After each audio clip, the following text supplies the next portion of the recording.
muffins on my face.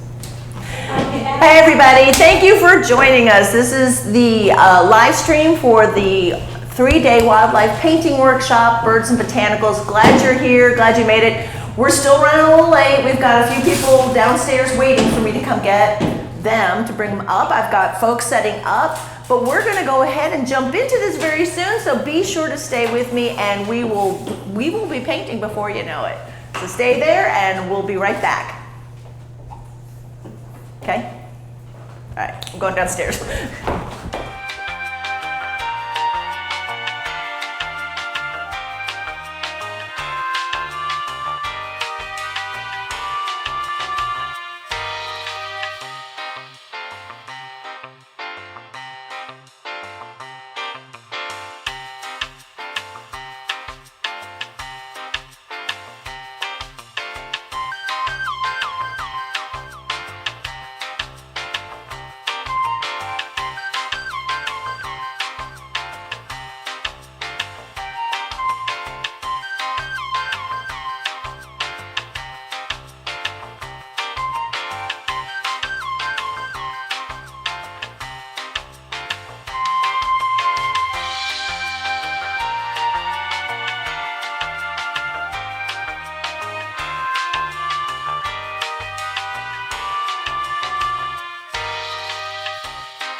We're back. We're going to go ahead and we're kind of setting up. We're kind of milling around. Everybody's visiting. We have a lot of folks that all know each other from last workshops or past workshops.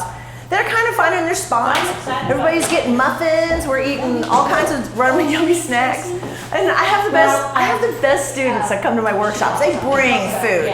Okay, so food makes me happy.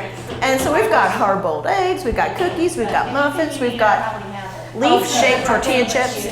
We got it all going on here. So we're going to start with the indigo bunting and the tiger lilies. So a lot of people are kind of either watching the videos and they're kind of getting an idea of what they need to set up, how they need to get their paints out. But I will be talking about it once we actually get started. We're still waiting on one more person, but we may not wait. We'll probably just jump in here in a little bit and get started. For those who are just tuning in for the first time, I'm Suzanne. I am so glad you're here. Suzanne Barrett Justis. I am, what can I say? I'm an international master wildlife artist. I am from Kingsport, Tennessee. Hopefully you've been watching me on YouTube and see me on Instagram, Facebook, and all those good places. And I love painting and teaching people how to paint. So what we're going to get into here is the first day of a 3-day wildlife painting workshop called Birds and Botanicals. And we're going to start off with the indigo bunting and the tiger lilies. And then we're going to swap off and jump into another painting of a goldfinch with thistle. The substrate we're working on is a 9 by 12. It's actually a super slick gesso masonite panel. And so that's the substrate we're working on.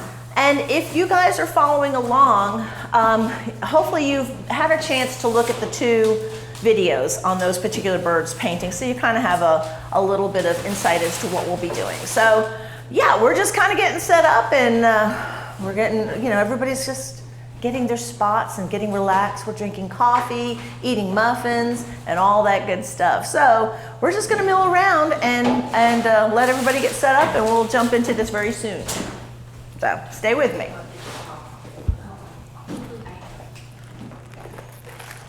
So did everybody sleep okay? I know that some didn't sleep well. Abby? I was too excited. You were too excited? Well, that's good. I'm glad you were excited. Didn't sleep because of that. That's a good reason not to sleep.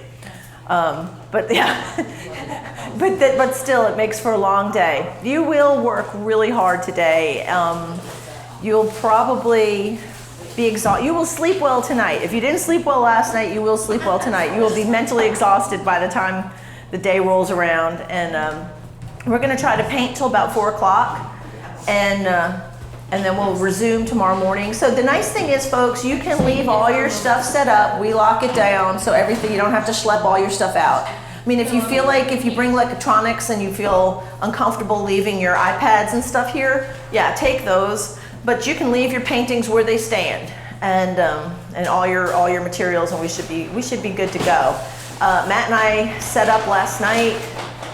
We actually got an earlier start than we did last time, and I guess we're getting smarter at this. So it didn't take us as long to set up as it did at the last workshop. But yeah, so we got it all set up and went out to eat, got a little bite to eat, and I was in bed, I think, last night by before 11 o'clock. I was just like, yeah, y'all, I'm done. Good night, checking out, see ya, bye.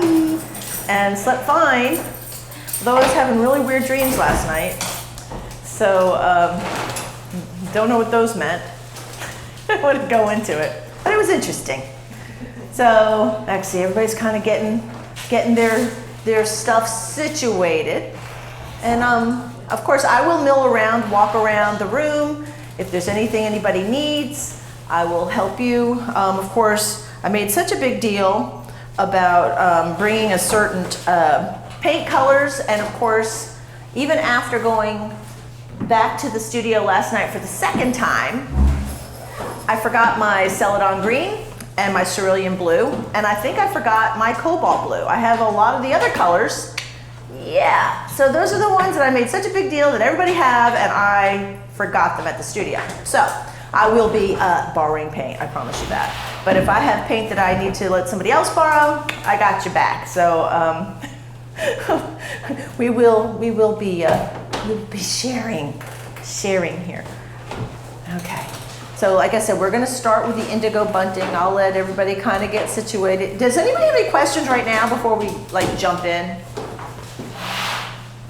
I wasn't able to get all the colors. Okay. But I did make sure I got the cobalt chromite green. The cobalt chromite green is kind of like the one color that we're using. It's a wonderful, cool, opaque green. And that was one that's really hard to substitute.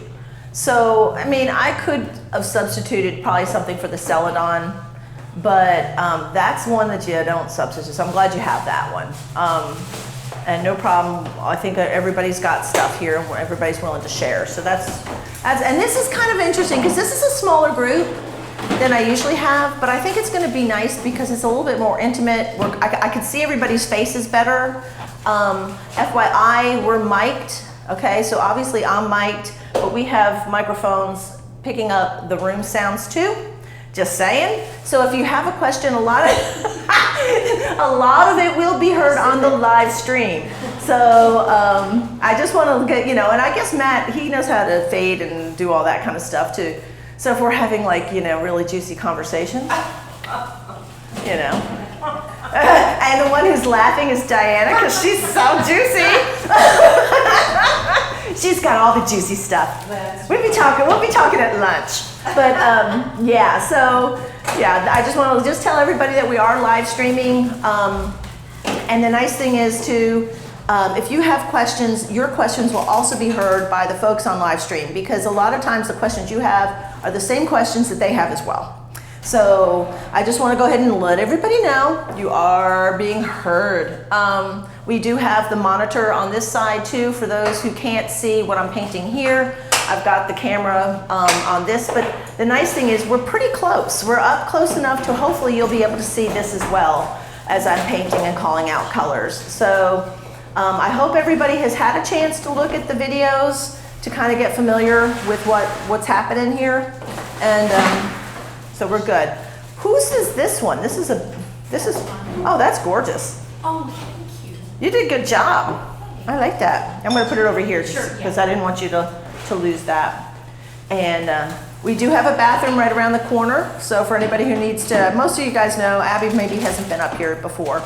It's right here. So we have like our own, it's like our own little sanctuary up here. Oh, there's the other pile of paints. I guess I forgot that, Ann. So, okay, I love to see all these people with all these like amazing paintbrushes and amazing paints ready to get cracking. I tell you what, I am going to start laying out some paint. And I'll call everything out as I'm laying it out. I'm gonna find a place to put my drink. Put it here for now. Of course, the mediums that we're using are linseed oil and Gamsol.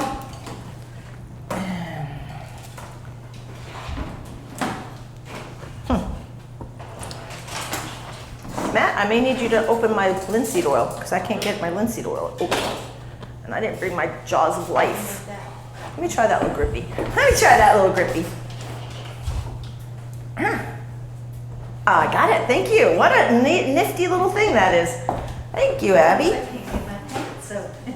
Well, it was kind of one of those, I don't think this is going to work. There we go. Just throw that in here. And I'm putting my Gamsol. Remember, folks, only use your Gamsol to clean your brushes between colors. Try not to use your Gamsol to thin down your paints. That's only initially when we're starting a piece out. And, but since we've got everything sketched on, we're gonna just try to jump in as best we can.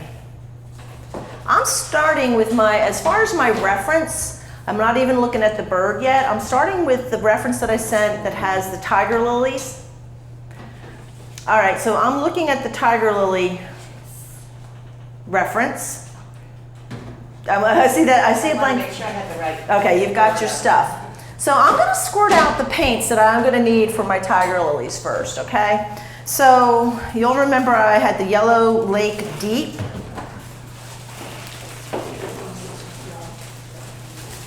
And I usually organize my palette in a way that's gonna make sense to me. So in this way, and I'm also putting out Yellow Lake.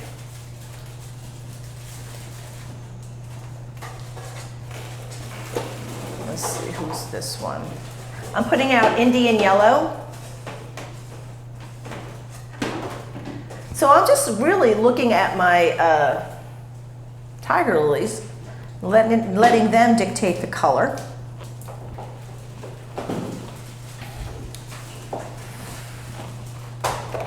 I'm going to put out a little burnt sienna. And I happen to be putting out, all the colors I put out so far are Michael Harding. I will say that the Michael Harding burnt sienna is different than the one I normally use, which is Winsor Newton burnt sienna. And I oftentimes will use both because to me they're so different based on the pigment that's used in the paint. It's actually a different pigment.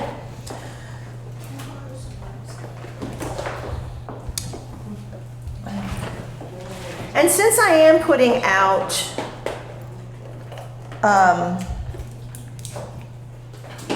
yellows and oranges, I need to put down a complement, right? So as far as a complement, I'm actually putting down a little bit of King's Blue to lighten it and cool it. And I'm putting down a little ultramarine or I'm using Ultra Blue, which is like ultramarine by Blue Ridge. Don't worry, as long as you have ultramarine blue, we're good. I don't care what brand. Now, my background. In the painting my original background, and it's very similar to what's here, it's kind of a black background, but I almost hardly ever use just regular black. I'll just take black and then fill it in. So I'm going to take ivory black. I'm going to put a little titanium white too down. But when I find my ivory black, I'm going to put that down. I have so many different colors here. And I'm doing it all without my glasses. No wonder I have so much trouble. I'm not even wearing my glasses. I can't see. All right, Davies gray. It's funny, I started messing in my color. There's ivory black, thank you. Now I'm gonna put a larger volume of ivory black down so I can blend. And I may go off script a little bit. I'm gonna put a little bit of cadmium red down. As soon as I find the one I want. Red light. Yes.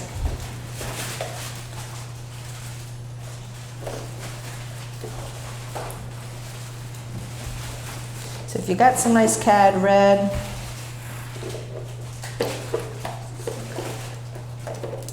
and I'm looking for my color that is, there it is, got it.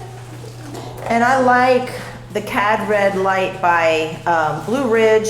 If you're not familiar with Blue Ridge paints, get acquainted, because the nice thing about these particular paints, they're made right here in Asheville, North Carolina. They're right over the mountain. And their prices, especially for the cads and cobalts and those type of colors, oh my gosh, it's a whole lot more affordable. And he just makes them in I won't say makes them in his garage. He's got a really big garage, but it's just a guy. His name's Eric Smith. He makes this paint, and it's an amazing quality, and it's good. You know, I'm not being promoted by him in any means. I've only got 4 colors that I've bought so far of the Blue Ridge paint, and I love them. I just haven't placed another order yet because I just haven't. I haven't needed any other colors, but I can tell you I'm probably going to be buying definitely more cadmiums. I haven't tried the cadmium yellows yet, but I have the cadmium red light, and I love it. Yeah, he should give me some paint, you know? He should just give me some paint, and I'll talk about it. Hint, hint, hint. Suzanne, can you do a recap of what you put out already? Yep. I have Indian Yellow. I have Yellow Lake Deep, Yellow Lake. I have Burnt Sienna. I have Cad Red. I have... Oh, hang on, sorry. Indian Yellow, the lake. I have both the lakes. I have Yellow Lake and Yellow Lake Deep. Okay, if we don't have Yellow Lake, is that Cad? Here you go. I've got some Yellow Lake. Oh, thanks. Do you need some Yellow Lake? Okay. I have the King's Blue, Ultramarine Blue, or Ultra Blue by Blue Ridge Paints. I have Titanium White, Ivory Black, and more Cad Red. Now I'm going to put some greens down too. I will be putting down, as soon as I find it, and I'll be hitting somebody up for Celadon, y'all. Oh, there's green gold. Okay, good. I am looking for...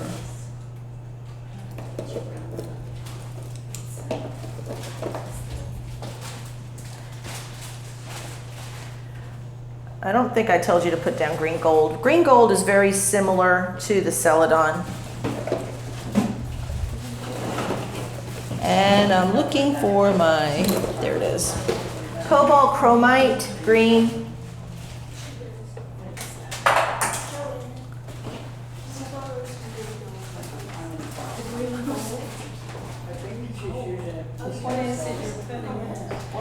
I put the chromite, Cobalt Chromite Green, and you can put down your Celadon Green. If you have green gold, you can put that down. But I know you all have the Celadon green.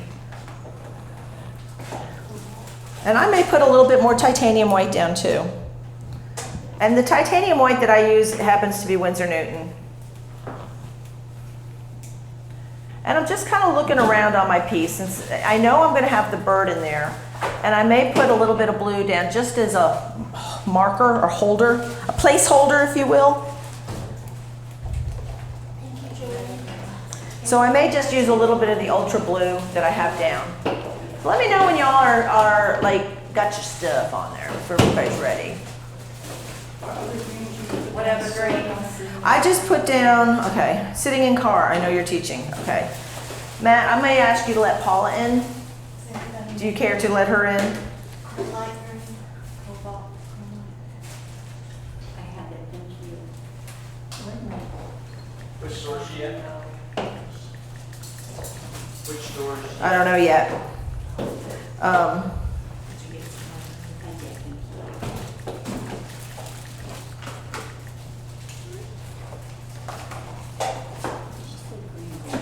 So which green do you want? I have the, if you have Celadon green, okay, I have Celadon down and the chromite green, the cobalt chromite. Those are the two I have down. I haven't put out the sap yet. I was gonna put some sap down because you know I'm a sap. I'm a sap for sap. I love it. Love it. Did you say something about green gold and chrome? Did I say something about what? Green gold. Green gold is very close to Celadon green, but I have green gold down. That's what I have because I don't have the Celadon yet. I'll be borrowing some. Where's Hooker's green? I know I have sap in here someplace.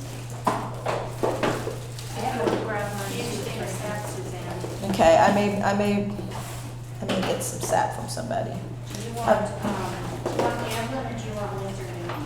I prefer Winsor Newton if you have it. Cobalt green.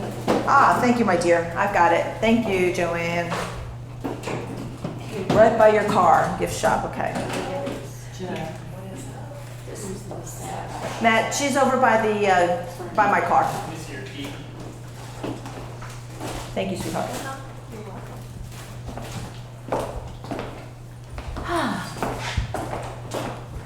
I would have music playing for y'all, but I can't. So I can sing, yeah. You know I will. So last night when Matt and I were setting up, he was playing like music that just seems so out of character for my son now that he's not in the room.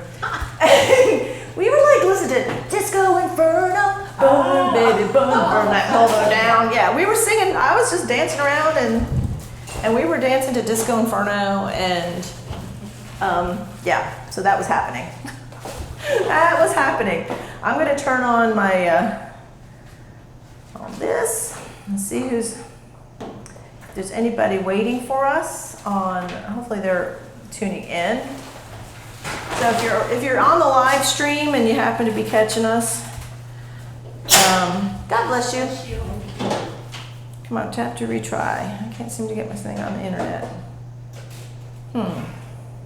I'll have to ask my son. Because, you know, Matt. All right.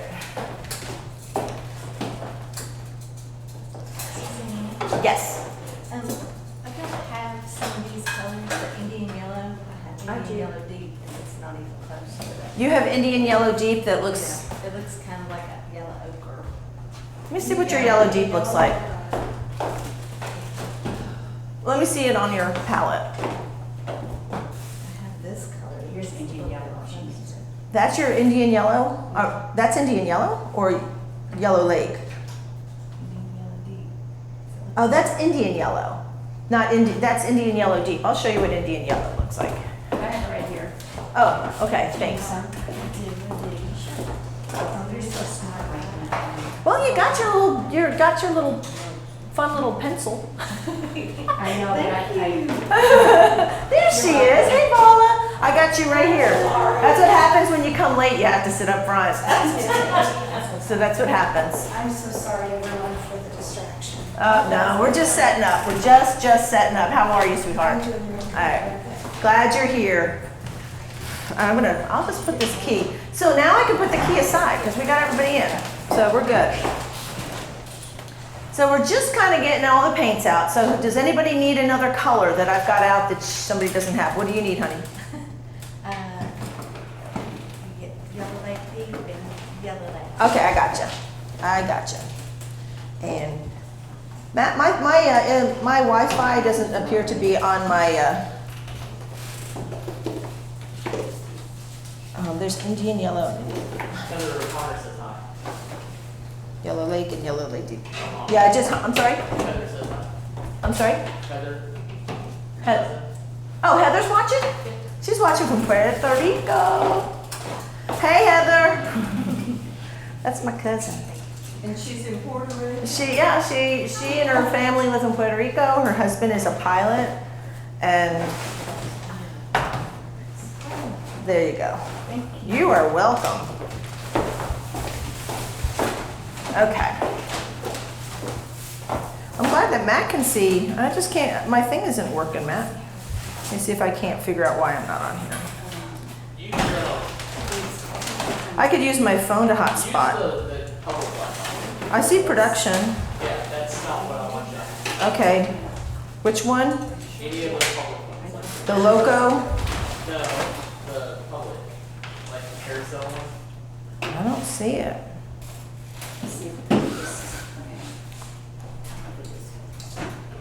Seems like I'm on this one, whatever Loco 500. There's no Wi-Fi. That's the breeze. Well, you can fix this for me because I can't be doing this right now. Just bring this back to me.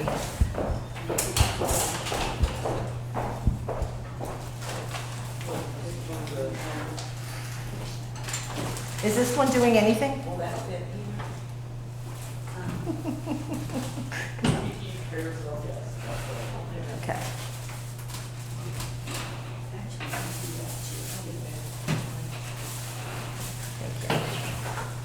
Okay, now I'm cooking with oil. Back online, tap to retry. All right, guys, we are really going to be painting here in a minute. I didn't know if you needed one of these. I might try just a little bit. Oh, look at you! You got it all. You did. You got it all. You got it all together. Hey, no, and if I get in your space, I'm gonna just let you know. I'll do this. Have this over here. Tap to retry. It keeps going out. Seems like I'm not going to be very lucky with this map. And I had to go out last night and grab some because All right, I'm going to take my little handy dandy palette knife. All right, and I'm going to take some ivory black and mix a little cad red, and I'm just going to make a very interesting, a warm black. And I like to use, this is like one of my favorite background colors because it makes black not so black. Makes it a little bit more lively. Okay, so I'm mixing the cad red and ivory black.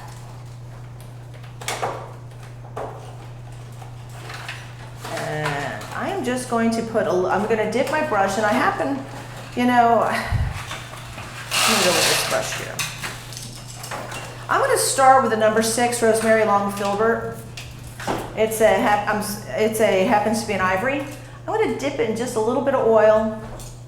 And folks, if I start running on and you can't hear what I'm saying, or if I get ahead of you, just speak up.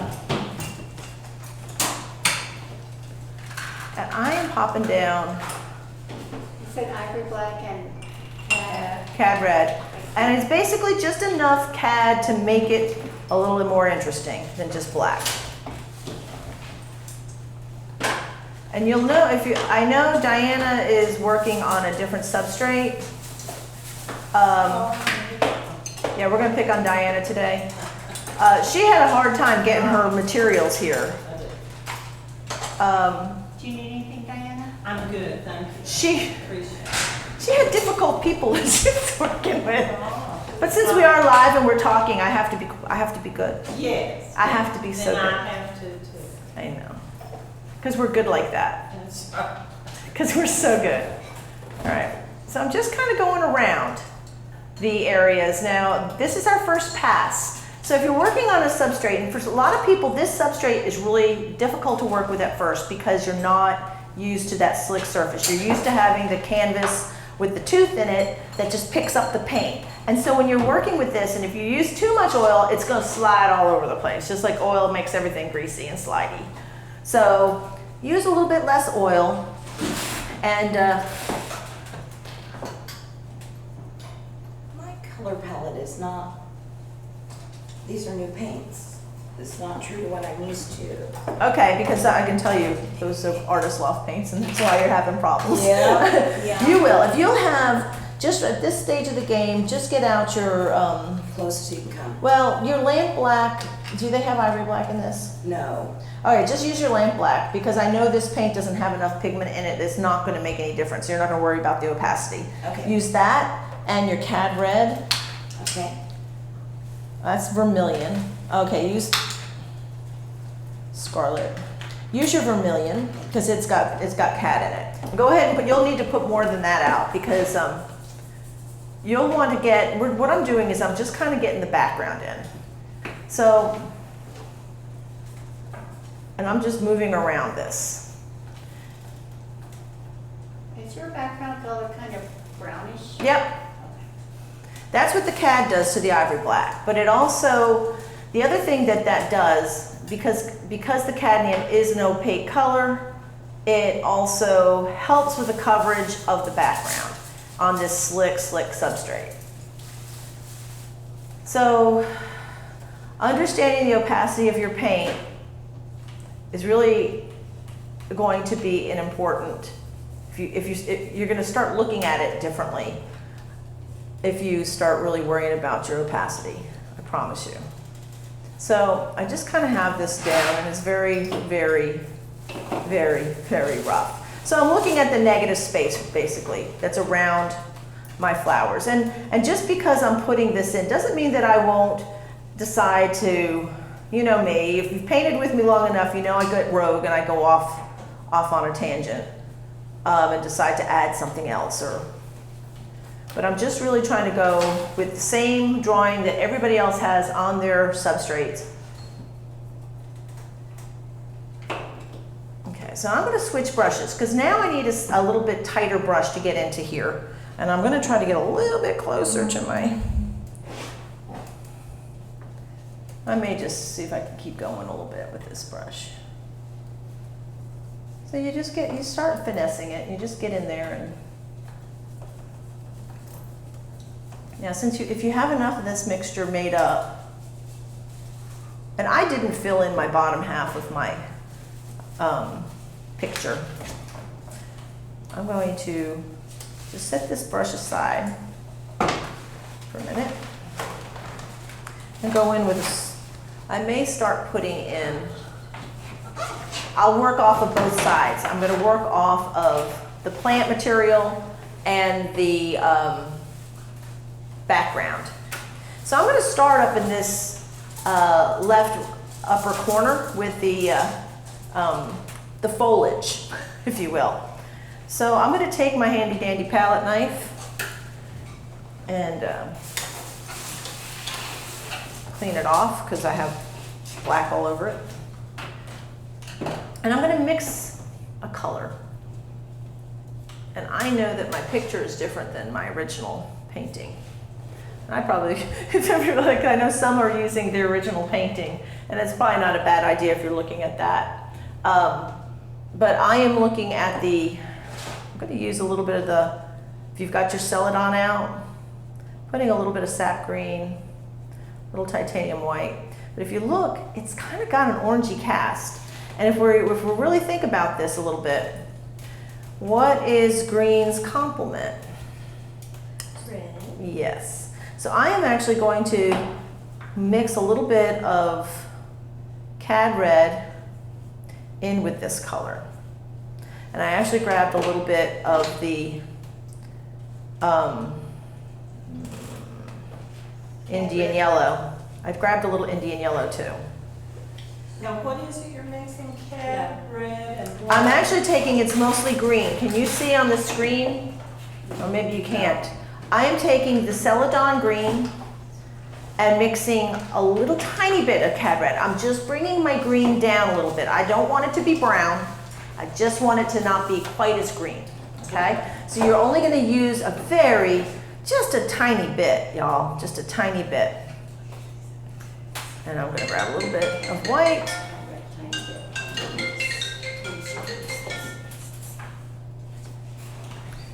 Okay. All right, I'm gonna go with a smaller brush. And I dip I always kind of dip my brush in a little bit of oil before I jump on, okay? And it just makes it slide a little bit better. And because I'm doing background, I want this to be a little blendy. And you'll see that I wipe my brushes a lot. You see, I keep this in my hot little hand and I just kind of wipe it. I don't use the paint thinner, the Gamsol, very much, okay? I very rarely use if I can help it. Now you're gonna see that there's some cool greens in there. And here's where the chromite blue comes in. The chromite, cobalt chromite. Because of its opacity, it's amazing. So I actually did mix a little bit of titanium white into it. Since I've already got this color down, and you can see this little bud, if you will, I'm just gonna pop some of this in there too. Should we have gone with the background closer? Like, I need to go closer into what you're painting. Right, I mean, so I'm just going, and I'm gonna work both sides, meaning I'm gonna work on black and foliage at the same time. Okay. Okay, so I just wanted to start with one little leaf. What brush do you have? I am using right now, I switched over to a number 2 evergreen filbert.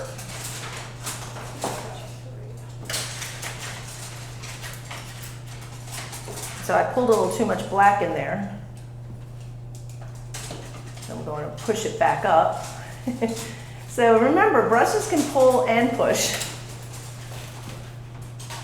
Because I kind of made a mess there.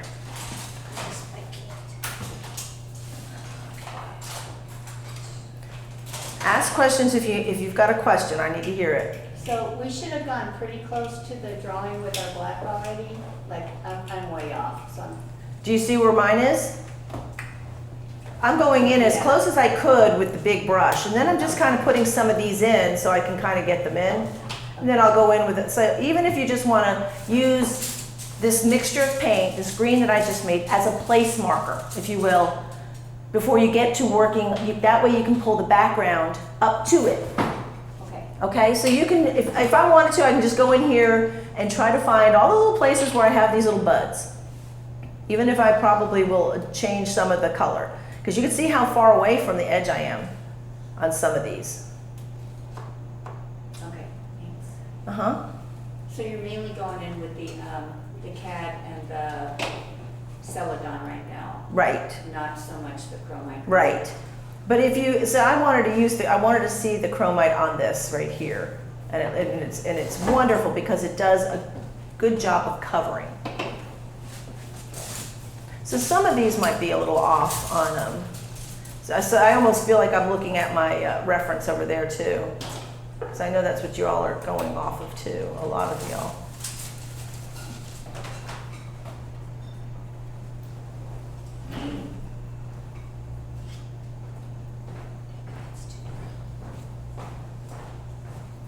So you're always welcome to come up and look at mine if you're kind of feeling lost. If you look at the stems are a lot cooler and browner. And you know what? I didn't put a single bit of brown on my palette. And anybody who knows me knows, oops, I usually like to mix some brown into my greens. So we will remedy that.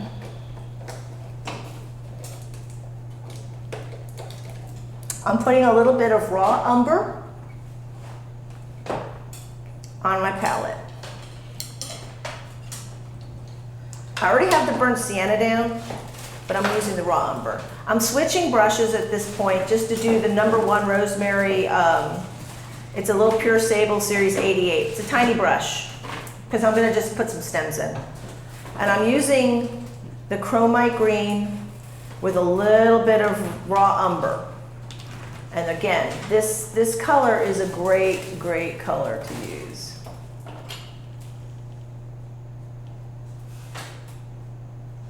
So this is actually showing me where I need to, where the stems need to go, and then I love playing with negative space. So that means I'm going to be putting lots of blacks in between those things, right? So then there'll be highlights and that kind of stuff happening too. So if it helps you to come up and look, what I'm getting ready to do is going to go ahead and I'm going to tighten this area up a little bit. Meaning I'm going to fill in the black, that black mixture that we made, and get in a little bit closer to these little flowers. And some of them I can't get even with this brush, which happens to be the number 2 Evergreen Filbert. It's not even going to let me get in and do everything I want to do. That's okay, because we have littler brushes.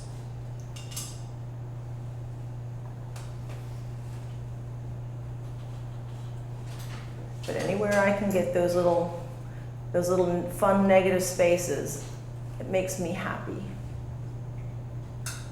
So you're just working in the upper left right now? Yep. Okay.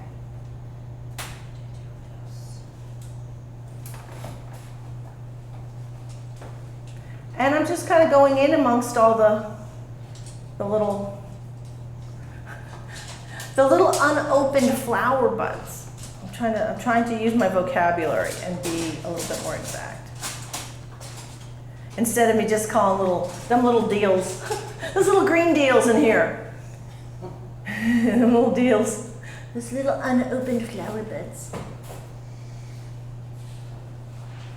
How's everybody doing? Nobody's feeling overwhelmed yet, right? I'm sweating. Nobody's sweating. No. I'm sweating. Well, you know what? That's the stressful part. Right. What's the stressful part? Getting the paint down. Oh, Getting the mixture right. yep. Okay.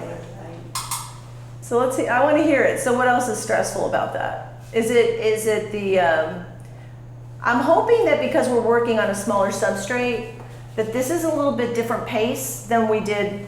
Okay. So Ann says yes. Does everybody else agree? I agree. Working on a smaller piece is a lot less stressful. Yes. Okay, nice to know. And I want you to just enjoy this ride. So I'm not doing anything different other than I'm going back and forth between my background color, which is the ivory black and cadmium red mixture, which is basically a brownish warm black, okay?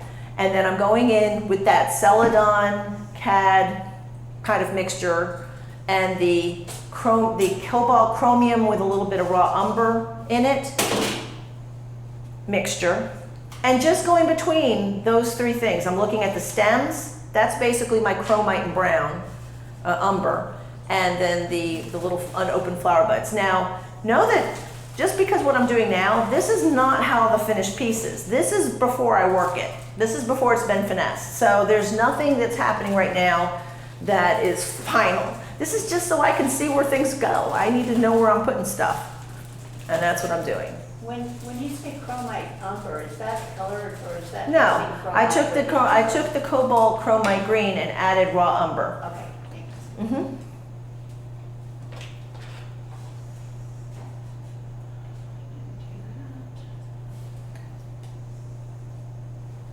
Yeah, I know we. Is that mixture more raw umber or more the green? It's more green. I just use browns to take my greens down. I didn't know how much can you see up on the screen. Okay. Where does that color go? The stems. The stems. Okay, thank you. Mm-hmm. And if you're questioning any of your colors or whatever, you can always come up here and look at mine. I want you to feel, a little bit free to walk around in the room.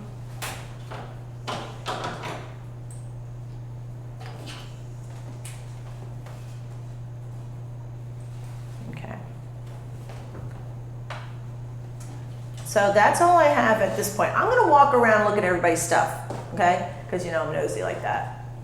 Because I'm really nosy. I like to watch. I like to look. How you doing? Okay. Maybe working on the background at lunchtime. Okay, well, that's fine. You've got a little bit more of the CAD red in yours than I do. I'm not gonna, it's okay. I've got it a lot more ivory black than CAD. So you might want to add a little bit more black to it. Sounds good. Because I know it's difficult since everybody's got these amazing, oh look at, Joanne's going to town on hers, girl. Yours looks great. She's doing good. I'll have to come by and see. Look at you, you're just having a heyday. But obviously, we're gonna have to go over and over again Yeah. to refine it. And this is why it's a slick surface. I know you're not used to it. And so you learn to have a little bit of a lighter touch, okay? You'll learn that the lighter your touch, the less streakiness you're gonna have. You're gonna learn that you're gonna have to apply a little bit more paint. This is only our first pass. So right now, you're doing great. I got no, now look at Paula doing her thing. Free paint is fun. I'm so used to being told, use this color in this little spot. Well, this is the idea. You're getting it in and you're laying it in. And you're gonna be able to rework it and do other things to it. But that's it. You're doing it, girl. You're doing it. Get moving my big old butt. Sorry, I have to just look at that. Nice. You're getting the idea. You're really getting in there and finessing it too. Try not to. No, you're doing good. Doing good. Do you have any questions? This my skin color is a little dark, so it's kind of. But you're going to be highlighting it. So you've got this, and this is I'm looking at my monitor too, so my colors may vary a little bit. So you've kind of got this. You can always highlight it, and you can always add a little bit of, if you feel like you need to put a little titanium white or your King's Blue. Both will increase the opacity, but the chromite already kind of does that. Okay. But you can always light it up a little bit that way if you need to. Let's see, how you doing? How you doing? Fine. You over here whining. I'm thinking you're like having no trouble. You're doing good. Like you said, it's getting the colors down. I'm like, ooh. Yeah, you're doing fine, sweetie. That looks good. Now and I would say that you could probably use a little bit more ivory black in your mixture, I'll mix. but it's okay. Because I mean, everybody's gonna have a little bit of a different background color. Reeves, yours looks good. Reeves has got a good background color. Hers has got more ivory black in it too. And she's finessing it. She's using her little brushes. Good. Now, see, y'all are making it easy for me today. Okay, now you're working on a different substrate. And this is, of course, is probably more like what you're used to working with. Your flowers might need a little lightening up, the little unopened flower buds. But They need lines? yeah, if you're looking at this, Okay. kind of think about how you might change that. So, I mixed the CAD. Yeah, you did. You probably used a little too much CAD. Okay. I only use enough CAD to bring it down a little bit, just to Okay, make so it not maybe- quite as intensely green. Maybe a little bit more. No, don't mix the whole thing. Okay. Just take this and a little bit of this. Okay. See, if you do it the other way, you're just going to have a bigger mess. Okay. So I do this. Well, I'm going to grab a little bit of white Okay. too.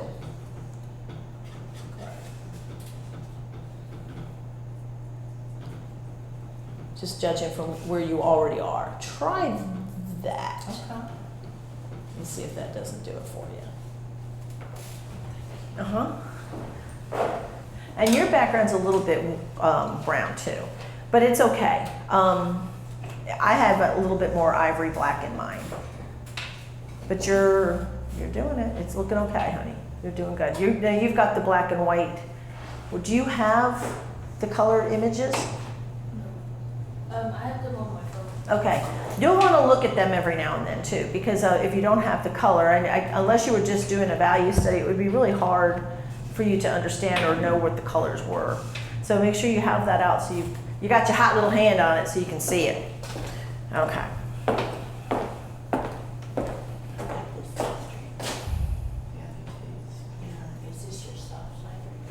Okay. Back to it. I don't remember which side this was. Can we go ahead and start the little buds on the right side? Well, I'm actually going to just keep moving across. Okay. So I'm gonna look at doing a flower. That's what I'm gonna look at. So when you're looking at these flowers, they're orange. but like it's orange, but okay. So I'm gonna take a little bit of the cad red. I'm gonna take, actually I'm gonna take a lot more. I'm gonna go ahead and knock that out. Taking the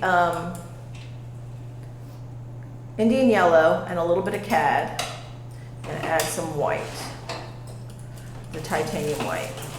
So if you're kind of picking up on some of the theme here, you're hearing me talk about using a lot of opaque colors, okay? Cadmiums are opaque, titanium white is opaque, that cobalt chromite green is opaque. The reason I'm using a lot more opaque colors for this particular piece, there's several reasons. One, we're working on a slick substrate. Two, we're basically working alla prima. To finish a piece in 3 days, and we've got 2 pieces we're finishing in 3 days, we gotta have the coverage, okay? And working on a slick surface like this, you gotta have the coverage. So I'm using a lot more colors with a lot more intense opacity. So that is why you're probably saying, oh, I see what she's doing here. All right, now my orange tends to be really hot because it is. Now I can use a little bit more of the, mixing a little bit of burnt sienna to it, okay? And I'm still not digging this color yet. You know what I'm gonna do? I'm gonna cool that sucker down. If you have alizarin crimson or magenta or the quercétone, just put a little bit of that out there, just so you have it. I have them all if anyone wants. I know you do. That's why I was waiting for you to say something about this. I don't know. Because we talked about that yesterday, or I guess Wednesday, Yeah. about the magenta versus the quercétone versus What was the third one? It doesn't matter. I just need to cool this down. So I just happen to have magenta. And I'm putting the magenta into this very hot orange that I just mixed. There we go. Now I'm a little bit more pleased. Can you see it on the screen? I don't know if it's... Can you repeat the colors? Yes. Basically, you're going to take your Indian yellow and just mix a little bit of your cad red. Otherwise, you'll just get it super, super hot. I'm trying to make an orange, but my orange was too hot. So I started mixing a little bit of burnt sienna.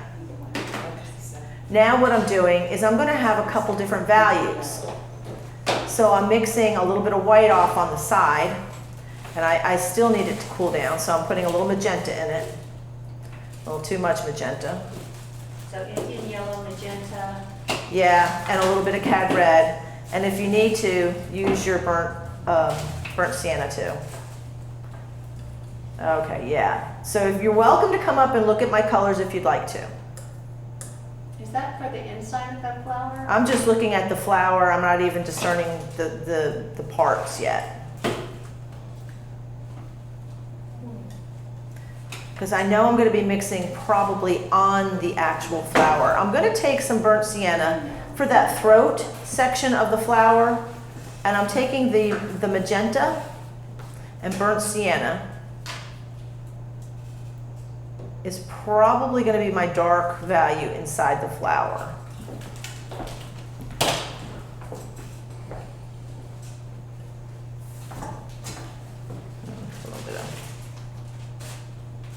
So please feel free to come up and look at my colors, because it's easier than me walking around looking at everybody else's. I'm gonna put some more titanium white on my palette.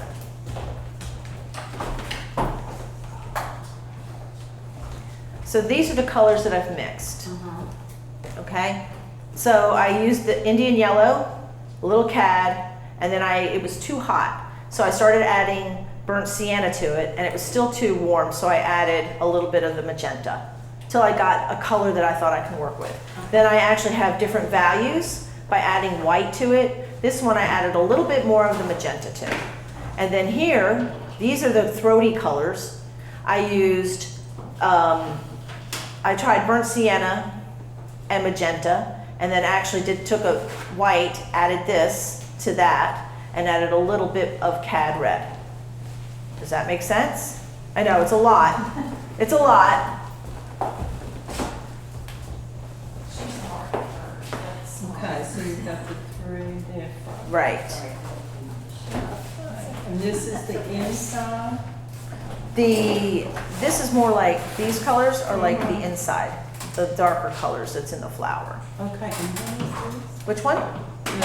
The very dark one, the darkest one? Yeah, I mean, I see some of this. Okay, I see it in different places, okay. if that makes sense, okay?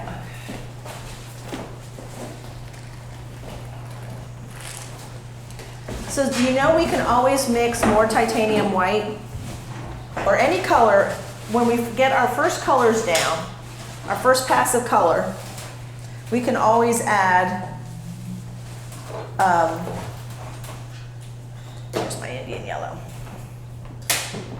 We can always lighten it or cool it or darken it, even on the palette. So don't feel like you can't mix color while it's actually on the canvas or the substrate. Okay. Now I'm going to clean my brush really, really well because I don't want to dirty up my colors.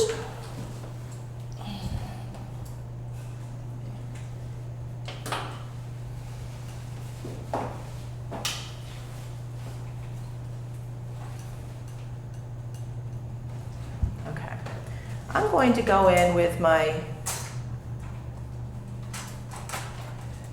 mid-orange color, which has a little bit of the magenta in it. I'm just going to kind of start to secure my spots where my flower goes. Remember, if you get any of the black on it, wipe it off because otherwise you're going to muddy up your flower.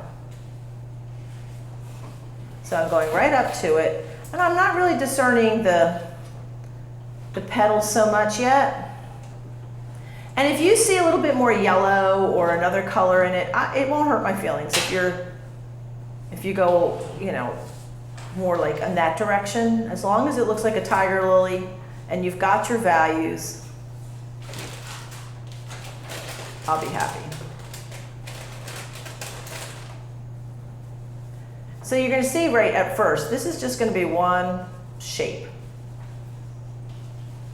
I hate to backtrack you a little bit. That's okay. Did you add white to that Indian yellow mix? I did. Okay. I did. Yeah, it was too dark for you, right? Yeah, it Yeah. was like a mess. Good call. Indian yellow, cat red, titanium.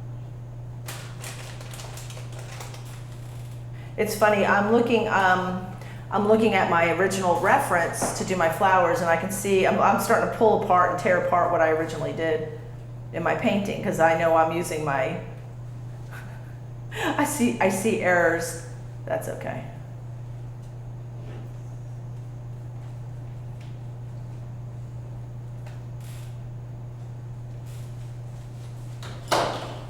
Okay. And since I'm at it, I know I'm just already using this mixture. I'm going to go down to this other flower. I'm trying to figure out what I did here. And I don't think that when I was doing this painting originally, that I was all that concerned about it. I just kind of started painting it and just was having a ball with it. So I want you to just relax a little bit. Don't get too hung up on everything here.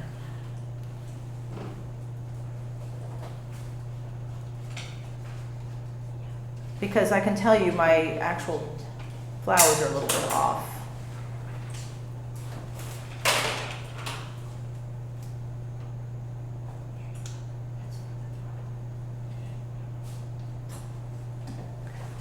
Does anybody have any questions?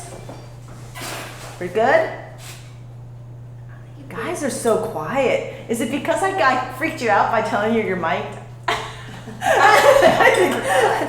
See, Matt can control it, so he can even bring stuff down. I don't want y'all to just be so quiet. It's like, it's a hey, you can talk.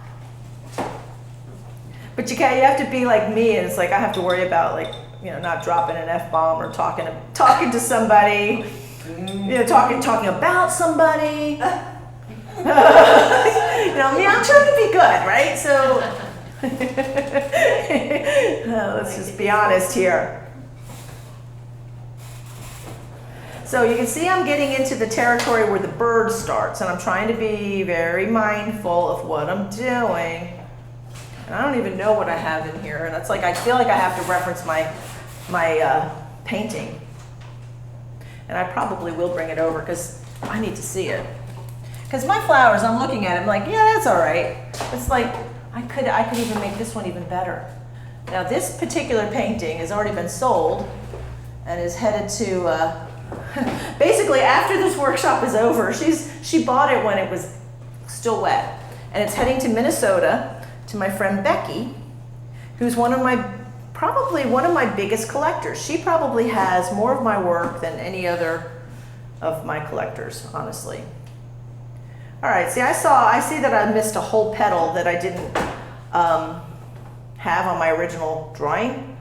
So I'm going to use my paint scraper and cut out a place for a petal. That's what I'm going to do.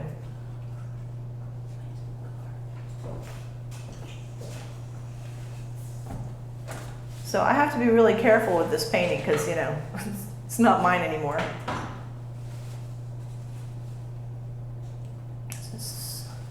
Sweet little Becky already bought it. All right. It's funny, I'm looking at this and I don't think I put nearly as much care into making these flowers as I am right now when I did it the first time. Okay. Now, even if I wanted to just go ahead and put this mid-tone down, I'm going to put a little bit warmer here.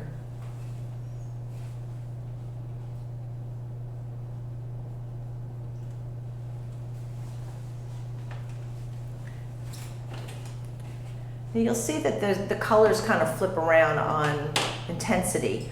I'm using the straight Yellow Lake Deep right underneath this area and it's very intensely orange. And if I pick up a little bit of the black, I gotta clean it off, clean the brush off. And I may use that same idea over here too. Now, that really fun colors, the colors that we made earlier, that I said are for the throats and stuff, I'm grabbing a little bit of that. And if you need to temper it down, if it's a little too cool for you and you add just like even burnt sienna has just enough warmth to equalize it. Yeah, that looks all right. And I want it to warmer. So you can't get much warmer than cad red, okay? But if it's too warm, you can kind of play with it. There we go.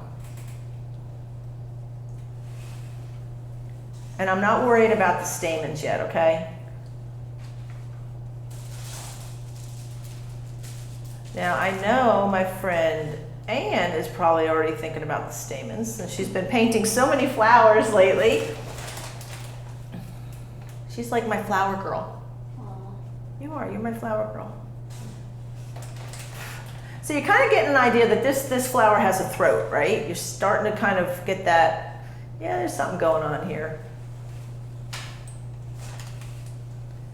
And I'm going to bring it down. Same here.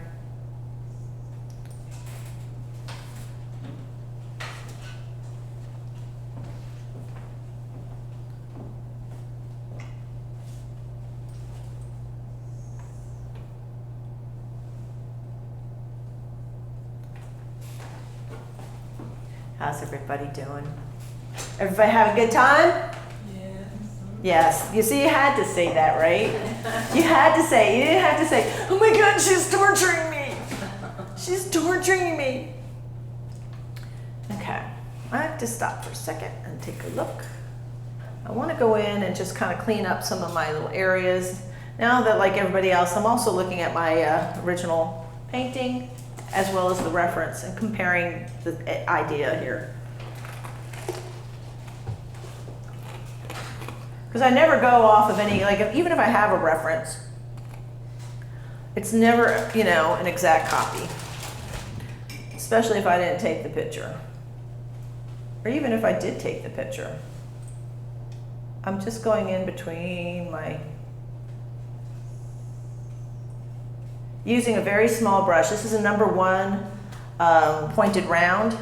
It's from the miniature workbench series. It's a red dot, and red dots are a synthetic sable. So be careful too. If you have anything that's really, really impasto, try to knock down your edges. I see that I've missed all kinds of flowers in my piece.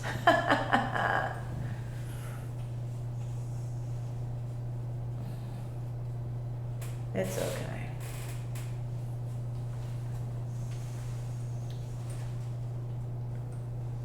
And we can always add more. So the nice thing is if you're working between the dark and the light here, you can always refine your shapes a little bit.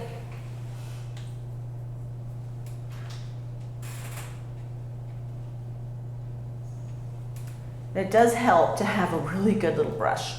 Now there's so much orange that I neglected to put in here, and I'm going to put some more, especially when you consider the fact that this is also working with complementary colors, right? So I'm taking some of this black off because I'm going to put some more orangey flowers. And so if I start working in the background, just know that the only thing I have to worry about is not detail. It's really, you're going to be thinking more about contrast. So I'm just peeling back some of the paint here. Now I know some of you guys have better copied, you did a better job at your transfer than I did on mine. So you probably already have all your flowers in there, whereas I'm just kind of like a mess. So what I'm gonna do, I might move a little quicker through some of this. This area behind the bird, remember, because this is a study of using complements, we've got the blue and the orange.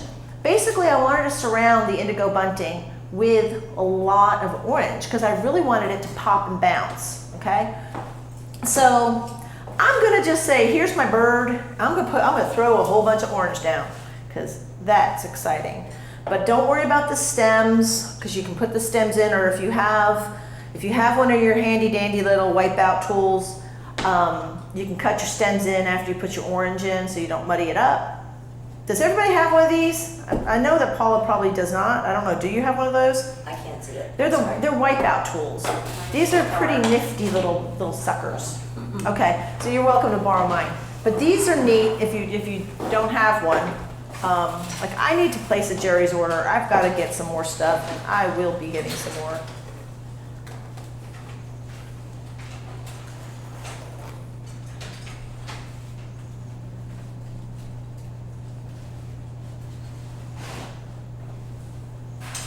There we go.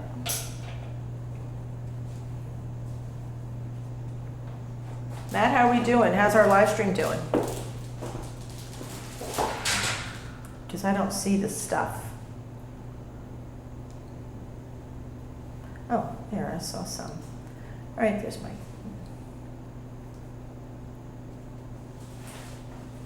Oh, there's Joy Lynn. Hey, Joy Lynn. Glad you're back. Glad you're here. Yeah. You need to be coming to one of our workshops. You don't live that far away. You'll get there, I know.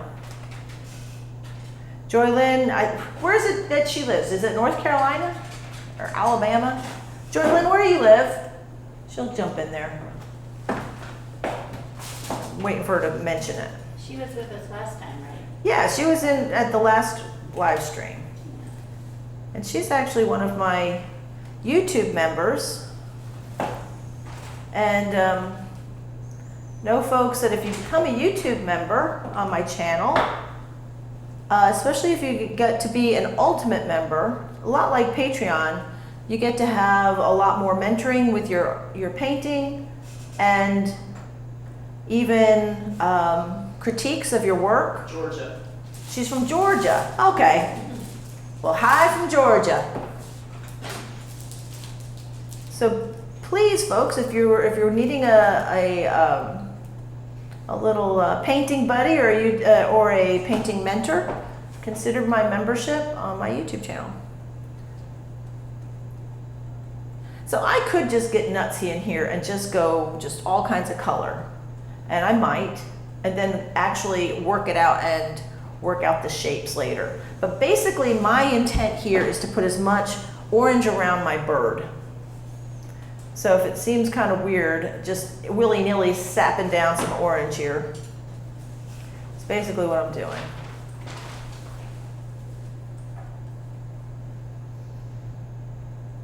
Says hello, Tennessee. And Tennessee says hello back.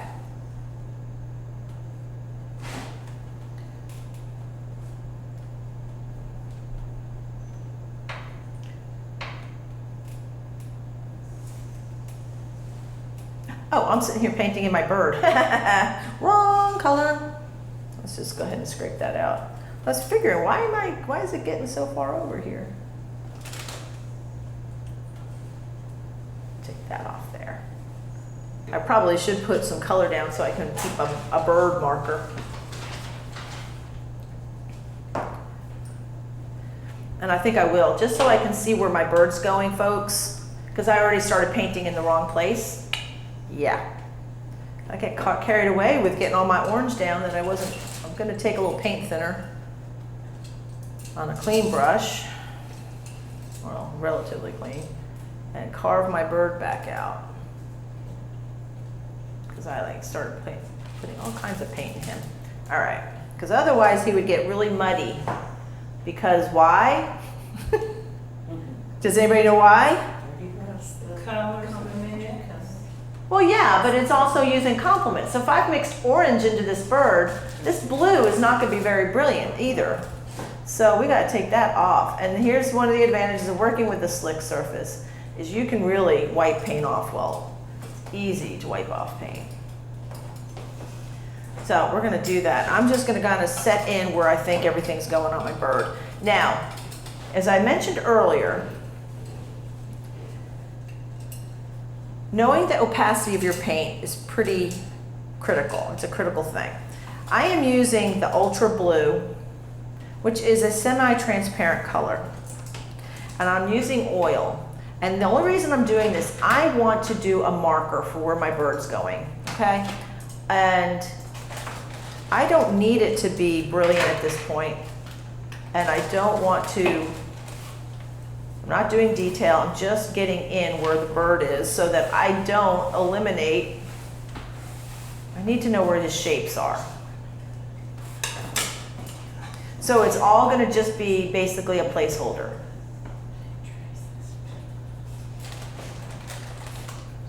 So I'm going very thinly, and I want it to be transparent at first, because otherwise I might just paint this whole bird orange, and that would be very sad. I'd be so sad.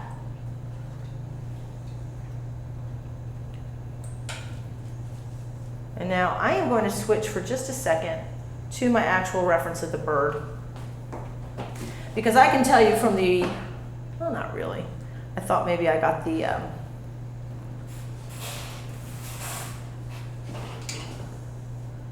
I might have gotten him a little too fat, but I think it's okay. It's fall. He's storing. There you go. That's the excuse I'm using too. It's fall. I'm storing. Storing it up, babe. I'm storing it up. Okay, so I just need to be able to know where that bird is. That's all. Now, when you actually look at your reference of your bird as opposed to looking at my painting of the bird, you see all the really cool colors that's in him. Yeah, that's the fun stuff. But right now, I'm just holding this spot. And I can tell you, I think originally got his beak a little bit too big. And and he is a bunting. And a bunting, I want to say that a cardinal is actually is a cardinal a bunting? I want to say that it is. So that type of bill is for cracking seeds. It's a pretty strong little bill. Okay. How's everybody doing? I'm going to be walking around here in just a minute.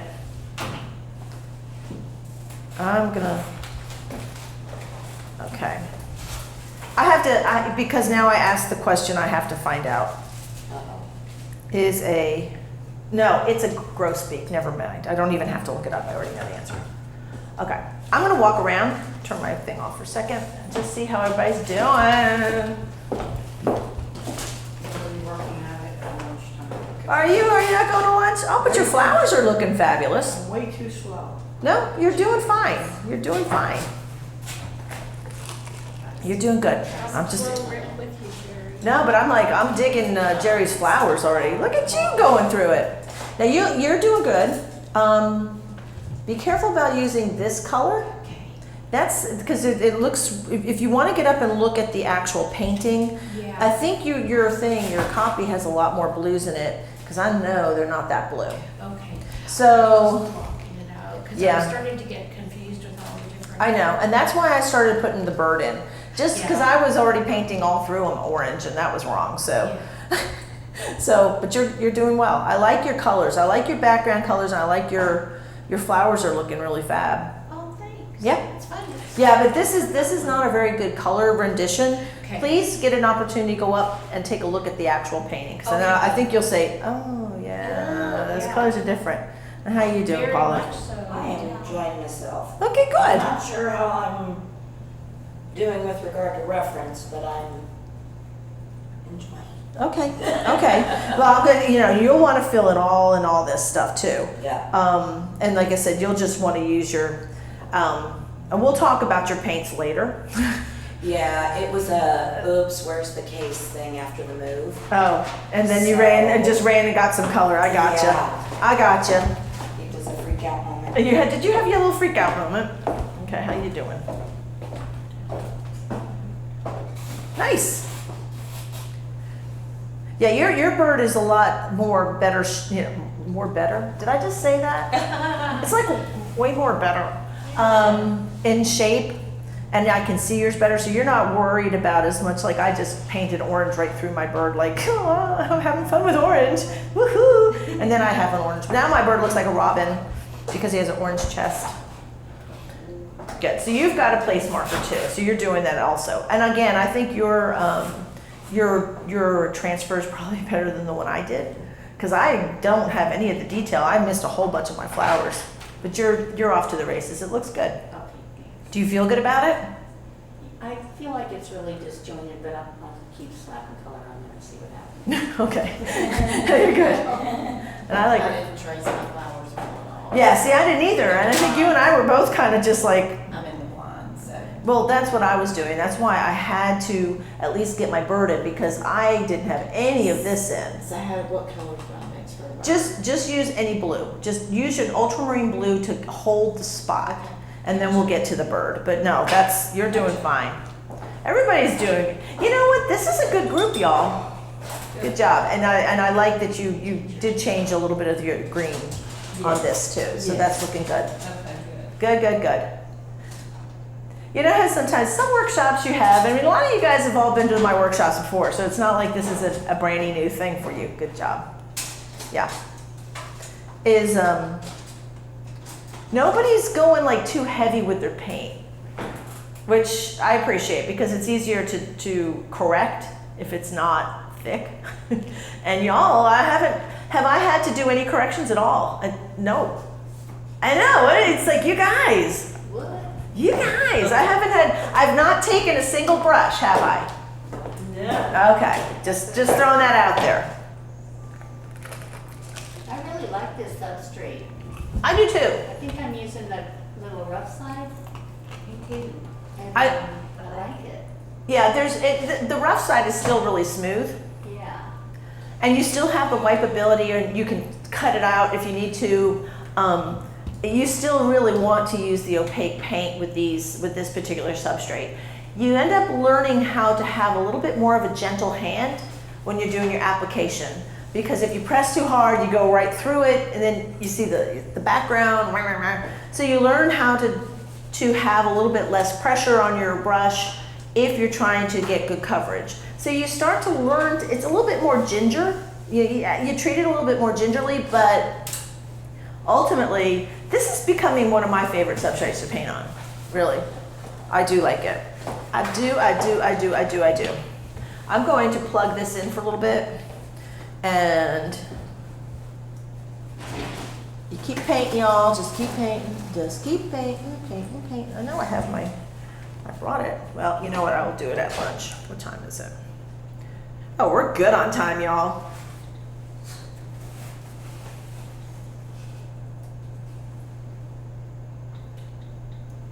And I have like 73% battery, so I'm good. Yeah, we're doing good. We're moving along. So what we're gonna do, we'll keep painting until it's time to break for lunch on this particular piece. And then when we come back, I'm gonna ask you, do you wanna stay on this piece, or do you wanna jump in and get the other one blocked in? Okay, and the reason I'm asking you that question, we can go either way. The thing is, you know we'll have to stop at some point and start the other piece. So I don't want to have all the time dedicated to this one piece, but we're doing well. We're doing well. Okay. All right. So now that I got my little place marker here,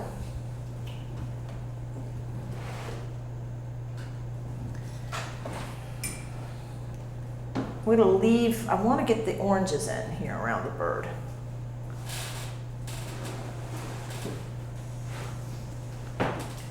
And it almost doesn't matter at this point. I'm just gonna pop some colors in around them. And I know you're probably saying, don't tell me it doesn't matter. It doesn't.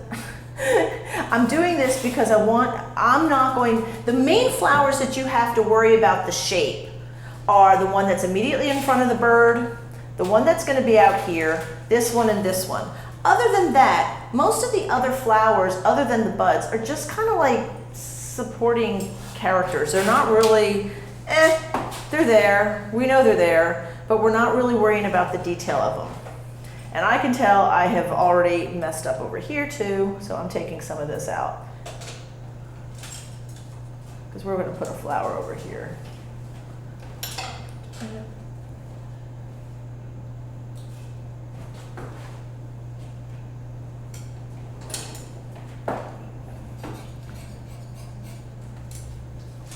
And this is why these little tools are so fabulous.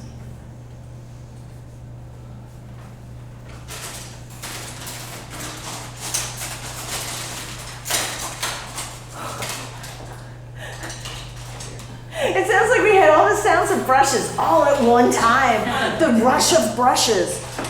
I love it. All right, I'm gonna, because I have a big mess on my hands, I'm gonna clean this brush off. So I need a bigger brush. Remember too, folks, I mean, I can call out my brushes. Do not feel like just because I'm using this brush, you have to, oh, she's switching brushes again. If you're comfortable with a brush and you're working with it, and you don't really need to change brushes in the area that you're working, don't. Use the large, I would tell you to use the largest brush you're most comfortable using. And you know what, funny thing, Ann, I had to go back and get my number 3, my filbert, my Eclipse Long Filbert number 3, which is one of my favorite brushes, and I know it's one of Ann's favorite brushes too. I had it last night. I said, I don't have my number 3 here. But you know what? I've not even used my number 3 yet. So, funny, right? I couldn't start the show without it, but yet I didn't even have it here. All right, so I'm taking paint off because I totally eliminated, because I got so carried away with my black. Because, you know, sometimes that happens. Sometimes we get carried away. So what I'm doing is, in the event that you get carried away and get crazy and do something bad like me, I'm using a large brush, I'm dipping it in paint thinner, cleaning my brush off, and then using paint thinner to take the paint off my canvas is what I'm doing. And since this is, some of these are kind of in the background a little bit, I sometimes manipulate the value and lighten the value up just a tad. And so I may have this flower a little bit less focused. And since I've got a mess, you know, a lot of this is gonna have to be cleaned up when it's, you know, like when I get to hit it again. It may dry a little bit or whatever. You know, this is unusual for me to do this. I don't usually do transfers on my own pieces. So this is kind of taken, I'm gonna be honest with you. This, for me, takes away some of the spontaneity, yeah, exactly, that I enjoy in a painting. I figured doing the transfers were going to be easier for everybody else to have a outline of something that we're doing. But normally when I'm in the studio and when I did this piece, I had a very like raw sketch. It was not, it was just kind of an idea of where to go with my paint. And I generally don't do sketch like a detailed sketch, and so I'm feeling somewhat confined, like I'm in a cage right now. Like I'm trying to paint and I want to communicate what I'm doing with you guys, but I still feel somewhat, I don't know, inhibited by the lines that's on my piece. And I've already tried to go out of the lines, obviously, that's why I'm correcting everything. It's just weird, it's just a different way of painting for me. I just wanted you to know this. Sue, could you just go back on the color blues you're using for the bird? I haven't done anything on the blue yet. All I did was use that blue to hold the space. Okay. So I used ultramarine blue and I watered it down. I mean, basically used a little bit of oil. Ultramarine blue is a semi-transparent color. So I'm not using any opaque blue. Okay. And I'm just using it as a placeholder.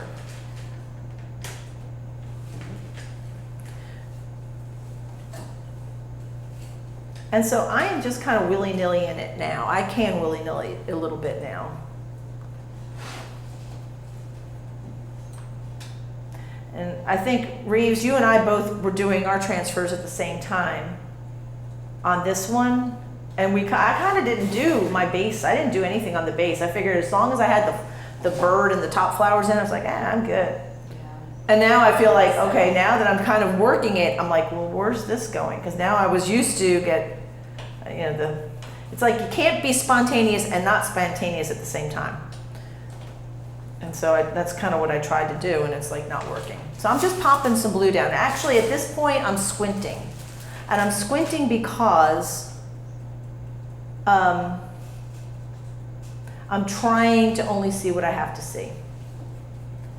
So I'm using a combination right now. I'm putting some of the darker values in, and I'm using a combination of burnt sienna and cad red. What are you working on? Just the background. I'm just trying to, behind the bird, the flowers that you see behind the bird, and it's just shapes and stuff. It's very, you know, if you look immediately around the bird, you're gonna see stuff, but it doesn't really have form. So it's not really, it makes it difficult because you don't know what you're doing. You're just doing color. And this is where it's a good idea to squint. Because there's stems and stuff in front of it too. So I may get off of this for a little bit and just work in here because it's going to be easier. And sometimes I will go, if my brain, if I'm having like a mental like breakdown on a piece, not that I'm really there yet on this one yet, but if I need, and I have a time frame that I have to finish a piece, say it's a commission or whatever, and if I'm having difficulty in one area of a painting, leave it alone, just leave it. And go to do the easy stuff first. Do the easy stuff first, and that's what I'm doing. I'm gonna go do some easy stuff for a while. So I'm switching modes, and I'm gonna go back to the upper right section or quadrant of this painting, this whole area right in here, okay? I wanna go ahead and firm that up a little bit. So I am going to clean my brush off, and I'm using the number 2 Rosemary Evergreen Filbert. Cleaning it off because I don't want all this other color in it. And I'm going to go in with some greens. Now, some of these greens are a little cooler than the green. I've got the chromite green. I'm going to add some white to it. And a little bit of, yeah, that's good.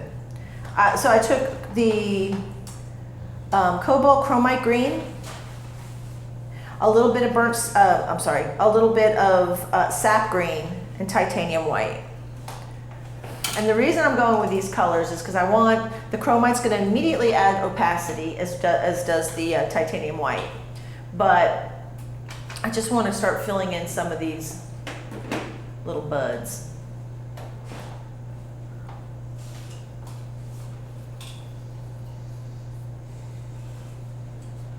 And I may go off the script. They may not be exactly the same as the ones in my painting, but I'm getting the idea down. Gotta have some spontaneity.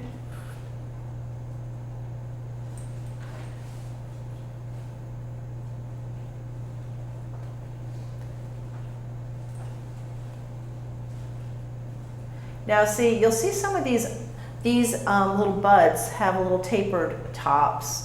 I'm not worried about that yet. And I'm gonna try to set some of the, there's things in the back. Let's just do some of the stuff in the back. This is also stuff that you don't put detail in. So if I'm just suggesting, and you can even watch, if you want to come up and watch me just suggest background stuff, I don't want it to really show out. I'm just gonna. At this point, should we make sure that our background is like good to go? In what manner? Well, because mine is kind of brushy and streaky and Yeah, if you start doing the background, the little weird things in the background, you can still work around them. I know you want me to tell you that there's an exact way to do this. There's a lot of ways to do this. You can make sure, like if you look at mine, mine is a lot more opaque. I don't have it all swishy and watery. But I'm popping in little bits and pieces right now that are in the background to just make it look like there's, you know, stems and things and I use too much oil, so Okay. it's coming back on me now. I gotcha. I wish I knew that there was like what a good what do you do in the event that you get too much oil? Like, you know, I want to say, hey, you just throw cornstarch in it. I'm just teasing. That's not really what you do. But I wish somebody would say, and if somebody is watching online and knows a really good, like, what do you do if you get too much oil mixed into your paint? Like, how do you undo that? That'd be good. That's a good, I'd like to know, because there's plenty of times that that's happened to me. I say at this point, then you just keep adding more paint, but. The question you could ask Blue Ridge. If the oil yeah. is still somewhat separated, Mm-hmm. you can use microfiber, and microfiber will sort of take it off the top, but once it's blended, like you say, you just have to keep blending. Microfiber, is it with something you sprinkle on it? No, it's like you might buff your car with. The super soft, like a terry cloth. Oh, like, okay, I got you saying a microfiber towel. You're talking about a towel. Gotcha. Right. Yeah, that would work. Or I often use vellum. Vellum. That works too. It's like a real thin tracing paper. Right. Interesting. See, there we go. We got to know these things. These are the things we got to know. Okay. Oh, there's all kinds of stuff I missed on my drawing. So I am just, and since I've got, and kind of like you, Anne, I've got, I'm just working my background at the same time. So I know that there's a lot of little things that I didn't get the first time, and I'm just kind of popping them in. And I like that it's blending with the black because it's helping it recede a little bit.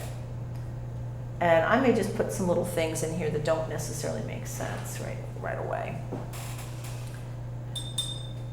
How's everybody doing? Still working on my flowers. Okay. likes this a lot better than I did. Well, I'm one. I know, and well, but the thing is, I almost wish I didn't have any tracing at all, because then I'd just be doing it and not trying to stay in the lines. So it's funny, right? It can either serve you or not. I'm not used to drawing or painting in this way. It's like, I feel very confined. And it's just different. It's just different for me. Okay. So you can see I was just popping little things in here, because there's lots of little things that are in here that I just didn't make space for. Like there's a whole, and I can probably add a little bit of, I was very, what's the word? I mean, I got a lot of stuff going on in this piece. I mean, it's a fun piece for sure. For sure.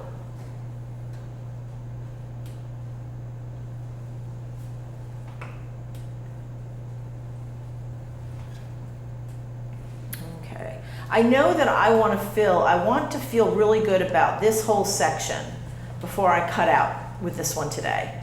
And I probably want to have the basis done on at least a good jump on start on the bird.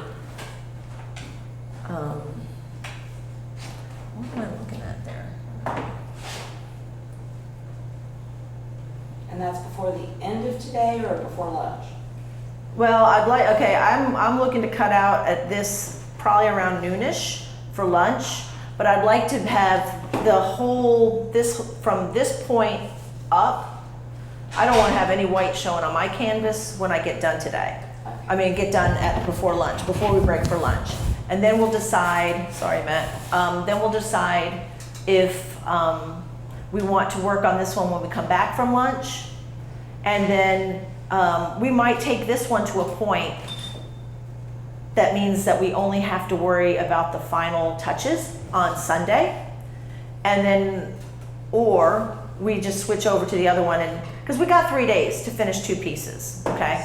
So I'll let you, we'll talk about it at lunch. I mean, anybody who's leaving or anybody wants to talk about it, we can decide what we want to do. But I'm just going to go in here and start hitting some of these other little areas.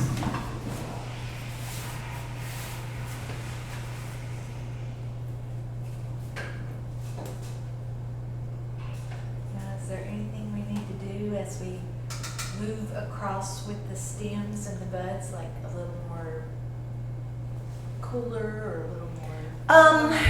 Yeah. So you're looking at your reference, and if you're probably like me, and like a lot of you, I'm also looking at my painting reference. And my painting reference is vastly different than the actual reference that we used to do the painting. And I always just go off script. I never just copy stuff. So I'm struggling a little bit because I have this drawing and I can't, my brain is, it's like I've corralled a horse that doesn't know what to do with the confines I put myself into. But I still think that doing the transfers is a good thing. So to answer your question, as far as, I'm still trying to get my shapes down. So I'm not even really worrying about cool or warm yet, okay? Because once I feel like, okay, I feel like I'm in a good spot with this, then I will start to manipulate the values, the temperature, all that. I'm getting ahead of myself. No, that's a good question, because you know, having been one of my students, you know how I work in the studio. So you're asking the questions, you're asking the right questions, let's just put it that way. Not that there's necessarily a wrong question, but that's, you know how I think and you know how I teach. So this is a little bit different. I still look at this as place markers and getting shapes in. I haven't even really considered temperature so much. I mean, if it's an obvious switch in temperature, yeah, I'm jumping on it. But it's not yet. I just really need to hold my spots. Now everybody knows that I always give away my demos at the end. It'll be interesting. It's like Jerry got one last time. Jerry got one and Lapika got one the last time. It'll be interesting to see who gets them this time. I'll have to bring my lucky rabbit's foot.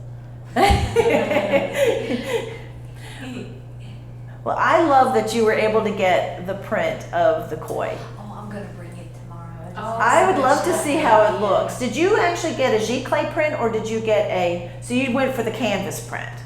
It's not on paper? It is on the paper you told me to get. Oh, so it is, but you didn't have it matted? No, And it's not behind glass? it's behind glass. Oh, it is behind glass, okay. I was just curious, because I couldn't tell. The glass is the kind that doesn't glare. Okay, good. Were you happy with it? I love it. Good. It looked beautiful in the pictures out. Because, you know, the print on demand for my paintings is kind of a new thing. Phaso did that as kind of as a beta test. And I'm glad that they did. I think it's a good thing. I think it's, I'm excited that they did that. Oh, it's so pretty. And I'm glad. And I'm glad you did get that. Because you know when you order stuff, there were so many decisions that you have to make. Right. With paper, all that. I mean, just, it was crazy. But that's neat that you have those options with the print on demand. And I'm glad you got Play that. with everything, you know, see what it looks like in this frame. I loved it. Well, Took good. like 2 days to decide. Well, that's good though. Well, then, but you know you're going to get exactly what you want. Yeah.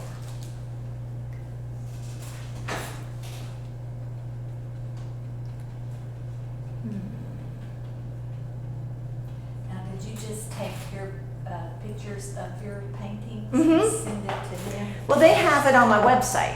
So anytime that the pictures, the better resolution photographs that I can take makes for a better print. So you'll see if you go on to my page, my website, some of the paintings are really old paintings and the photo references are fine for showing, but they're not great for resolution. So some of the pictures you can only get small prints of. And some of them you can get large prints of. Now that I kind of know how that works, you know, a lot of those paintings that you see are ones that I don't even have anymore, so I can't really take a picture of them. Or they're in another gallery or something, you know. I always loved to be able to afford like the biggest size, like your original. Oh. It should.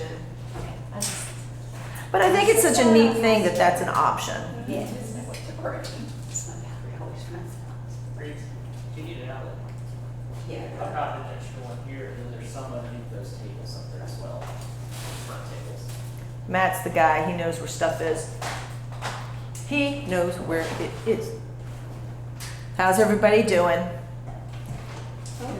Okay. You know me, I'm always taking the pulse.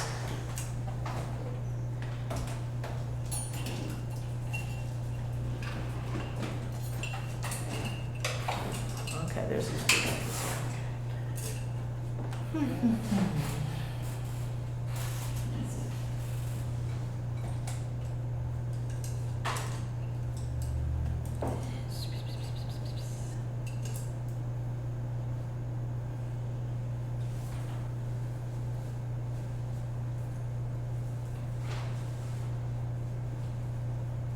So I'm taking, there's these two buds that's in the foreground, and they're kind of cool in temperature. I'm taking a little bit of the orange and putting a little bit of King's Blue in it, believe it or not. And I'm just gonna, again, I'm gonna hold these spots right here. But I'm using a kind of and King's Blue is an opaque color, but I'm trying to hold this spot.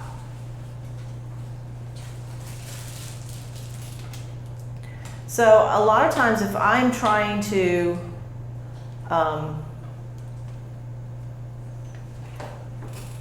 you know, it doesn't look that fabulous, right? It's a kind of a weird color, but it will work. It will happen. It will be okay.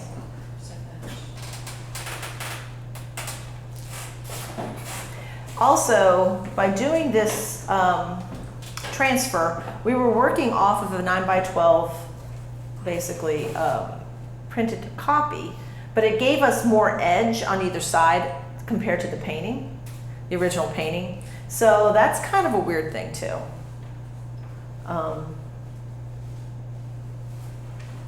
Okay, so there's that.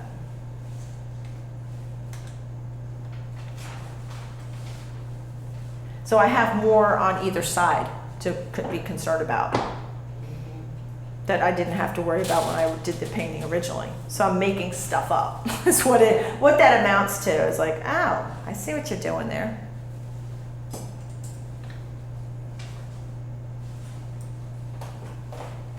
Every now and then, I know you guys are sitting, but I take advantage of the fact that I can take a step off my piece. I always recommend that everybody do that every now and then. If you're sitting on it too long and you get lost in everything, you'd be surprised. I bet you'll find when you take a step off and look at it, you'll probably go, oh, that doesn't exactly suck. It looks pretty good, right? So it's okay. Take a step off, look at it.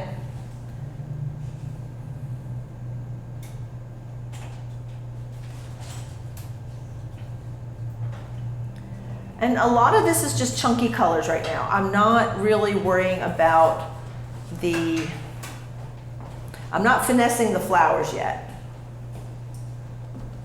I like that word, finessing. That's a fun word.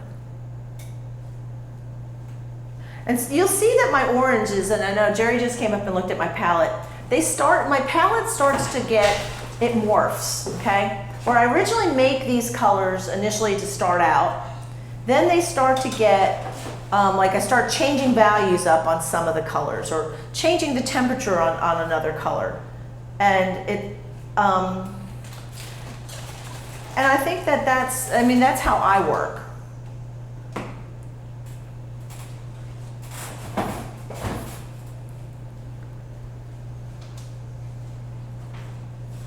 Okay.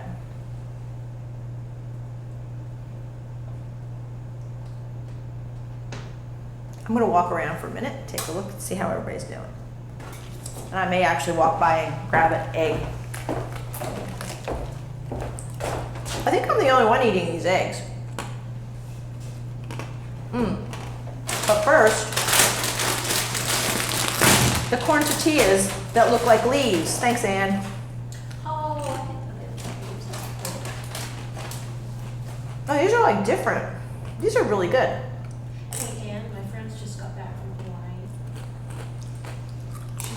Yeah, she went to Oh, the. she's over there. Oh, my Oh, gosh. she's not even there. Ann, hello. Hello, Ann. You're doing good. I'm going to try my best to get this whole portion kind of like locked in. Just because it's the easy side. So I may actually flip over and just start working on that.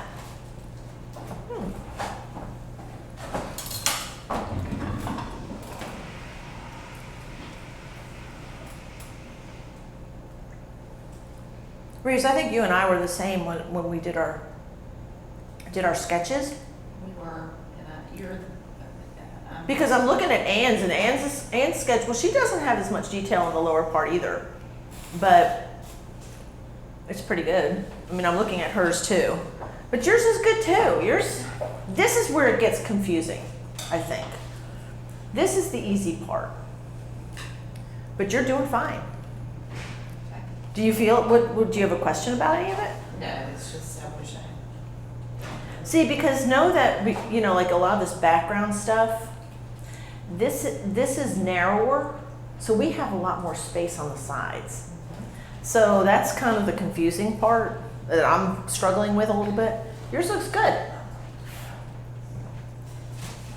So a lot of this we can add after. It's okay, so don't sweat it too much. But just worry about getting the shapes down. But you're doing it. You're doing a good job. I didn't get to peek at yours. Can I peek at yours? Okay. And you're getting your Trying shapes. to get some of the negative space and. Okay. Yeah. Good. Good. Oh, I'm digging yours. Now these are gonna be a weird color. That's what I was saying. Yeah, so they're not gonna be as orange as all the stuff behind it, believe it or not. So you'll wanna adjust that a little bit. But I like, it's funny because you're the only one working on canvas. But it's looking good. I mean, you can't scrape, that's the thing. It's very hard for you to scrape off, but you're doing good. It looks good. Ooh, you're already getting some detail in your flowers.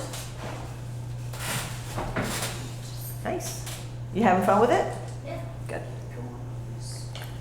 You just want me to, you didn't want me to? No, you're fine. I mean, I want to make sure that before we go to lunch, that this whole section is pretty much in, and you might need to use your paint scraper to get some spaces, but you'll want to get all that kind of stuff in before lunch, okay? But you're doing good. Did you add blue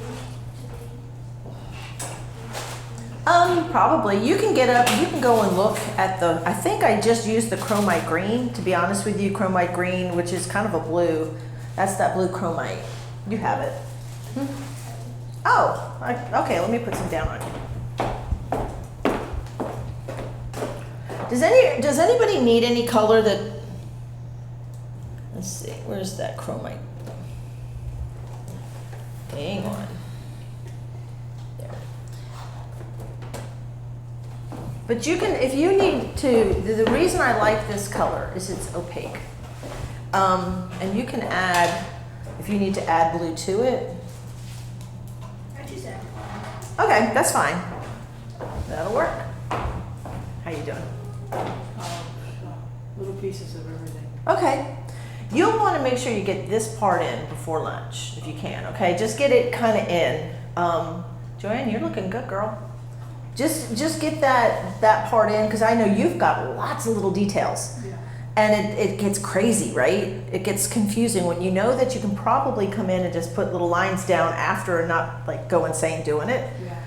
This is why it's difficult for me, because I generally don't do a drawing on my canvas. So I just kind of, go in there and start laying stuff down and say, oh, I want to put a stem, and I use a paint scraper and put get some the background color off and put a stem. And this is difficult because you feel like it's like you're roped in to these little spaces, and then you're trying to figure out, is that negative space or is that stem? Yeah.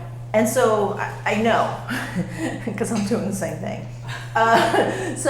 But you're doing fine, honey. Just try to get this whole aspect in before we break for lunch, if you can. Yeah, you got this. Look at you just rolling along here. Yeah, I don't love the surface because I find that It's different. get it smooth. Right, it's different. You learn to adjust how much pressure you put on the brush. And that's why I wanted everybody to work on this, because I can throw stuff at you, and then you need to have the challenge too.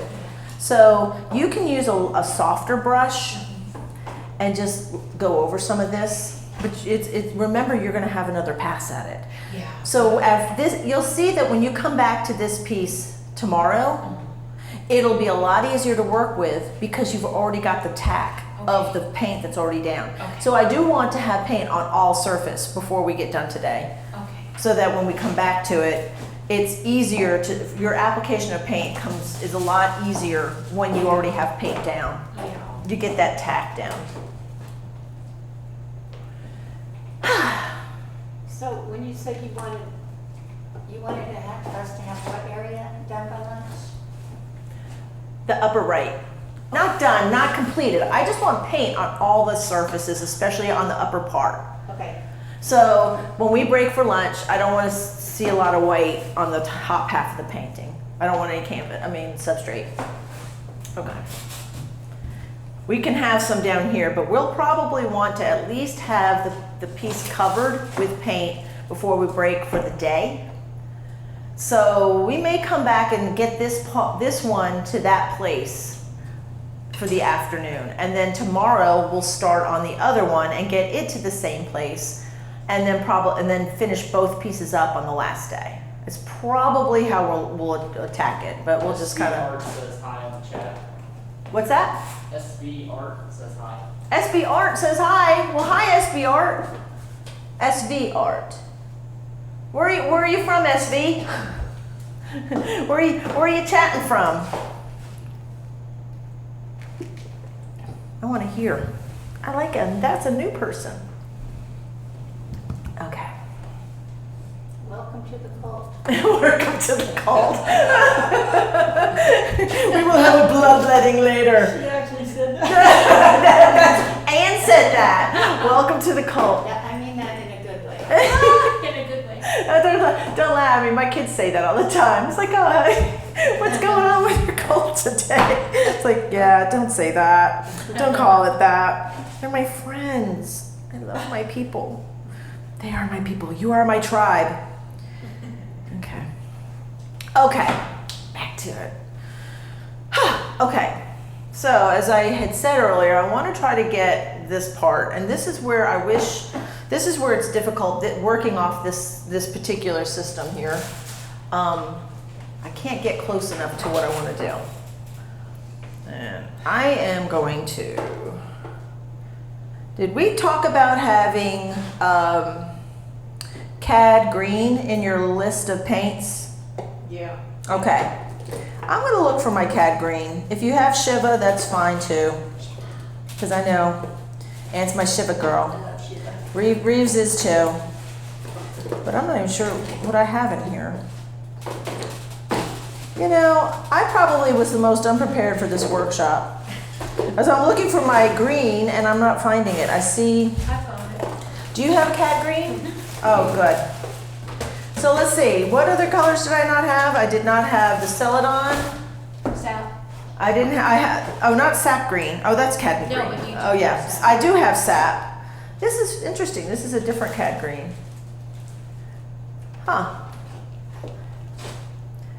CAD green. That is sure enough. That's the Cervine paint. I'm used to it having a lot more yellow in it. So I'm just going to mix a little yellow. I have CAD yellow. And I'm just going to make some of this up here. Oh wait, maybe that's not CAD yellow.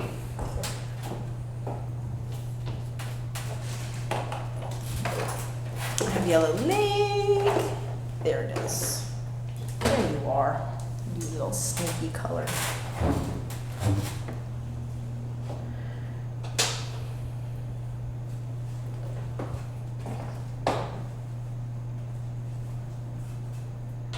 Oh yeah, there we go. Oh, that's so... I get excited when I see certain colors, you know? Sorry guys, I just go on and on. If we're laying down colors just to block stuff in, should we just start with something light and kind of the same? Not if it's not a light thing. Meaning, are you saying light in the amount of paint you lay down or in value? In value. Like, Not necessarily. I didn't, like for here, like for the bird, I just went with a transparent blue, so I just grabbed the ultramarine because I can just, you can see it's just a place marker. But if you're trying to hold a shape. the flowers, like I'm trying to get all these flowers in the background Okay, without being too detailed. right. I'm just trying to like put the shapes in. Should I start light and then eventually add on the darker orange or the... Yes, you can do that. I would go with the mid-tone, to be honest with you, because you're gonna want to have lighter shades or lighter values too. Okay. And usually your lighter values are also oftentimes warmer values. In this case of the flower, that's not always the case. So you're gonna have a lot of just using titanium white in the paint that you already laid down. And if you start too light, then you have to keep adding more dark. So try, if you're gonna go with a color as a place marker for your flowers, go with your mid-tone. Okay, thanks. Okay. All right, I'm gonna start to be a little bit more detailed with some of my background flowers. And I mean, the buds in the background. And I'm looking for the brush that I want. Guess which one I grabbed? Number 3, Eclipse Long Filbert. I'm gonna put a little oil on it because somehow it got a little frayed.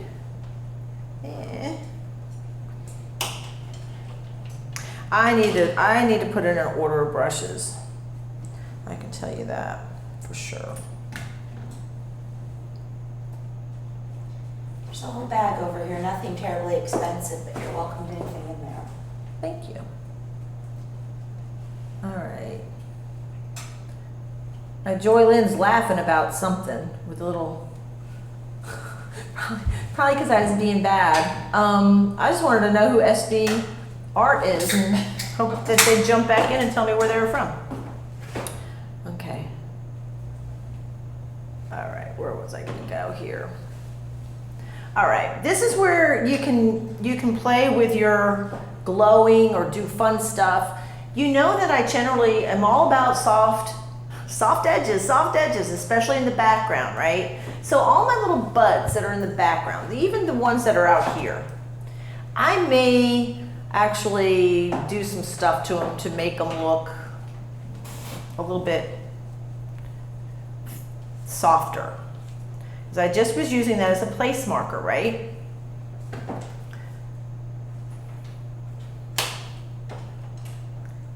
And I don't know, this brush might not do it. I'm afraid my brush got weird in the, when it came over here. I'm just gonna not use this one right now.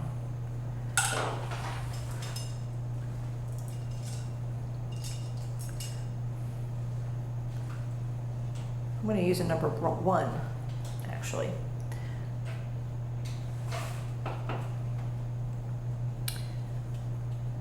And sometimes I may actually adjust the shape a little bit, and I'm working on the little edges here.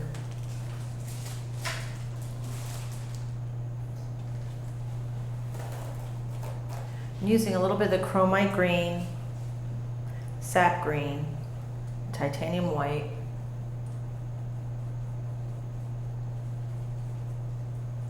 And I'm pushing my paint right up to the edge where that black is. And that's creating the soft edge. And I need a little bit more point to some of these little flowers.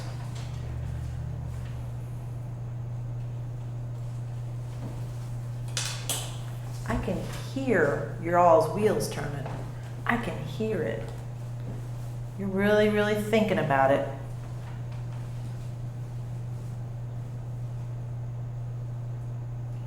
Go over this part again. That's okay. You're going to hit it again. You will get to hit it again. Okay. Now you're going to notice that some of these buds have that orange look because maybe some of them are going to get ready to open up, and so they have orange tiger lilies inside. So I'm going to put a little bit more orange in some of these, like this one, suggesting that it's got that little bit of orange getting ready to pop open on it.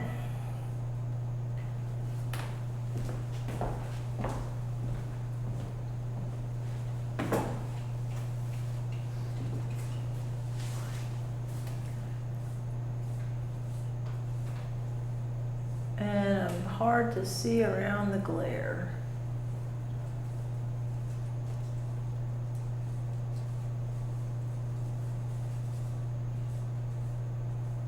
Now you'll start to learn too about how much pressure you put on your brush. You're going to start to see that the more pressure you put, the more you kind of go through things. It just goes right to the bottom. And then you can see the substrate again. And I think that, Joanne, was it you that wasn't crazy about this substrate, right? You'll learn when you work with it how to direct the amount of pressure. And here I'm starting to go off doing what I usually do and adding stuff and going in behind things and layering it. Even though I can't, and I'm going to turn this off because I'm not even looking at this right now.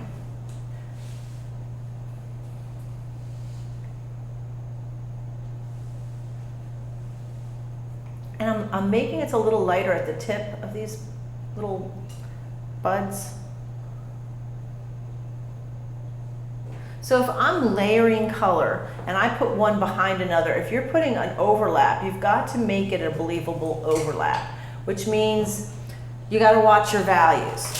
And if you know me, I don't like to have things of similar value touching each other where I can't tell where one is, one starts and stops. So this little one that's right behind here, I'm gonna go ahead and put a little darker value and just create that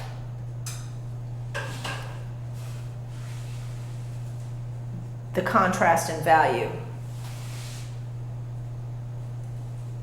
And lighten the one in front of it. Does that make sense? Come again, can you say that again? Yep, I can. Or I can try. So if you look in this area where I'm painting, I put a little bud in behind another bud. If I'm putting a bud behind a bud, that means the bud in front will create a darker value on the bud behind it, just because of like a shadow, okay? So I'm going to lighten the value of the bud in front of it and darken the one that's behind it. Then I can have the sense of overlap, Okay. okay?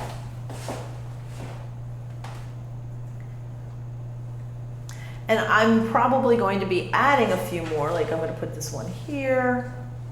I'm starting to feel the painting now. Before I was feeling very controlled by the drawing. Now I may get rogue and go off script. Because then I have more fun. But you guys, but the same principles will apply, meaning I'm going to, like I have this little bud here and I have all these little buds in a row and that makes me crazy. You know how I like varied. I always tell you guys, don't make them look like little soldiers all lined up. Mix it up a little bit, vary your size. I'm having a hard time with the fact that right here, these are all lined up. Yeah. We're not having that. So we'll be changing that right now. So I'm gonna make this guy longer.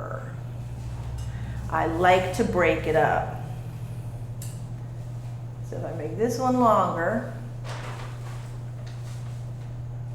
and it's moving, it's kind of in the paint there, the dark paint. I'm going to add a little titanium white, actually, and a little bit of our orange, because you know these things will bloom. Orange is not transferring. Come on, there you go.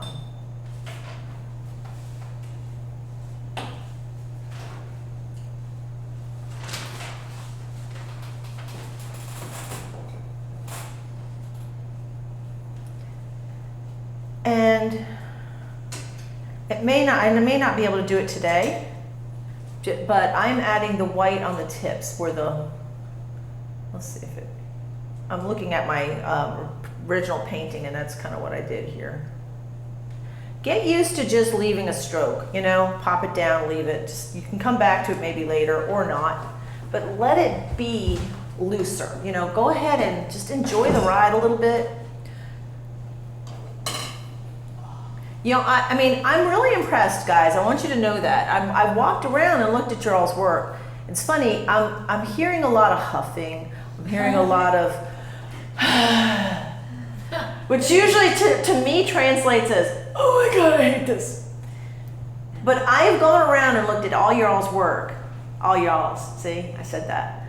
I've looked at everybody's work and I've not seen anybody here that is really struggling as much as the huffs indicate. Okay? So relax a little bit. You're doing great. Just have fun with this. I'm just now starting to enjoy this because honestly, I'm not used to being confined. And so if I'm playing with a value in the background, I may actually just, you know, I'll go rogue and just make a little stem or something that you can't even see. I'm just doing it right now. Just breaking up some of the shapes, because this is very different than the original painting. Does anybody have any like serious questions they need addressed? No, thank you. You're okay.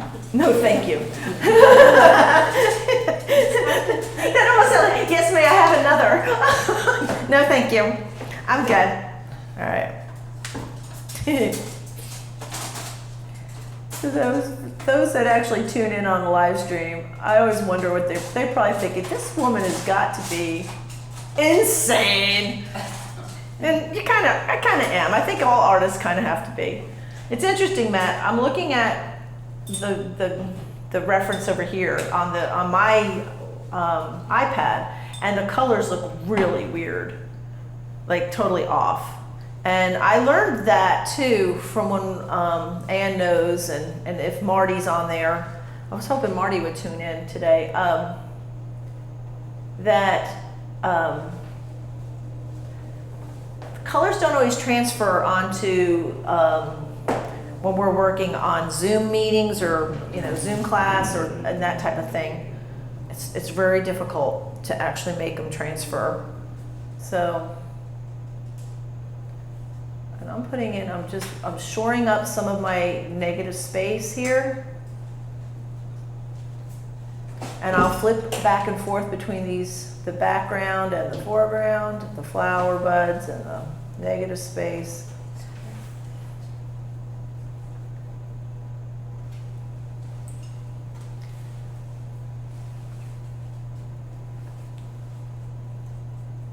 And so if I'm working in the background, and felt like putting something in here, I will probably try to go with a cooler,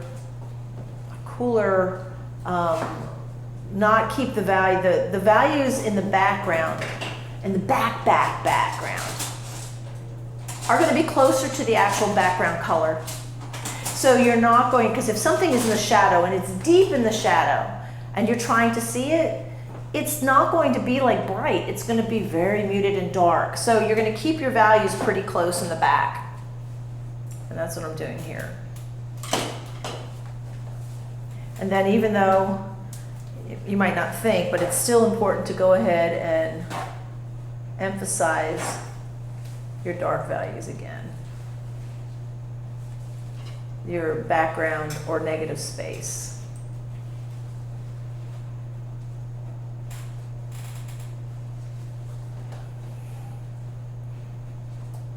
I want to thank everybody who brought snacks. Yeah, I like your muffins are very, very good, Joanne. And thank you. And the leaf tortillas, I opened the bag, FYI. You guys gotta see them, they're so cute. Yes, and they're really tasty too. They're tasty little tortillas. Yeah. Please eat them so that they'll go stale if they're just sitting. Oh, don't worry, they'll get eaten. They need to get They in. will get. I'm here for that. Yeah. Sort of back to the whole, we're, putting on for the fall. I was doing really well there for a while, and I got to get back to where I was. I was really watching what I ate. And not that I'm going to advertise, but that, what was it, Fitness Pal? Who was the app I was using? Oh, MyFitnessPal? Yeah. Well, basically, it was just making me be accountable for what goes in my mouth. It's awesome. And really, and I had lost gotten down to about 10 pounds off. But then, Great. yeah, that's great. Then what happens is your friend comes to visit, and then you find yourself eating more and drinking more. She brings chips. Huh? She brings chips. Well, no, it's more the wine. Well, Let's just be honest. Drinking wine will put some pounds on you. definitely. And yeah, that was the problem. But don't you find in the fall you kind of want crock pot, comfort food, hot? Yeah, that's true. We do that. My friend was having a hard day at work, so I took her squash soup with pumpkin seeds. And Oh. she's Oh, I yum. just feel, can you be my work mom? And I said, well, of course. Who did you do that for? Gemma. Oh, Yeah, I did nice. that for Gemma, Matt. Okay, so I'm applying a lot of the same things I just said. If I have one in behind another, I'm going to go ahead and darken the value right behind the bud that's behind. And so the bud in front will be a lighter value, and you have the sense of overlap. Okay? If you need to come up and look and see what I'm talking about, I will be glad to show you. And then I'm going to go ahead back in with some of the dark color and firm up these areas.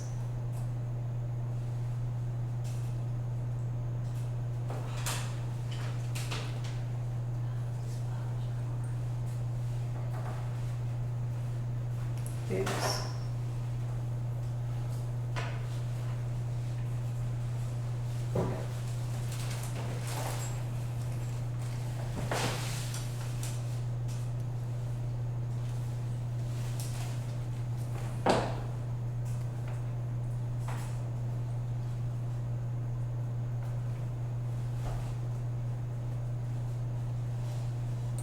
And I keep futzing around here. Joey Lynn had left a comment a little bit ago. What's that? Joey Lynn had a comment a little bit ago. Oh, let me see what Joy has to say here. Start another.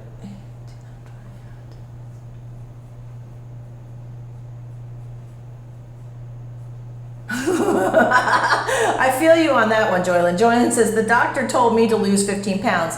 Went back and had gained 18. Okay, so Joylyn, I feel you there, sister, because I went to the doctor and they said, everything, your blood pressure's still okay, but it's creeping, or yeah, your cholesterol's okay, but it's creeping, your sugar, blah, blah, blah, blah, blah. She said, this will all go away if you lose 15 to 20 pounds. I'm like, okay. I lost like 10, but then I gained a couple back. I get it. The struggle's real. And I feel you on that. The other question you had was, how do I keep my paint from drying out between sessions? Well, if I'm in the studio, I can usually knock out, like the pieces that you see me work on for YouTube are generally pieces that I knock out in 2 days, okay? So I don't even put my palette up. I just leave it out, come back the next day, finish it. I can usually squirt out a palette and it lasts 2 or 3 days without me having to really do anything. If I'm working on a piece, and you'll see if you look around here in the studio, most of the people here have what's called a Masterson's palette, and it's a sealable palette.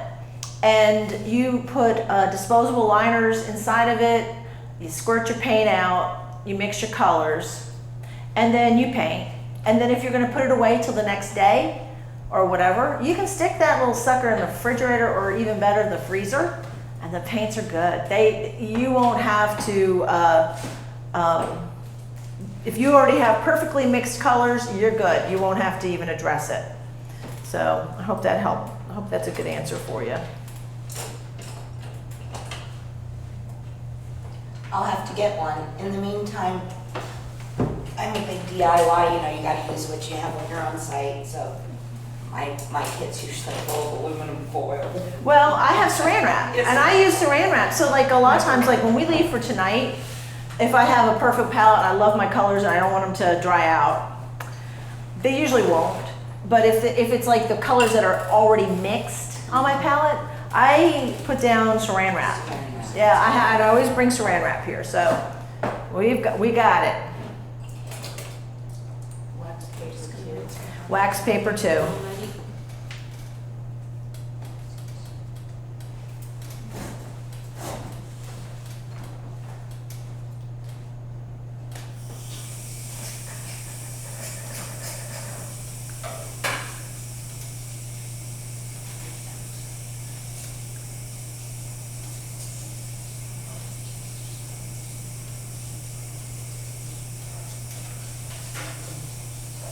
Oh, it's so quiet in here. You could hear a pin drop. All right, there's like all kinds of stuff that I don't even have in mine. I'm gonna put some other stuff in and make them look like they're in the distance. So I'm gonna use a little bit of I'm gonna use the chromite green, a little bit of ultramarine blue, and some raw umber. And because I already have black down, and I don't want to scrape it again, I'm just going to pop in some little little pieces here. And by doing that, I have the coverage that I need because of the opacity of the chromite green. I mean, I sound like I'm trying to sell this color. I don't know how I found this color. I don't even know what the story is behind it, like why I ended up with it. But once I got it, I am totally digging it. And I'm just putting in some stuff in the back, suggesting things. I'm not putting detail, just putting some things. Suggesting that there's things in the background. And then I can go back and hit it with some more of the background color and cut it in, and it will make sense. Again, since I've got a little bit more background here than I had on the original painting.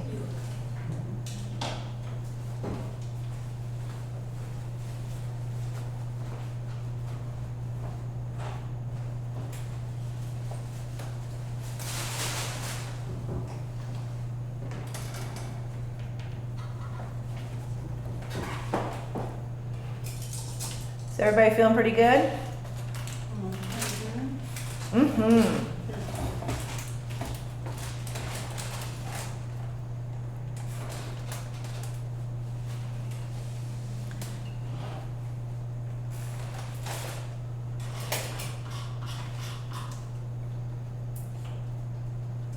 I'm just cutting in around my little things here. I don't like this orange one. I'm taking that out. Anybody have any questions? No, thank you.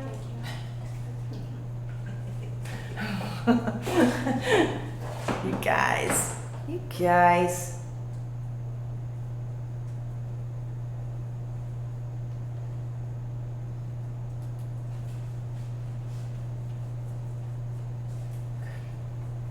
See, I'm itching to get into the flowers, but I wanted to get these stems in, or these buds in as much as I could before lunch. Joanne says, okay, my paint wants to slide on the substrate. Am I using too much paint? You're using too much oil. If you're sliding on the substrate, use less pressure on your brush, less oil on your brush. So and try to use a softer brush. If you're using boar bristle, forget about it. You're gonna be pushing that paint around and it's not going to lay down for you. Use a softer brush, something closer to a sable, and use less pressure on your brush, less oil, more paint.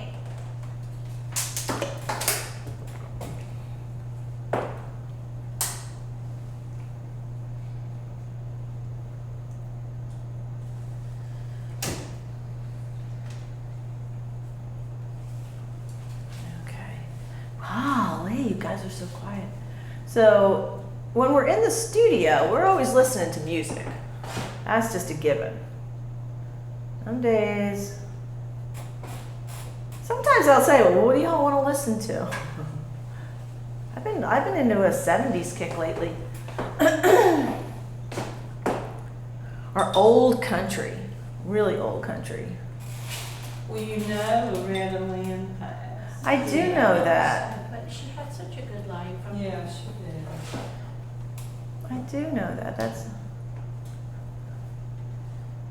One time I went to the doctor and I was having problems with my blood pressure, and I said, well, you know Naomi Judd died. And he said, who? Oh no. You said what? And then you said, have you been living in a cave? I said, With Naomi "You know Judd. Naomi Judd died, don't you?" And he said, who? Oh, He Lord. didn't have a clue. How old was he? Oh, he's young. Oh, well then maybe not. He should have known. Right. I bet he Googled it right after you left. He probably did. Naomi Judd, huh?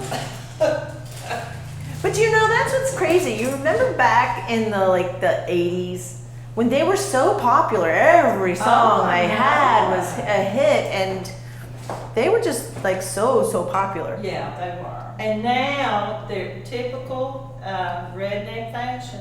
They're fighting over money. Oh yeah, the daughters, Wanda and Ashley. Oh, that's icky.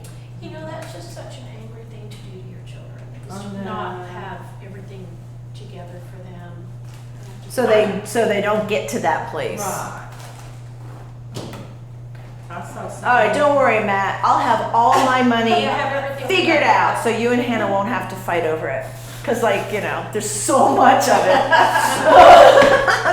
You will have no worries. No worries. So you're going, Suzanne, you do, not to be morbid, but you've got a will in place. Yes, I do. Okay, good. Otherwise, the government gets a big Oh, yeah. part of it. That The was. kids don't. Actually, I made a point to make sure that I had benefactors for everything I have. Yeah. well, and I think it's amazing that the most well-educated people and know so much real savvy about finance, you'll hear they didn't have a will. Because you know why? We're all immortal. We're never going to die. Yeah. We don't think about that. We don't think about what's going to happen when we're not here. Well, I'm never gonna die, and I've got a will for the kids because. You never are going to die? I know. To have any chance of becoming estranged, because I left them in a big, huge mess to clean up. Right. Okay. Memories and- Yes, the colors look different. Okay. Oh, great. Oh, my paint wants to slide. Well, I Okay. don't have much, All but the bottoms. All right. I love music when painting and a glass of wine. Joylyn, There you go. you would fit right in with this group, okay? We, well, we have Tuesday night people here, and we have Wednesday people here, and we have our friends that come on Friday. We used to do Saturday morning mimosas. I know, we have had the mimosas on Saturday. The thing is, it's like I have problems. I can't drink every day. I try not to. I really do, and then there's that. But it's fun. So we're with you on that. But I know that limiting or cutting back on wine helped me lose weight faster than anything. Really? Yeah, I hate to admit that. I know, it's such a bummer. I know, because you didn't even drink on Wednesday. No. And that's Ann, folks. Ann didn't drink on Wednesday. Sorry, I had to call you out on that. Actually, we were all very intrigued and inspired by your control, because I'm thinking, yeah, I could not drink on Wednesday. Yeah. That's not gonna happen. Well, you all were nice to not encourage me to drink, so I appreciate it. Peer Well, pressure.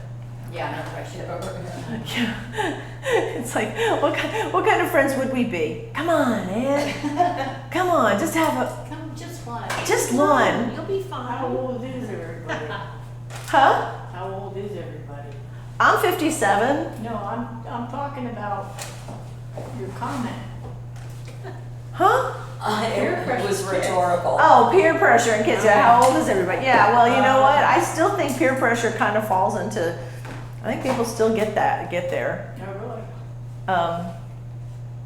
Joylyn just left another comment. Okay, Joylyn, let me see what you're saying here. Laughed at you so hard, I peed.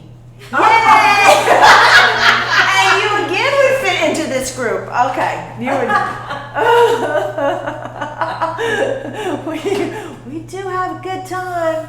Gotta come next time. I know, really, Joylyn, you really need to be here with us. I think you would love this group.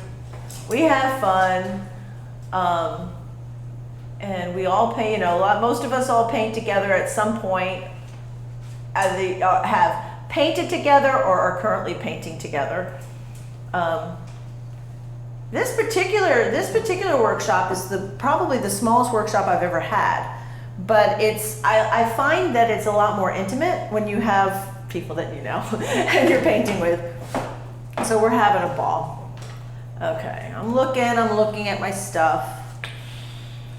I still see some stuff I need to fix, y'all. Okay, I'm going to go in. I see a color that I really want to have on my palette, and it's not here, and I haven't figured out yet. I think it's going to be, what is the phthalo green? Does everybody have either the Caribbean, or a phthalo green Yeah. or something? Okay, you need a cool, transparent green, okay? And the Caribbean turquoise, phthalo green, anything like that is going to be semi-transparent. So I'm taking a little bit and putting some titanium white, which is definitely increasing its opacity, but you still have the, there we go. Ooh, that's pretty. So I took a little bit of, if you've got the cad green, but I usually use like a cad green light. I got some of the cad green, that's the Charvine that I got from Joanne. I mixed a little of the cad yellow to it, and then took a little bit of that mixture and just added it to this Caribbean turquoise with white, and ooh, a really pretty color just happened. What are you trying to make? I wanted a warm, a cooler, brighter green. Oh, So that's why I took the, I wanted a, you know, the Caribbean turquoise and those colors are based out of phthalo greens, okay? So I wanted a phthalo green base because of the transparency, but I mixed a little bit of the, if you have your Shiva, a little Shiva to that plus white makes a really fun green. so this green, and where are you putting it? I'm gonna put some over here on the right side. Okay, I wasn't sure where. Yeah, that's where I'm gonna put some and see how it works. Sue, I apologize. Okay, Caribbean green and white, added to some, And then I added a little bit of, I took the color that you gave me. No, the Charvine paint that I just used, the cad green, oh, the green, yeah. the cad green. No, the Oh, cad. You have I a don't cad that green. laid out. Okay. Okay, it was a cad green, but it wasn't what I was used to. Yeah. I'm used to more of a yellow Uh-huh. kind of cad green, so I mixed a little I mixed a little bit of the cad yellow to it and made this color. Oh. So that is what I'm using. I just made it, it's just kind of a pretty cool but intense color. Cat green. You're welcome to come up and look. Does need cat green? This is what I just mixed. Let me see, I think we Yeah. do. Because I don't know why, but I have no green. What's the Do you need any, Jim? I'll figure it out. Okay. Caribbean? No, I'll figure it out. Here you go, sure. Thank you. Okay.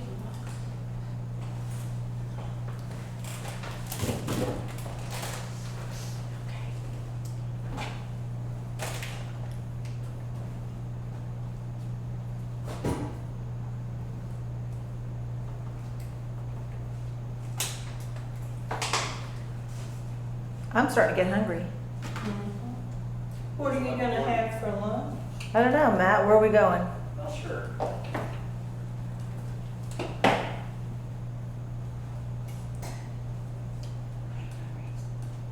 Does anybody have a preference of someplace?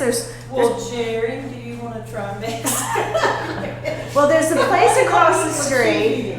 There's Beef O'Brady's, there's Barbaritos. There's places downtown. We don't want to be gone that long. That's the only thing. You probably don't want beefs. Probably don't want beefs. Why? It's not the best. Isn't it? Yeah, we went last time. Remember we ate there and it was not very good. That's being kind. It was kind of not so good. Yeah. Oh, well. yeah, it was some- terrible, actually. It used to be good back in the day. That's too Really? bad. Yeah. They did just get new owners. I'm not sure if that changed anything, but In my time. I'm trying to lighten up some areas on these little flowers. So I'm actually adding a little bit of cad yellow and titanium white because I have these very cool flowers. And I'm adding a little heat on the tips. Where is Barbaritos? Is there a Barbaritos around? Yeah. Yeah, it's right there. It's pretty close. My great grandmother and I went the other day. She loved it. Which, loved what? Barbara. Yeah. There's a lot of places we can go. We don't all have to go to the same place. Have you heard of the new restaurant down near Allendale called Full Bellies? That sounds like it would do really well here in Kingsport, I Tennessee. know. Full It's, bellies. I worked last night and a gentleman did DoorDash and So I had it there at the desk, and that lady came in, and I said, well, I'll keep it here for him, he'll be here in a minute. And I said, where's it from? And she said, Full Bellies. And I said, oh my goodness, where's that? I've never heard of it. And it's down in the Allendale shopping center. Well, there you go. I did not know about a Full Bellies, but sometimes like even DoorDash has, they're not real restaurants that you can go to. Ghost restaurants. So They're- say Chili's has wings on their menu and fries. Well, will be this fake restaurant DoorDash that sells wings and fries, and it's coming out of Chili's kitchen, but it will have a name like Right. Just Wing It, or it's just Wing It. So they're not real restaurants. They're not like you could go there. But I don't know that that's the case with Full Belly. But Well, she told me where she said, it's located right in the corner. oh, well, there you go. So evidently it must be a. It's like a thing. Yeah. Isn't that funny? Well, with a name like that, how can they I know, fail? how can you go wrong? How can you go wrong? Sushi. You need to be careful where you get it. Okay. What are we thinking about? I heard you saying, careful where we get it. Are we go? Talking about sushi. Oh. Food City Sushi. Y'all make fun of me, but I eat Food City sushi. Yeah, I do I do too. too. I Gas do station too. sushi. Not gas station sushi.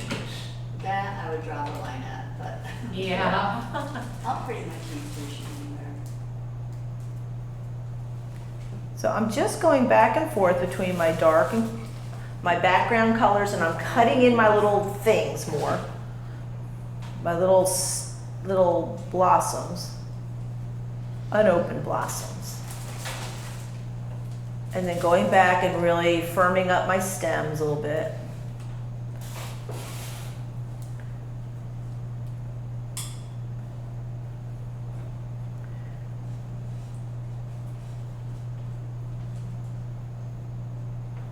Okay. Oh yeah, I am so excited about eating. What time is it? It's getting that time. That's why I'm like already thinking about it. Can't stop thinking about it. So I'm gonna just eat my own lunch and then go for a walk, but just should I come to the back door or front door? Come to the same door you came into. Okay. The reason, like tomorrow we won't have a choice. You'll have to park on this side tomorrow because of farmer's market. But that door downstairs, unless the carousel's open, stays locked, and I don't even have a key for that one. Okay. So that side's the one I can let you in and out of. Easier for me if I'm coming in with you. I mean, I can let you in on either one, but.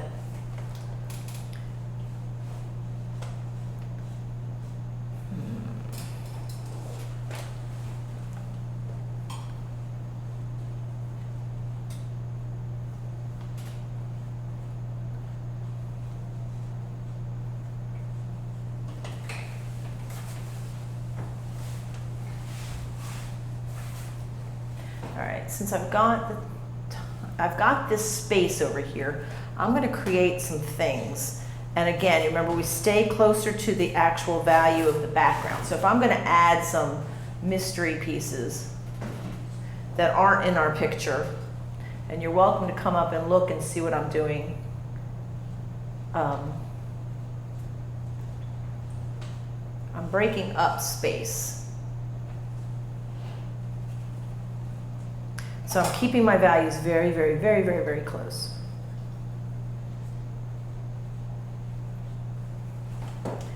Then even though I do have the values broken up that way, I'm still going to go back and go around them with the dark value of the original ivory black CAD mixture.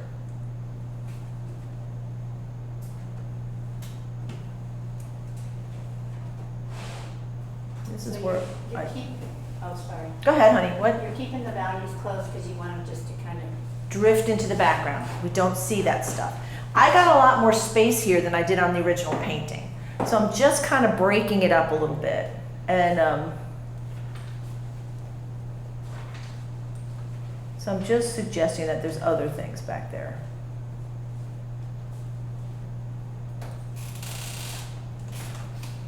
And even with me doing this at this point, doesn't even say that I can't go back and change it again. We still have a lot of playtime here.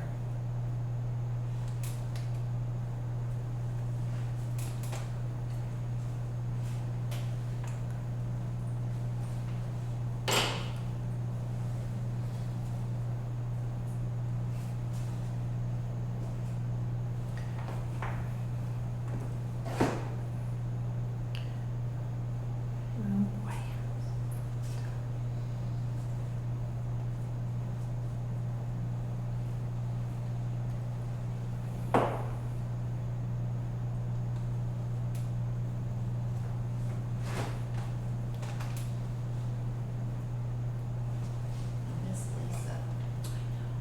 She texted me last night saying that she was thinking about us.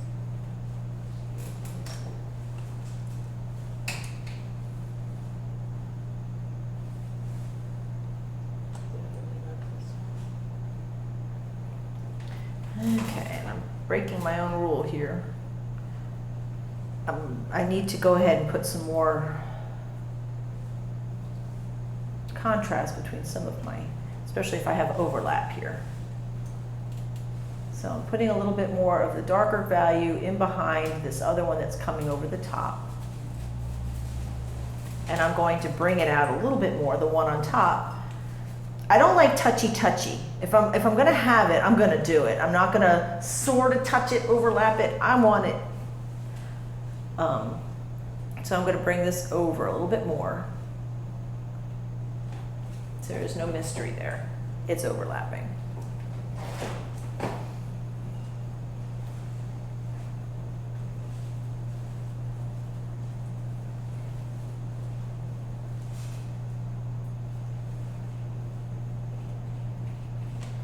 And I'll put a little bit more in there.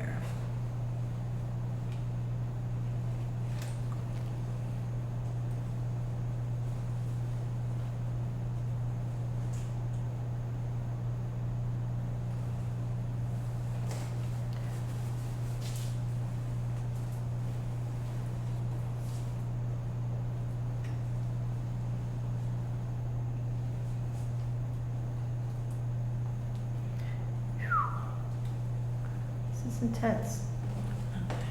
All right, I can't even see the sun. So I've got a really intense glare on my, and I'm sure you guys do too. Sometimes I feel like I have to leave it just for a little bit so I can kind of figure out where I am. And the thing is, we'll go eat lunch, come back, and you'll look at your piece all differently. He'll be like, oh, that's not that, or what the hell was I thinking? Because sometimes that happens to me too. I'll come back and I'll look at a piece and like, it looks so much better in my mind before. It happens, it really does. So often I'm just like right now, I'm just kind of hitting over this edge because I know that one's in front. You know, I'm looking at if they're touching or are they overlapping, where are they in the space?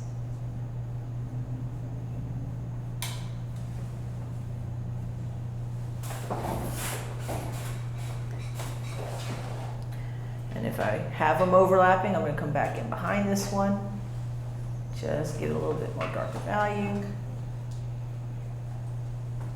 Is this recorded where, do we have access to watch this? Yep, you will have access to watch this all over again. Listen a lot. And the nice thing is too, and with the camera that we just added to it, you can't see it on this monitor, but the camera that we just have zooms right in on my piece even better. So there's even a better, you're gonna see it better. I'm not going to worry about some of the like yellow joints. There's a lot of joints and things that are going to happen in some of these stems. That'll happen. We have all kinds of time for that. I always say that. If you remember the last workshop, we were scrambling to try to finish the pieces. On the last day, oh, you guys did great. That was pretty hairy. Yeah, we were really scrambling. We did it. Some of us did it in the studio. We finished in the studio, which is fine. I don't know how you all did it. I did it and watching your YouTube, Right? and it took me forever. Well, I'm glad that you were able to follow along. You were supposed to, for those at home watching, Abby was supposed to have been at the last workshop, but she ended up getting a stomach bug. We missed you, Abby. And we were like, oh, Abby was so excited. She was so excited to be here. And I was like, oh, girl, you'll be at the next one. You're right. And here you are, and we're glad you're here.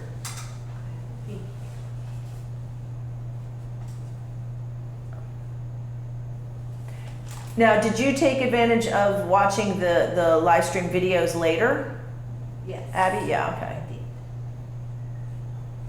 Okay. So again, I take a step off every now and then, folks. Take a step back.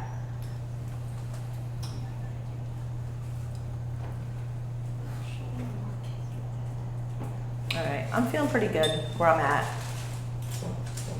I'm gonna take a walk around, see how everybody's doing. And we'll be taking a break for lunch here in just a bit. And I've got paint on my hands.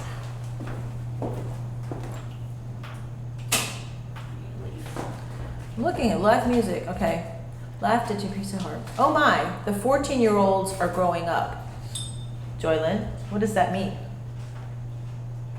I sure do.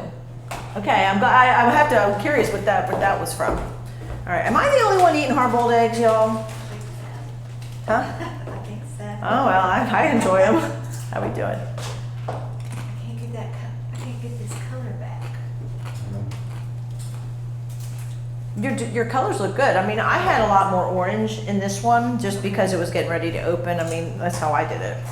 I just finished trying to get my background thing, and I'm gonna go up there and check out your little. Yeah, you're doing fine. You'll want to alter the size of your buds because yours kind of look pretty uniform. Some are short and fat, and some are long and skinny. Okay. But that general shape, it's looking good. You'll want to also, I can see you're using your paint very thinly because I can still see the pencil lines between them. Right. So you're going to want to make sure that you actually get some of the actual, you're going in with a mid-tone and that's fine because you can go in with mid-tone and then add your light and darks after. And that's fine. So I really don't, you're fine. You'll want to use your little brushes to get in all these little funky little spaces, but you're doing good. I got these. Yes, the workhorse, those are great. That's a great set. I'm so excited. And you'll be like, oh my gosh, I'm gonna start. I got the brushes thinking I was gonna do miniatures, Yeah. and then I didn't. But I use those brushes like crazy. Oh, you're doing good. You have a lot more in your base than I do. I haven't gotten down on a low. Down here? Yeah. I don't know what to do with all that. No, but I mean, you're doing fine.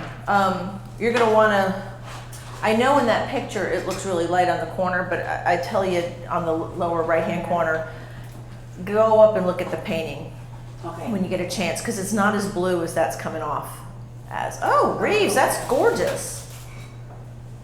Y'all are doing great. I thought I should be surprised, but I'm just saying, I think the smaller sizes is helping. Definitely, yeah. It's not panic mode to start out. I also like the way that Reeves is sitting, well, everybody kind of is, but you're sitting back and painting as far away as you can from that particular position. That's looking good. I don't know what I'm doing. Well, then keep doing it. If you don't know what you're doing, whatever you're doing is working, even if you don't know what it is.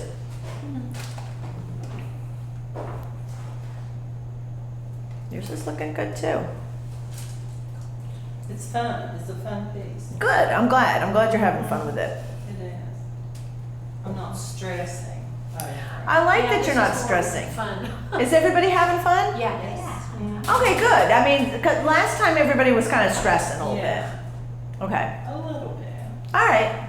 I will tell you this. I happen to think that this piece is harder than the second piece, okay? So if you're not stressing over this one, then you're gonna really not stress over the second one. I shouldn't say that because what I would find, you may not find stressful, but the overall composition of the thistle and goldfinch, I think, is a little bit easier. Oh, really? Well, you got a lot of green on the lower the lower bottom, Right. and you've got your thistle, but it's just kind of a, Is it thistle or chisel? I say thistle. Shizzle? Oh, shizzle! I said shizzle. Yeah, we were kind of getting all ghetto on Tuesday night in our art class. We have the Tuesday night painting class, and we were drinking wine, weren't we? Yes. Yeah, we kind of were, and we were talking about the shizzle, because I said, yeah, this is the real shizzle here, folks. Nice. That looks good. I'm gonna stay here for lunch. Okay, you're staying here for lunch. Okay. Thank you. Okay. That looks good. Do you have any questions? No. You seem you're moving along nicely. I'm not gonna. This makes me happy, y'all. I like it when everybody seems to be just like doing it. That's just doing it. Just fighting, getting the brown and everything. Well, you know what's interesting is like you're almost getting to like you're going to a completed, like you're creating a completed flower and then moving through. Like I like you have a different painting style. You're not going in with I'm just going to do midtones and yeah, I like how you're doing that. This is interesting to me. This is a little off because of the value, but I like what you're doing. I like how you're doing it, I should say. See, like I didn't even worry about the stamens. You already got your area for your stamens. But I like that. I like what you're doing. Good job. Good job. Yeah, this seems to be like you guys are just clicking along on this. Well, I'm impressed. I'm definitely impressed. Nice job. It's fun. Good. Good. It's a fun one. It's a fun one. I like that. Look at yours is filling in too.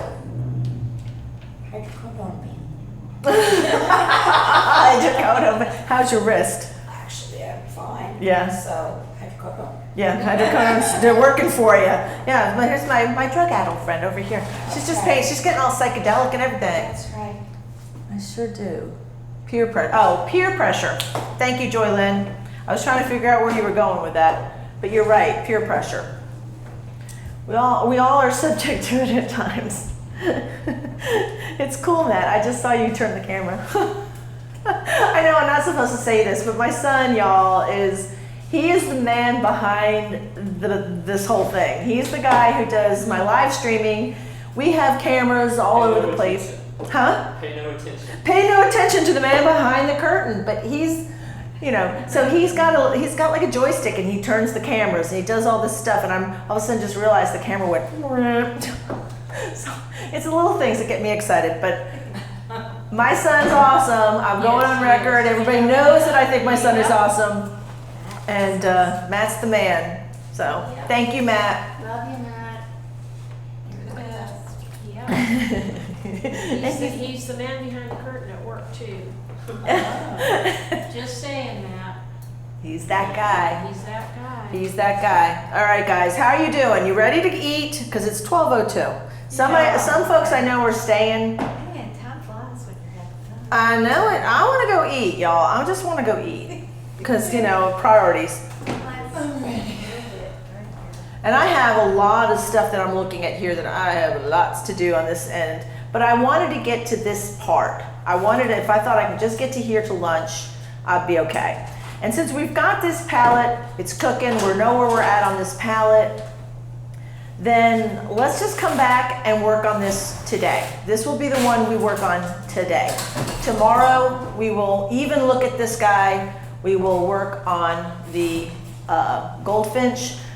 And then hopefully, because I may end up having to change out my palette, then yeah, we'll just work. If you feel like you can work off the same palette, great. A lot of you have your papers inside your palette. You can just set it to the side and come back to it if the paint's good still. I don't want to tell you have to get rid of your palettes. So, all right, I want to go. Good. So we're gonna We are gonna break for lunch. We're gonna grab a bite, get something to eat. Yeah, and we'll probably be back in about an hour. So I will see you soon. Don't go away, just come back, go eat something. Go eat something, Joylyn, go have a glass of wine. And we'll catch you on the other side, okay? Bye.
ready. We've eaten, we've had a good lunch, so we're ready to kick back and do some more painting.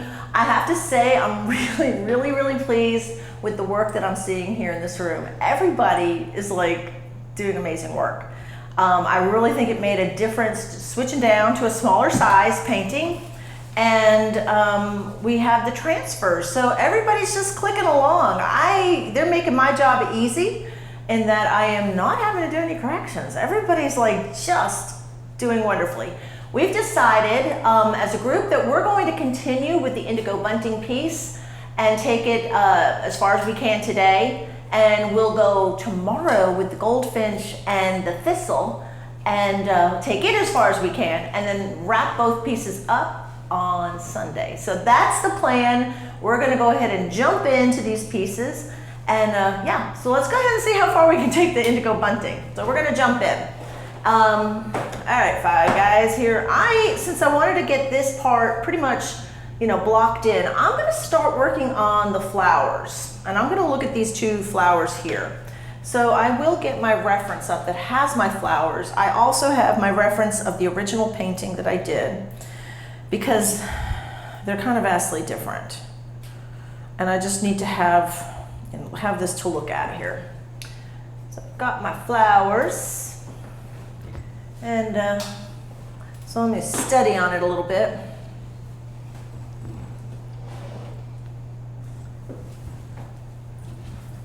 Okay. And I am looking, and I'm ready to jump in, I think. I'm going to start on this flower right here, the main one here on the top portion of the painting. And now that I have paper towels in my hand, we'll use these. Okay, so I'm just getting reacquainted with my flower. I'm going to take some lighter, you know, since we have all these neat oranges that we made up earlier today. And I'm going to take some, I'm going to mix a little tiny bit of cad red into this, and when I say a little bit, oh boy, sorry about that. I don't know anybody from Cornwall, New York, so I'm pretty sure that would be, as they say, spam. But if they need me bad enough, they will leave a message. Okay, so I'm going to look at this leaf right in the front. For some reason, it's what's grabbing me, and I'm looking at both my reference and, oops, it's not even light enough. We're going to lighten that up a lot more.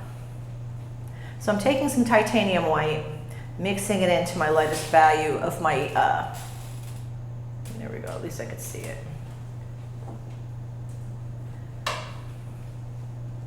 And I'm creating the leaf. And you know, this is kind of spilling over into the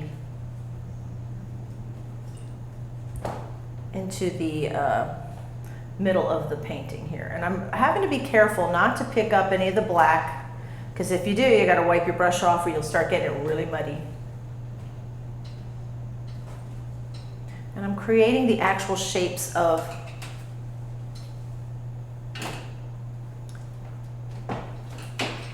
the petals.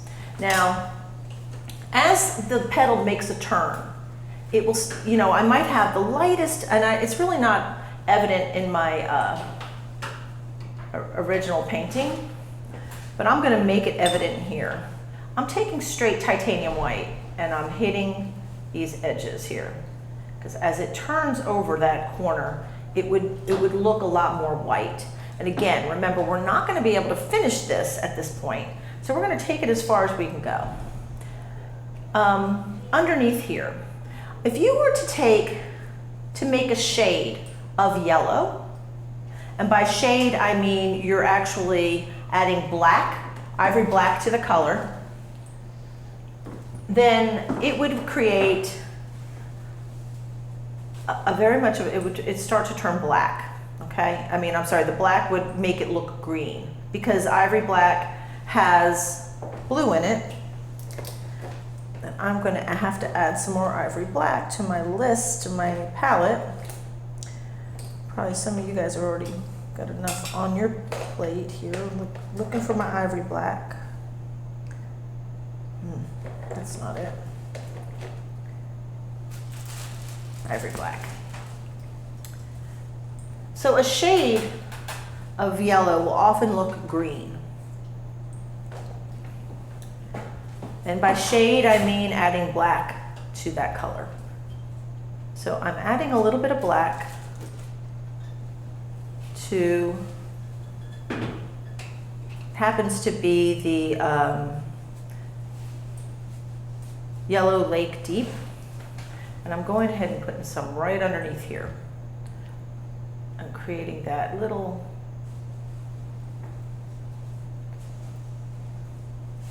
so it's interesting, right? That I can use the same color that I made the orange with and actually make it look green. And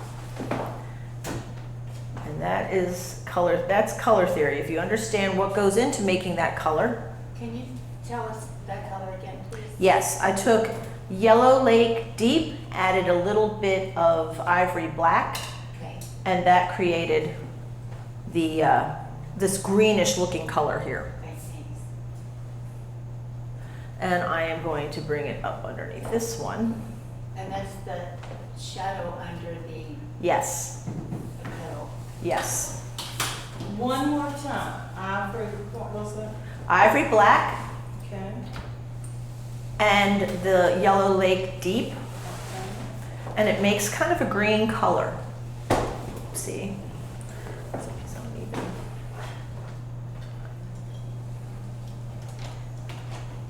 Now, could we have made that with green? You could. And if you want to, you may. But I'm just trying to use some of the same colors I already have, and I didn't want to use the green that I had. Okay. Because I had used it with, made my own green earlier and it didn't look good. Okay.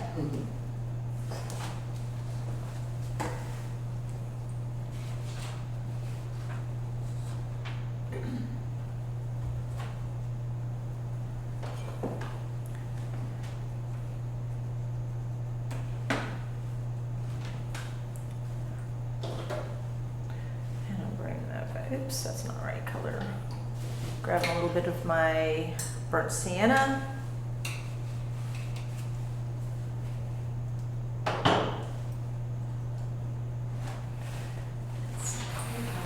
that green.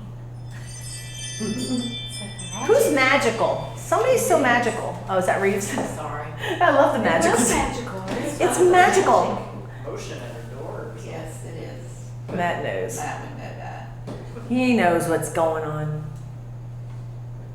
It's hard to get one past Matt.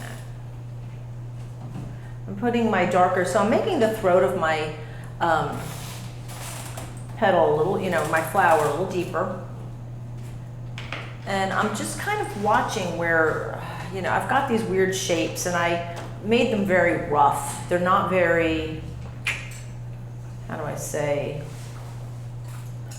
not very organic looking. So I'm gonna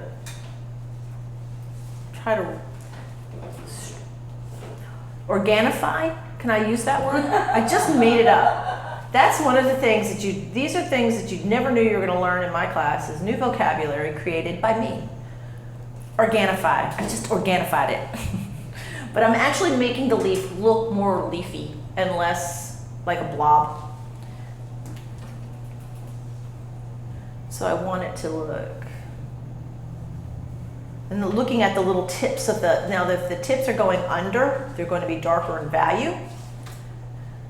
So keep in mind, how is this looking if this was in, just like this little tip here. I'm going to go ahead and make it dark now, even though I haven't put the light area over it yet.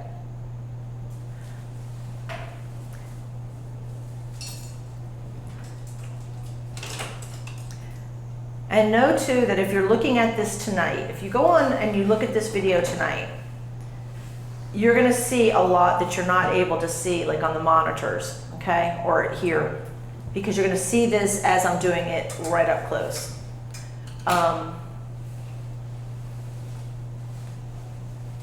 You'll be able to get that at least.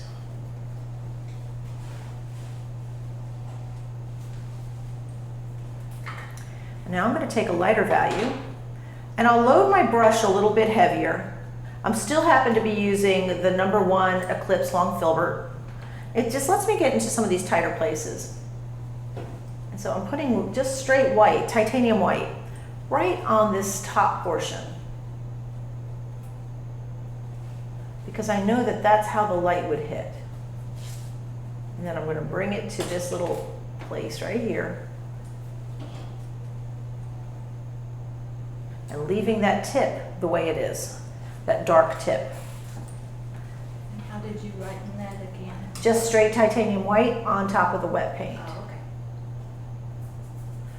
okay.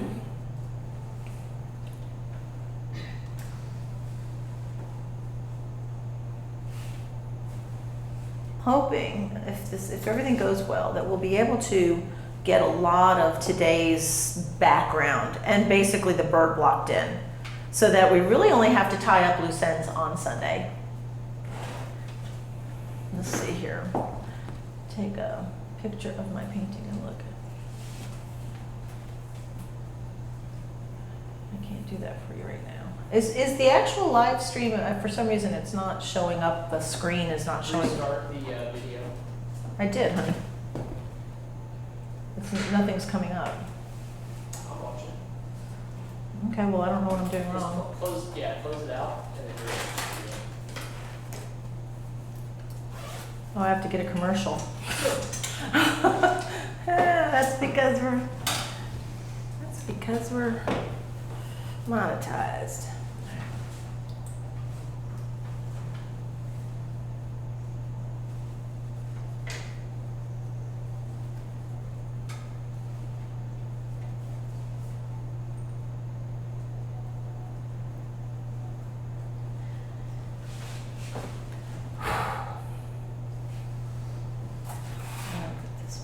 Orangier. So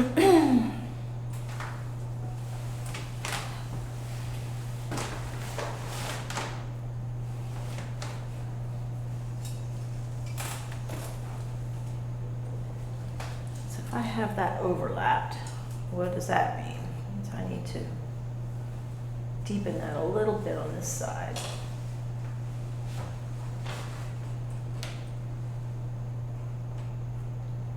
And you're going to learn too, when you're working on this type of substrate, that you're going to want to have a lighter hand. And by lighter hand, I mean less pressure on your brush.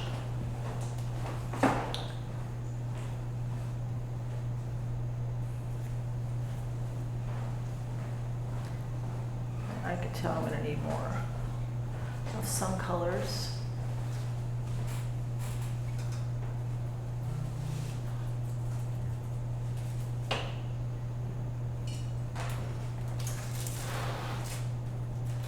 And how you roll your brush. You're going to want to learn to be able to actually finesse your brush in a way that, you know, I'm following the petal. I'm using that contour and rolling it.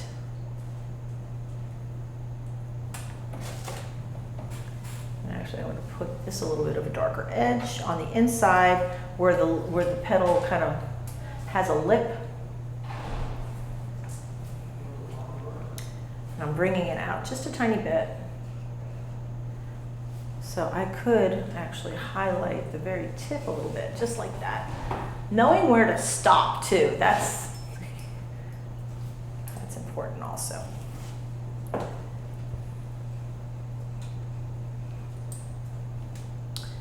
So I'm going to get this edge, and I probably am going, I'm having more fun with this leaf than I should be. Way having too much fun here.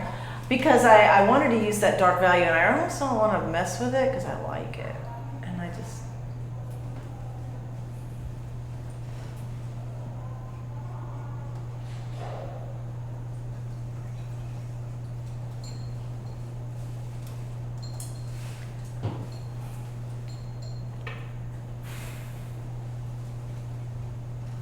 trying to lighten up that very front part of the flower. Shoot. And I pulled black into it. So when you do that, you got to wash your brush off. Don't pull that black in any further. Don't try to think, oh, I'll just blend it away. It'll be fine. It'll go away.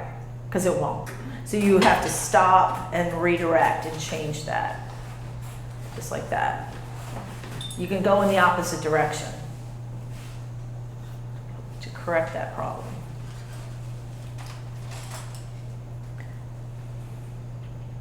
And I did. I changed a little bit of that leaf a little bit, but because it comes out differently. I'm looking at my actual painting reference and I'm looking at my photo reference, and yeah, like I said, they're vastly different. But it's fine. They don't have to be exactly the same. Yeah, so don't put that much pressure on yourself. And again, I guess that comes from the whole concept of doing the sketch. We kind of want to stay true to form, but you lose the spontaneity. Just know, as long as it looks like a petal to your flower and it makes sense, like you've got the light falling where it should fall, I'm good with it. And by saying where the light should go, where the light should fall, kind of knowing that the tips of those petals are probably under shadow, so therefore you would not see the bright warm light. You would see a darker version if it's in the shadows, right? Knowing where light is really key to any good painting. Where is the light source on this? Good question. It's bouncing all over the place in the floral section. It's really hard to say where it's coming from. Since the tips of the flowers are lit up, if you look at the photo reference, I'm guessing it's directly high. So it's probably noon because the light seems to be coming in from the top.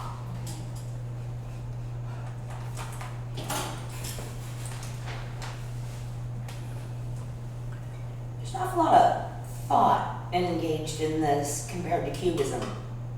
Well, I will say that and I still contend to the fact that a good abstract is well thought out because the compositional elements still need to hold true, right?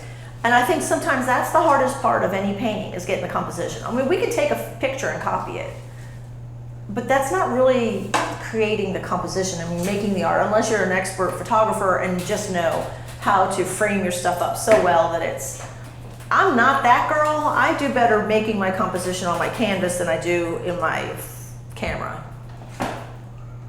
Now, I'm not going to work on the stamens today, folks. I'm looking at stamens as being something that happens on Sunday.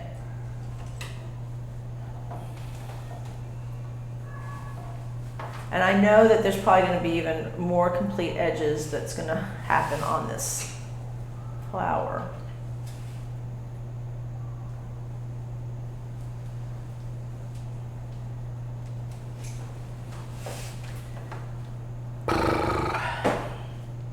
So like I said, stamens will happen another day.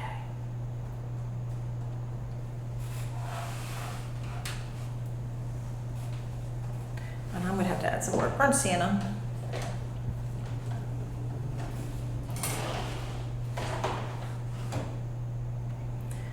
Now, does anybody here have like they have a favorite color that they use that only use from one brand? Like I like Winsor Newton's burnt sienna. That's like my go-to burnt sienna. I happen to be using Michael Harding's burnt sienna today, which I also like, but it's vastly different than the Winsor Newton. So nobody else is that particular about their colors? King Blue, Michael Harding, I mean, Yeah. I love that color, and it really is a wonderful color to have. It is, and I like Richardson's Richardson's King's Blue is also very nice. It's not quite as intense maybe, but it depends on what you're using the color for. I use King's Blue often to lighten up and cool down another color because of its opacity, but it's already got the blue in it. Therefore, I can kind of kill two birds with one stone. No pun intended with subject consideration. but I can lighten and cool at the same time with one color. And that's, for me, that's, okay. I'm gonna work on this stem. I'm gonna work my way down. Have we got any questions? We're good? Awesome.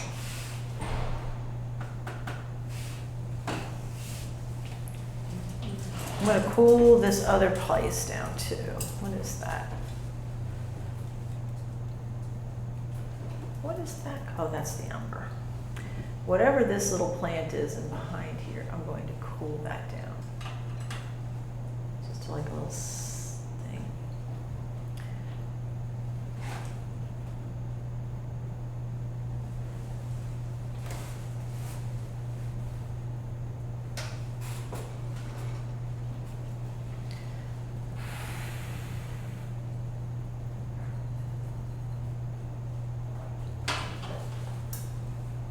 Remember to take a step back every now and then, take a look. Like I think this is too fat here, so I'm gonna slim my little flower down just a tad.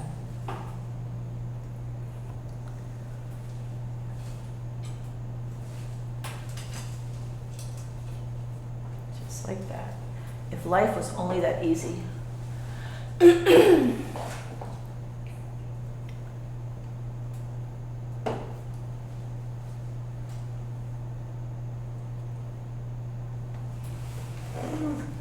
Getting that dark color in.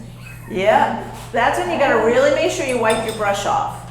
Wipe it off. I always have like, look, this is how I paint. I keep a rag in my hand and I'm constantly doing, yep. For some reason, I keep touching it on my Sorry, Matt. canvas.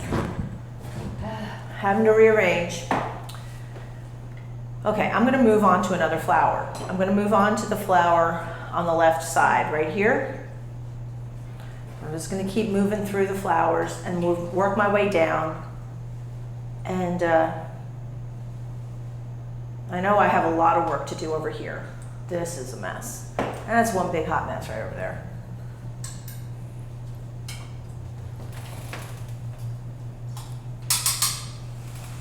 Okay, cleaning my brush, proceeding. All right. So your palette should have an array of cool warms and warm warms and dark warms and light warms. Have you all got that going on your palette? Yes, no, maybe? I saw Anne make a sheep face. Maybe. A sheepish little grin. So you know how to make a cool orange, yes? What would be the easiest way to make a cool orange? You could add blue to it. Blue is its complement. You can make and that will also usually darken the value as well. You can have if you had orange of just a neutral orange and added King's Blue, you can have a lighter value cooled orange, okay? We made our oranges, right? We basically made our oranges. So you can always, I could say, yeah, you can get out a tube of orange paint. I got Winsor Newton orange in my box of tricks here, but I didn't use it. So you don't have to, you can, if you wanted to warm up, make your orange hot. If it was a deep orange, you can add a little bit more cadmium. If it's a light orange, you can add, you could have had cadmium red for a redder orange or cad yellow, but you can still have a pretty warm orange that way. If you just need to lighten up the orange, but you don't really need it to be warmer or cooler, you could just add titanium white.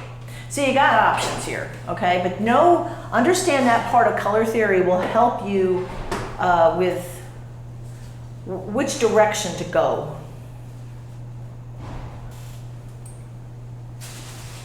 Okay. So I'm gonna get inside this orange, and this is going with that's not the orange I want. Now I did put down that magenta, because I wanted a kind of a cool, fun reddish orange here. And I'm just going right in here. Boop, boop. And anybody who knows me knows I love contrast so much.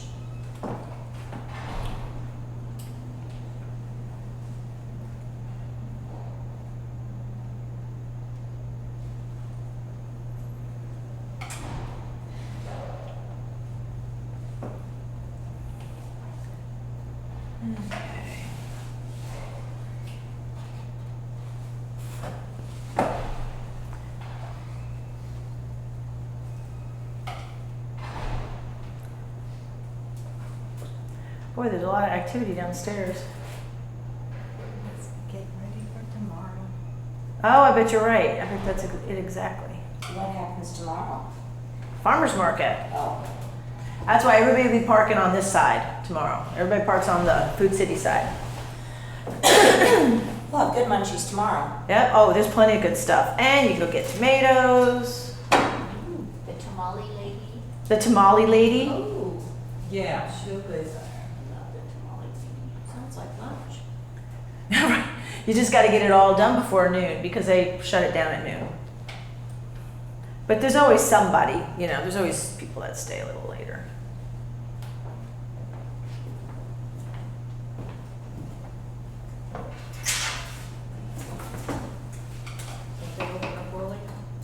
Oh yeah, they're open like at what, 7? Yeah, I think so.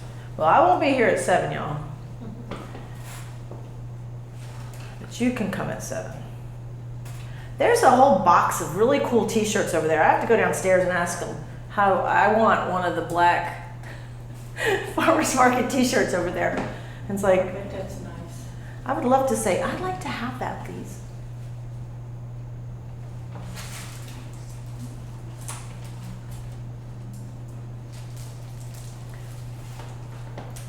So since I'm suggesting that, or now that we, you know, Anne brought up, like where exactly was the light coming from, and we pretty much kind of think it's coming from the top.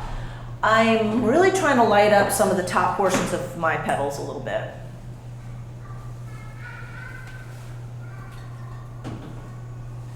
That little baby. I hear little babies. And I'm going to bring this, just because I like to overlap, I'm bringing it right over the top of that little bud. See, this is where I get to have fun, because I will break out of the cage that is the line here, and start putting in like overlaps, and since I just overlapped here, I'm going to add some light to it, and that means I'll go in behind this and cool it down just a tad. Actually, I'm going to add some orange to that. Remember that having some orange inside of your little pods, buds, whatever you want to call these like weird little things, makes sense, because these things are going to be opening up and becoming flowers, right? So these flowers happen to be orange. Now some of them look like they have a backlighting to them. If you really look at the flowers, you'll see a little bit of light because it's coming from the top. It may actually be a lighter side. So they might actually look lighter on the sides. Maybe not all the way to the bottom, but at least on the top. And it's really difficult because it's blending with my black and it's making a big hot mess. Oh, it's happening to you too. Yes, it's happening to me. I know. And I'm sitting here doing this. I don't have my glasses on, y'all. Maybe that's why it probably looks better if I just don't wear my glasses. Just don't wear them, Sue. It'll be all right.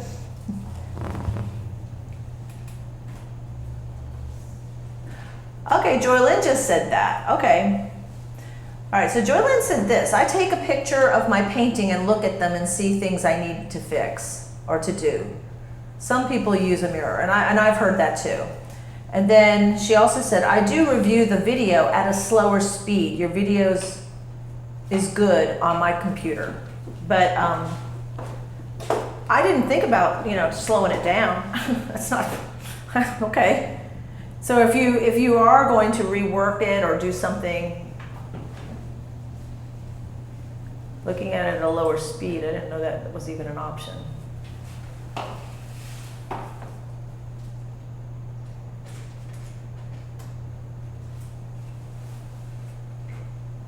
Okay.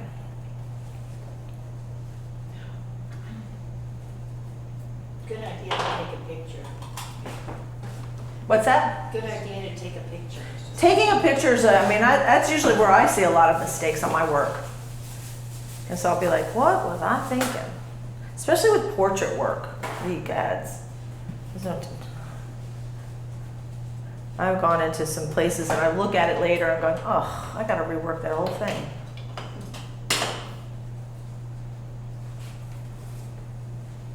Since you brought up the quality of the paint, Yes?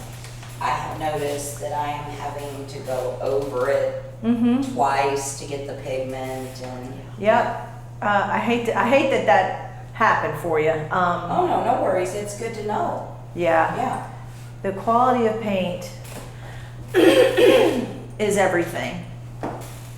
And because it can be very frustrating, especially for a new artist. The thing is, and I will say this, I won't use brand names. I will simply say box store. Box store with an S on it. When you're buying your oil paints, if you're not buying a name brand that is well known in the field of oil painting, Winsor Newton's awesome, Gamblin's awesome, Michael Harding is really awesome. There's, there's a lot of brands, Grumbacher. But if you're getting brands that have cute names that usually have to do with all the other store brands that they carry, run away from the other direction.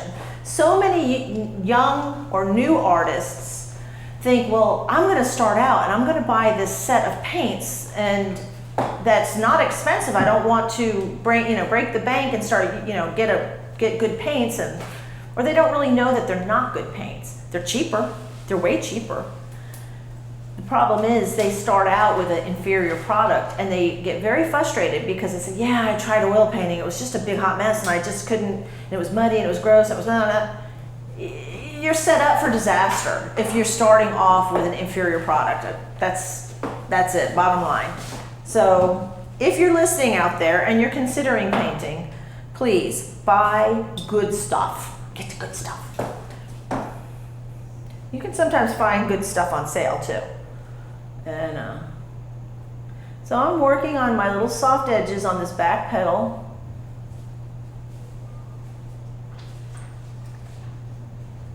And it's okay if it's not completely sharp, guys. I don't want you to, I think if it's a little tiny bit fuzzy back there, that's probably better. And when you want to fuzz out an area that you're working on, you can use a clean brush, just dab it in a little bit of oil. And since everything's still wet, you can just tease that area to make that soft edge. Clean your brush often because it will get messy.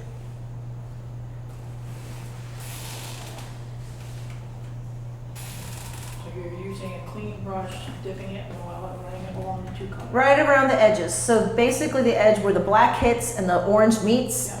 I'm blurring the edge so it's not like a crisp, sharp line. Oh, okay. Only doing that if it's in the background. If you're trying to bring something into the foreground and you want it to be sharp and crisp, leave it sharp and crisp if it's in front.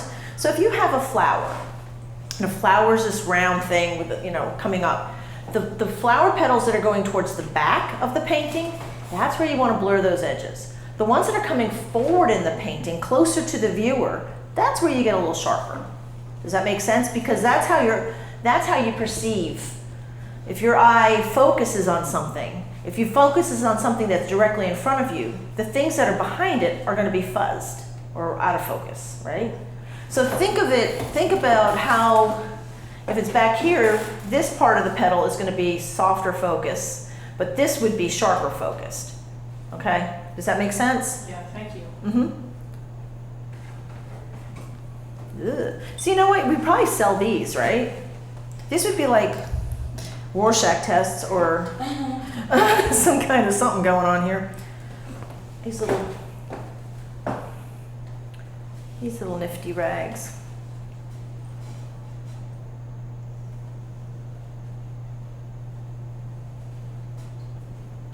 All right, I'm probably getting too finessey here.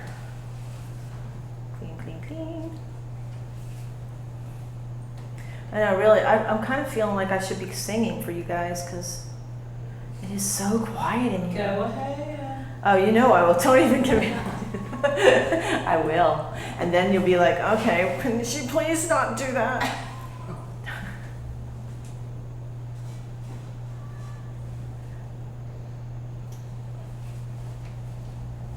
These flowers have got a lot going on in them. Yeah, they do. That's why this is probably the harder of the two pieces, in my opinion.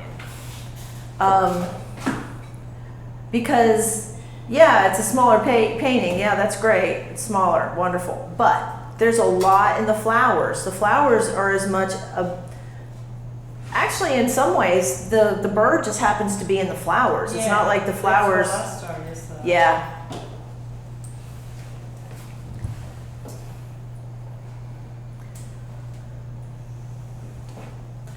And what do.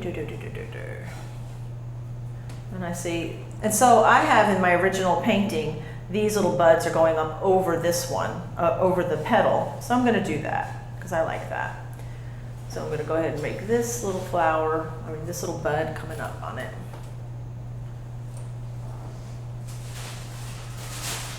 I'm still on my first flowers. That's okay. That's all right. You're not alone, Abby. Okay.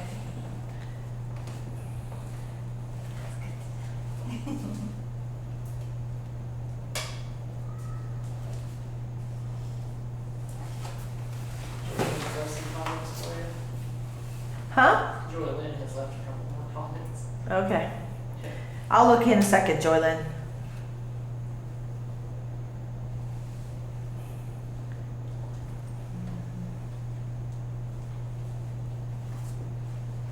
I'm gonna put a little one right here. Oh, I heard the little train bell. You got a toy train? It's the train to, it's, they must have a little, I don't know what's downstairs. I should know these things, right? I don't know, I figured out why Matt, that lady said it, and I knew I hadn't met her before, the volunteer that was downstairs. Oh yeah, I recognize you, and I just didn't know that they had that video playing downstairs. You don't know how popular you are. No, I didn't have it, I didn't know that she knew who I mean, she was like, oh yeah, of course, I know, you know, and I'm like, I'm thinking, I know I'm getting older. I know I don't remember everybody. And then I'm embarrassed by it, thinking, oh gosh, I probably do know her and just can't even remember her name. And that wouldn't be, that's not exactly a lie, because half the time that is the truth. You were on the cover of the Sullivan County, what was that, for visitors to come to the area? What one was it? Book? Yeah. What book is that? So, something about visiting Sullivan County, that was last year. Magazine. They put it out. I've got it from my living room. Oh, okay. Yeah, that was a couple years ago. Or last year? When was, I don't remember when it was. So a lot of people recognize you now, and you don't know them, but they know you. Well, Or they feel they know you, let's put it that way. ask Matt what happened at the grocery store. The lady at the cashier, one of the cashiers, the lady was helping. Her name's not, is it Monica? No. That's not Marcia. I think it's Monica. Anyway, she's very sweet and she's very kind, and she says she's always on my website. Well, I was like, oh, so you're the one. There's only one person looking at my website. It's her. It's Lady of Food City.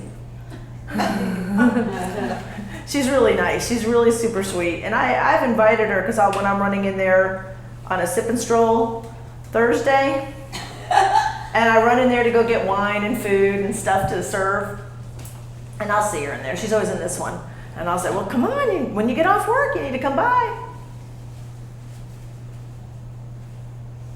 There's probably so many people, Suzanne, that are intimidated. Yeah. They think you are such a good artist, which you are, but along with that, they feel kind of stupid, I guess. Yeah, but if you know me, you know that I'm not a Yeah. scary person. But And she does, she probably knows you from afar, well, she's just a really sweet lady and enthusiastic, and it's really nice. Sure. All right, I'm sure she really probably appreciates you inviting her. Oh, well, I mean, I would love for her to come by. Okay, it seems like I'm frozen, Matt. I don't know if that's just I look like such a scary, weird person. I don't like how I look on video. I do review the video slower speed. Matt, mine stopped it. Mine says I have no connection. It says I have no connection. It must have stopped. You see. It says not connected. I'll let you know. Yeah, because I couldn't see Joy Lynn's thing. I was going to answer questions. Is your phone nearby? Yep.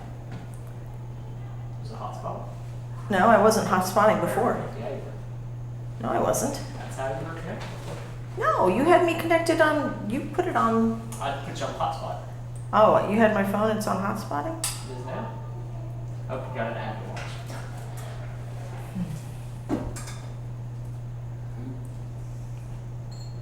There you go.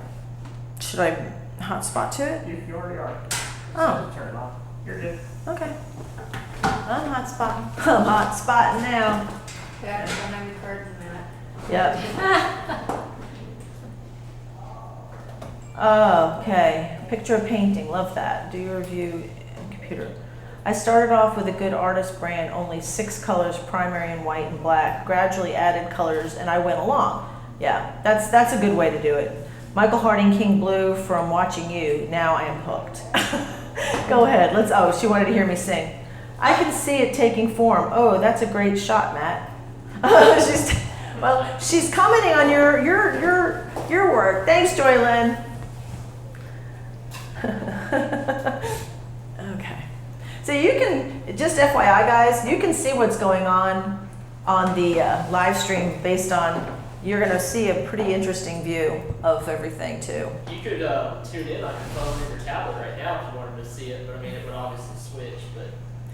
That's what Deanna did at the last one. She had the live stream going because she was answering questions of her friends or something that were actually live streaming too or watching.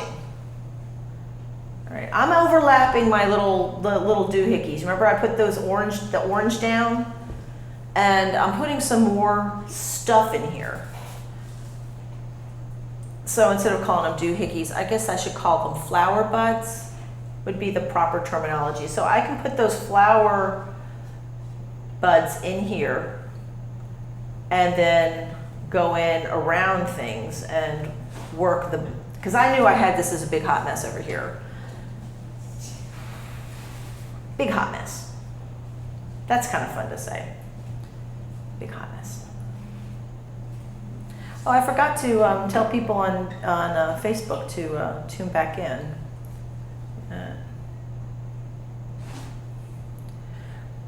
So I am also just kind of,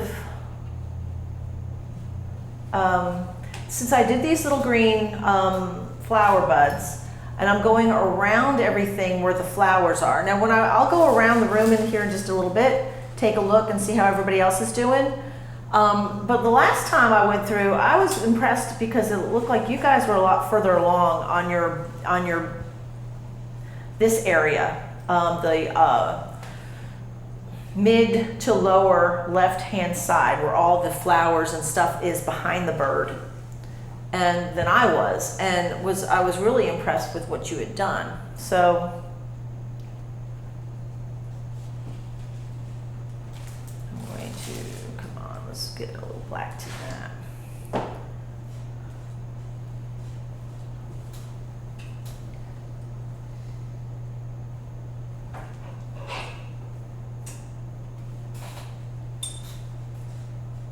So by dropping the stems and the lines and making all these things going off in different directions, you're also creating, it's kind of like creating more interest in space, right? And but it's also showing you where you should or shouldn't paint. So I'm creating more stems and things. And I'm using the cobalt chromite with a little bit of raw umber in it to make these stems over here.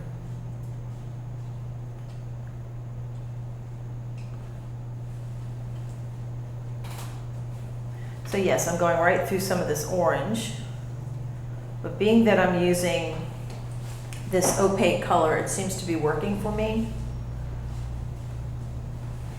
It's a look again. I need to add some more oranges. I want to go ahead and knock this whole area out a little bit.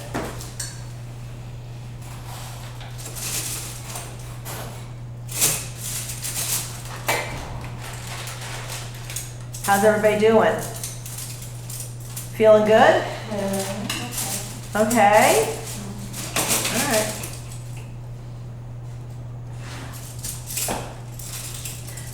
I'm mixing a cooler, lighter orange by actually mixing a little of the magenta and titanium white into my orange, okay? So a lot of the colors that you see on the lower half of this painting should be cooler and lighter, or may look cooler and lighter. And that's what I'm doing.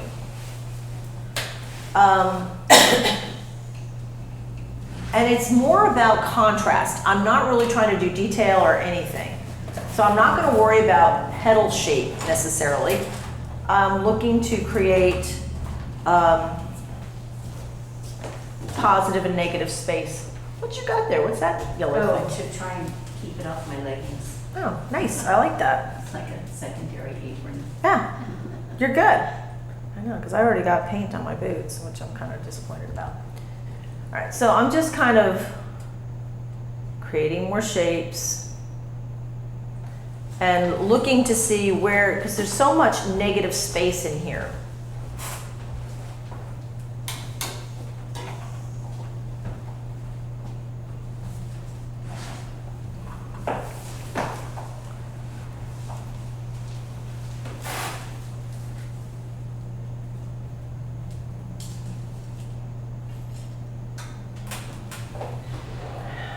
And it is good to take a step off if you can.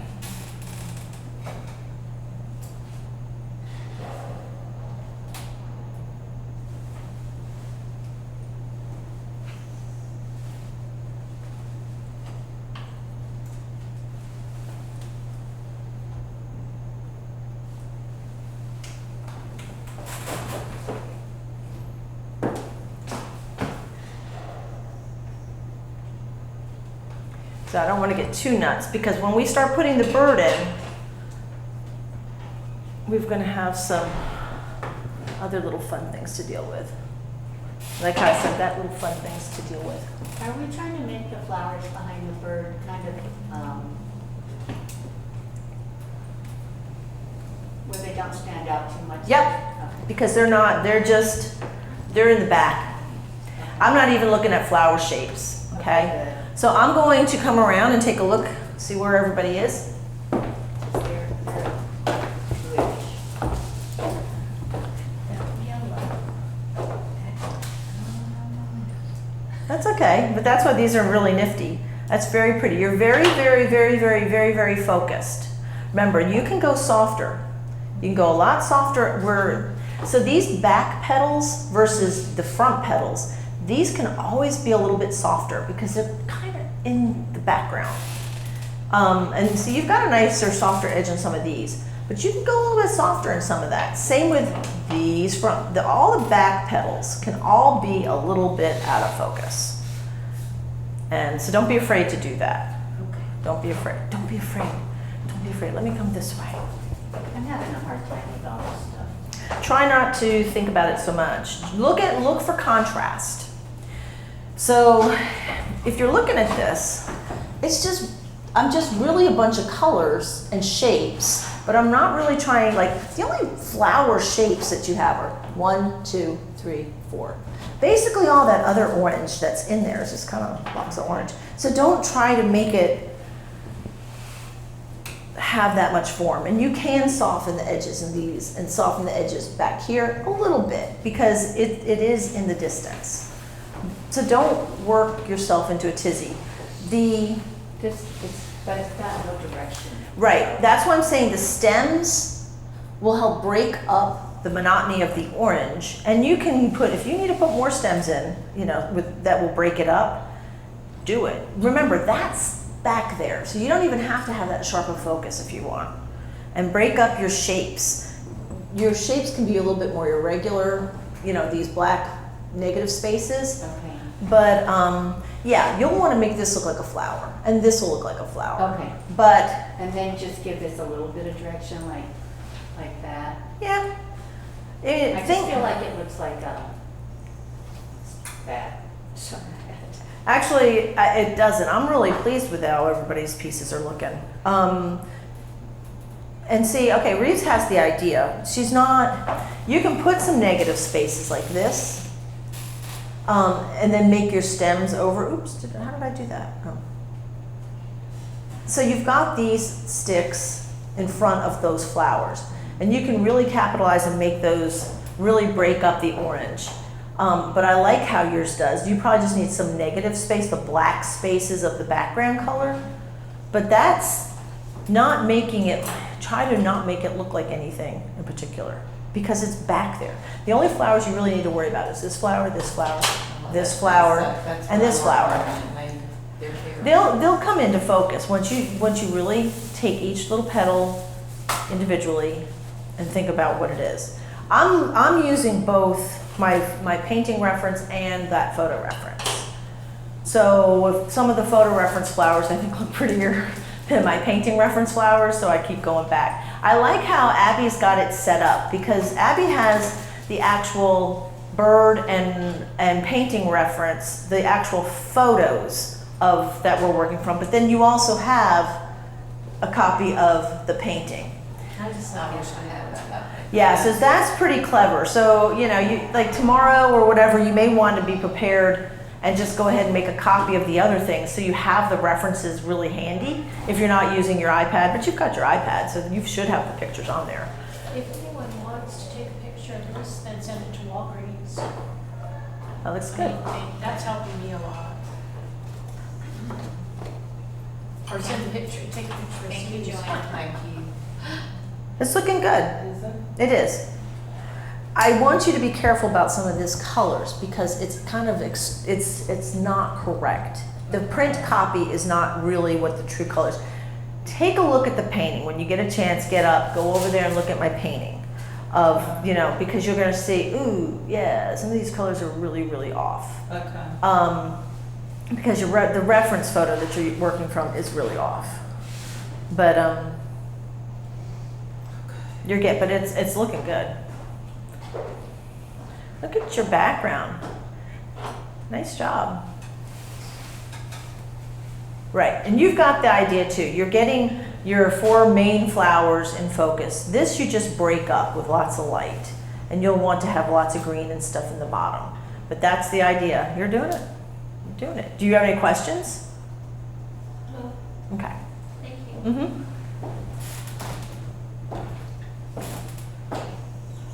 Yeah, see, you're taking your flowers to, it's like you're completing flowers as you move through it. Yeah. Yeah, so you're doing it a little bit differently, but I like what you're doing. So, like I said, today when we get done, you're gonna want to make sure that all this is done, or Okay, great. and try to get some of the impasto out where it's sticking up.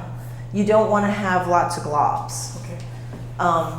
and that's not a hard fix. Softer brush to pull it out. Yeah, just use a clean, soft brush and just very lightly tap out that stuff. You don't want any impasto. So I'm really in trouble, like right in there. I don't even know what to Well, do. I haven't even gotten down there yet. So, Because I'm and this really picture, working. this photo references, the colors are off. Yeah. So you really kind of need to go up and look at the actual painting to get your colors, because the colors in the photo reference are. I'm gonna take a picture and just have. Yeah, a copy made for if you tomorrow. have your phone, it wouldn't be a bad idea to look at it on your phone, because yeah, the colors are way off on that, and I would hate for you to keep following that as your reference because the colors are so weird. Oh, it's weird on yours too, on your phone. Isn't that crazy? Well, that's okay. I'll take another. Well, let's see. Can we go? What? I'm just curious why yours is so different. No, it's not. Maybe it's something to do with Screen resolutions, they're different. Yeah. If you have, one of you has a 4K phone or an 8K phone, it makes such a difference. Yeah, I don't. Well, she has a. Well, I'll just go ahead. If I can step up. Yeah, step up and just take a picture of that phone. I mean, of the painting. Up tonight. Yeah. And you're getting it. You can go in here, and I know, I can see that I can still see the pencil, which tells me the paint is really thin. It is. And if you want me to give you, supplement some of your paint so you can see what it really feels like to have a real paint. Okay. Do you have titanium? Oh, hang on, I'm gonna put some color on you, there, girlfriend, because I hate that you've got this bad paint. You know though, I think that the strategy of having everything covered, once it's all covered, then the Yeah, paint sticks on top. I think you're right. I want to even put the titanium white. I'm just gonna walk for a minute.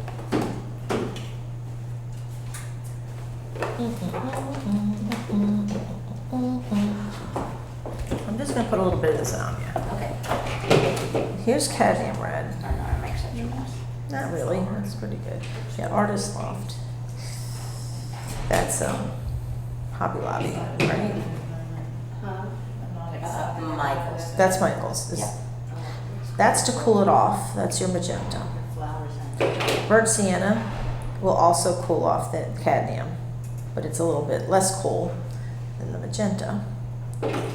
This is Yellow Lake Deep. Yeah, look at the punch in the color versus. Oh yeah, no, as soon as you start using that paint, you're gonna be like, oh, so that's what paint is. Yeah. And here's your ivory black. I didn't get the titanium white. Hang on, let me get you some titanium too. I'll have a little bit of paint to work with. Flake white. Nope. Purple lake. Jorlyn wants to know if it's useless to mix whites or Mix whites. I don't know what they're called. I'll read it. I'll put this is here. Thank you very much. You're gonna see a whole new thing happen to your paint. All right. All right, Joylyn, what do you got there? Do you use mixing whites? No. Do you sell your work? I don't use mixing whites.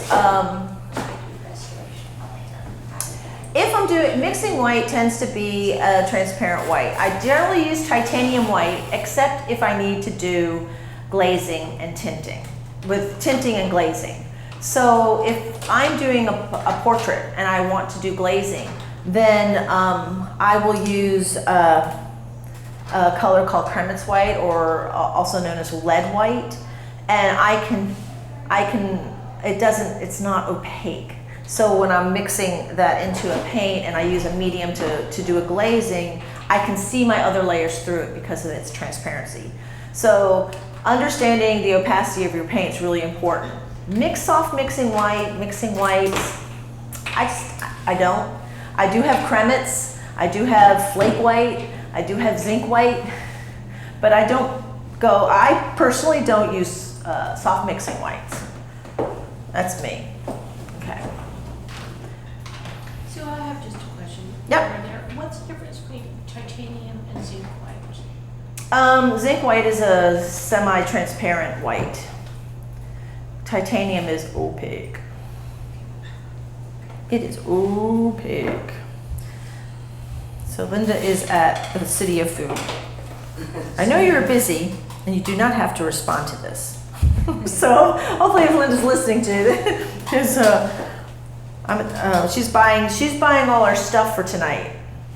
Good job, Linda. If there's anything in particular you want me to know. That's nice. Does Linda paint? She does sometimes, yes. But she's kind of just likes to hang out mainly. She's our hangout friend, but she does. And when she paints and she really puts her mind to it, she does some beautiful work.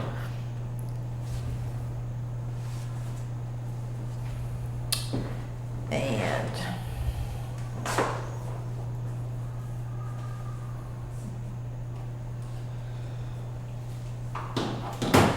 Suzanne, can you tell her that I have brie? that you have brie? Yes. Okay, that's the one thing I'll let her know. Okay. So don't get any.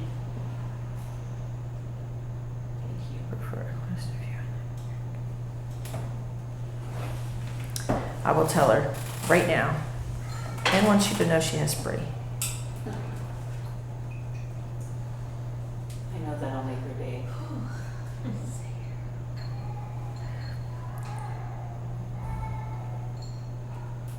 Bree, B-R-E-I?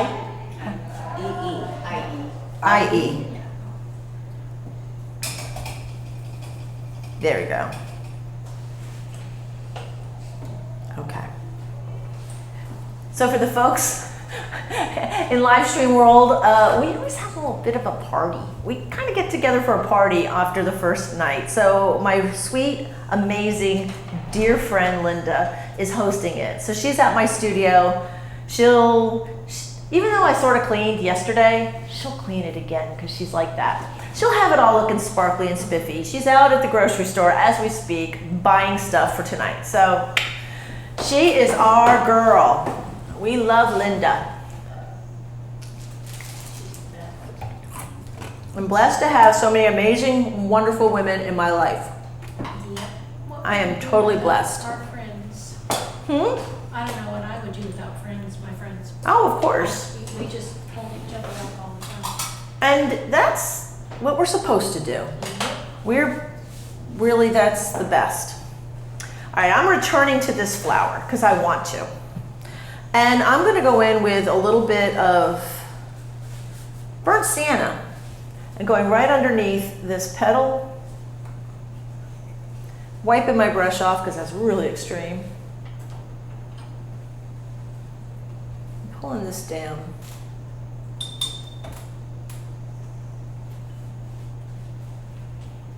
And I need to skinny up that a little bit. I got it too fat. So I'm going in with my background black, which is the ivory black cadmium red mixture. Skinnying up that base of that.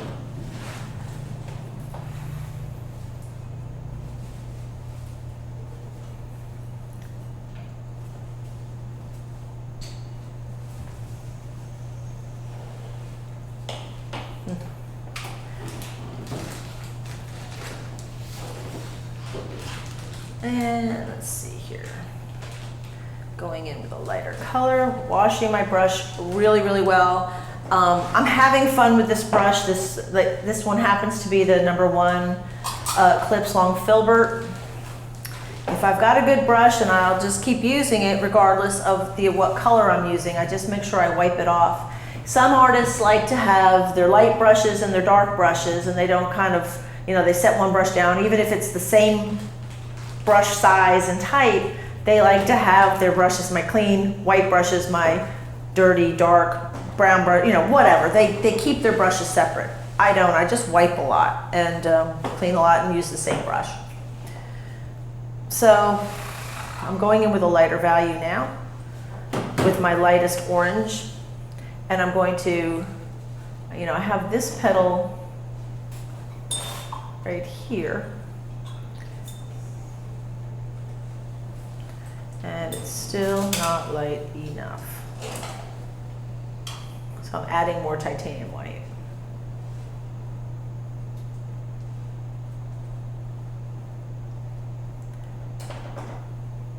And I like to have a little overlap even on this petal, on petal here.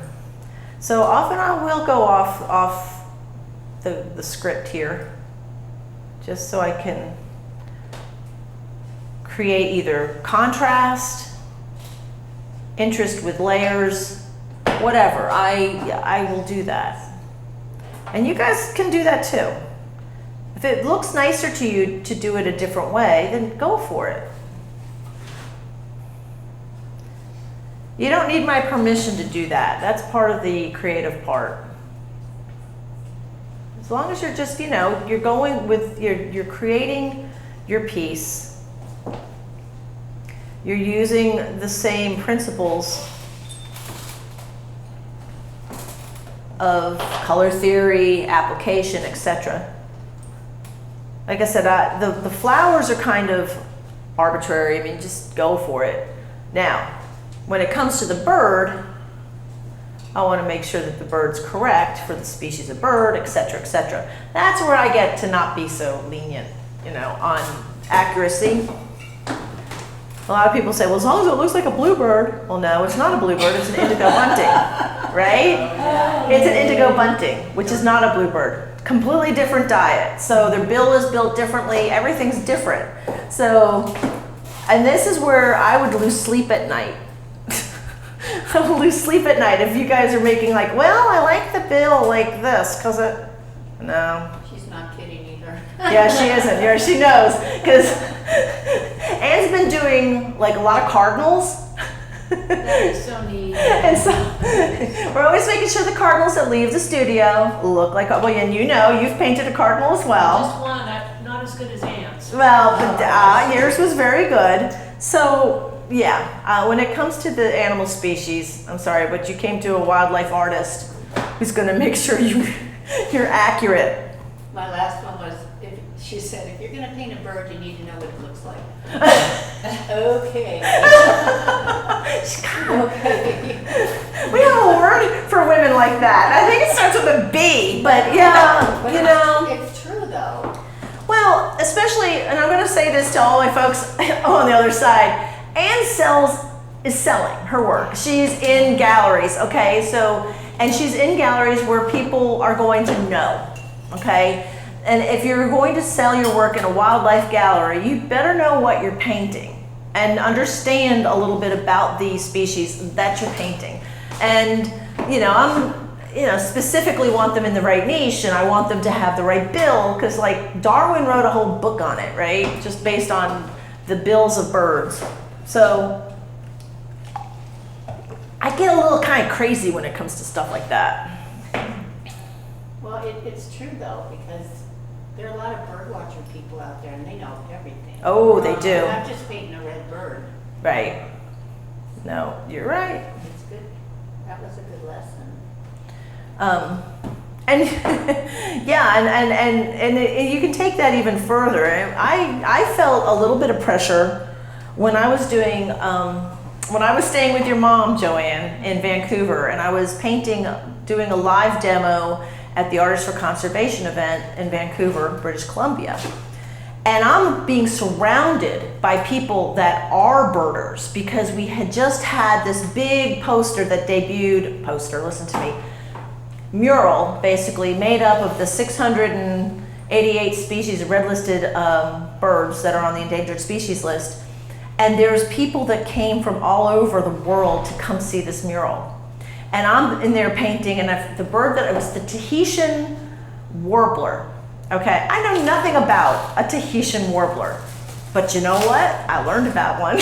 I learned about it because I knew if I'm in there painting, somebody's gonna come up behind me and say, that bill's too long, or whatever. And so you have to make sure you're accurate on everything. And I felt like I was in shark-infested water, because I'm just like painting and making sure, please, let me make sure I get this exactly accurate. So yeah, there is stuff like that, and yeah, I will lose sleep over things like incorrect bills or incorrect feet on a bird. And yes, that's a thing. Different species of birds have different kinds of feet. Feet are so hard because they're just like gnarly. Well, and I say it all the time in my videos, I hate painting bird feet. I don't like feet. I'm kind of one of those weird people who's like, ugh, feet of any species. I just don't like feet. But bird feet are not my favorites. And, but you've got birds that have, zygoctal feet, which means they have 2 toes in the back and 2 toes in the front. Then you have, like I painted a particular species or breed of chicken known as the Dorking. Who knew? They had 2 back toes. Every other bird, every other kind of chicken just has 1 back toe. Not the Dorking, he's got 2. So these are the things you have to find out, the nuances of different species, nuances of different breeds, nuances. You gotta know that stuff. And so we live in an era where it's easy to find out.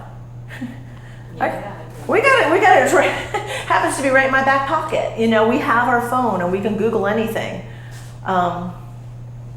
Linda says, for some reason I thought you said you had a couple of cheeses down here, but I don't see it in the fridge. I have 2 cheeses. Linda. Don't make me some. There are 2 cheeses in fridge. They're wedges. Okay, good to know. She's already getting ready. She's already preparing. She's already going to the studio now. For some reason, I don't know. Pretty Is it that late? No, it's only 2:29. She's like me, she likes to prepare everything ahead.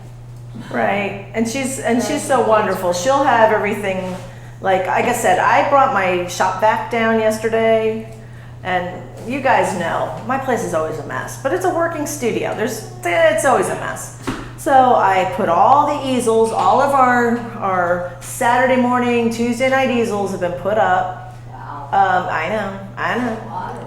Everybody's going, wow, Sue. That's a lot of work. It is a lot of work, but I got all the easels up. I, vacuumed. I even sort of cleaned the bathroom. Say I said even sort of. I did. I cleaned the bathroom. I did, I really did. I really sort of did. And just try to put things away. I even got the leaf blower out and blew off the whole front of the studio. Wow. I know. So what happens is, I can't say it. So here's a note to self. Do the leaf blowing after you do everything else. Because when I use the leaf blower, my arms are like shaky. Like they're just vibrating. So I'm trying to do everything else in the studio, and I'm like, oh. It's just because the leaf blower makes my arms shake. Okay. All right, so I kind of got this flower here going, and I'm going to move around the bird and create my soft edges and that are in the background here. I may put another, like a brownie color. How's everybody doing? Yeah.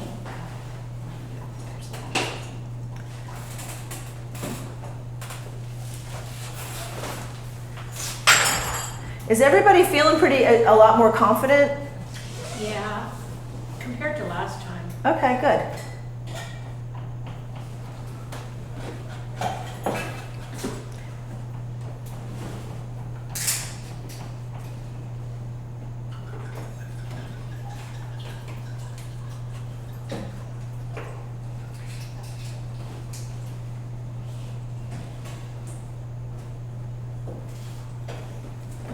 Let's see, I have that, but I need to.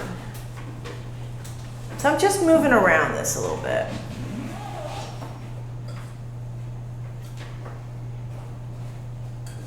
Just softening edges.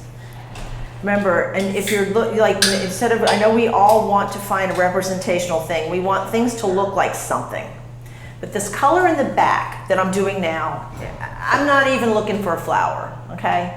For a flower shape. Okay, so yeah, I'm just looking for color and mass of everything in the background.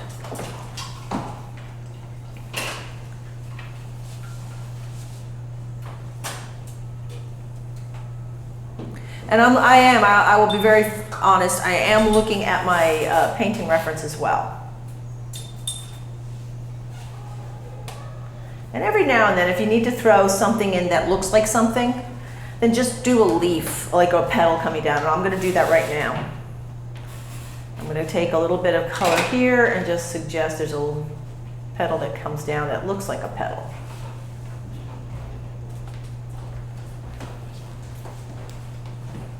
Where did you just do that? Right here, I was just putting a little something in here. So I'm just going to take a little titanium white. Oh, yeah, yeah, oh, okay, I definitely need to do that.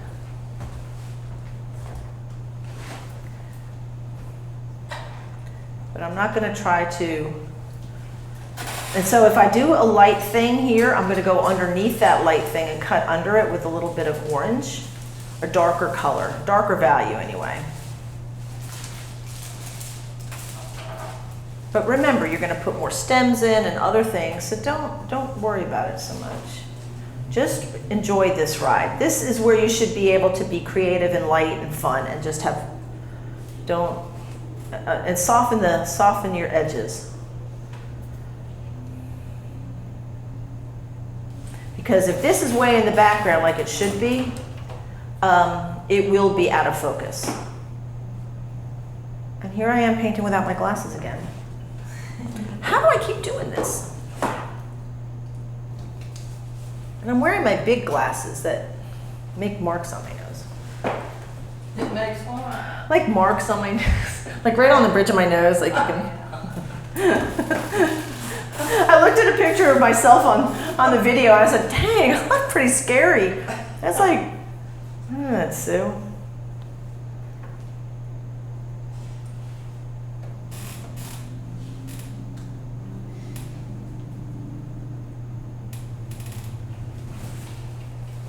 Okay.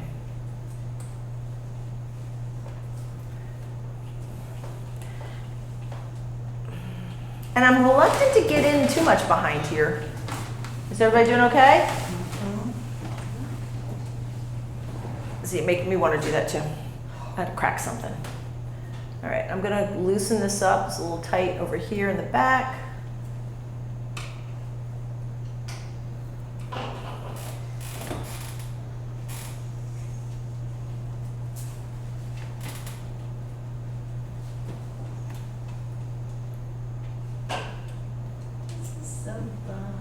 And I'm so glad you're here. I'm so glad you made it. We're able to get to this one. I'm glad everybody stayed well.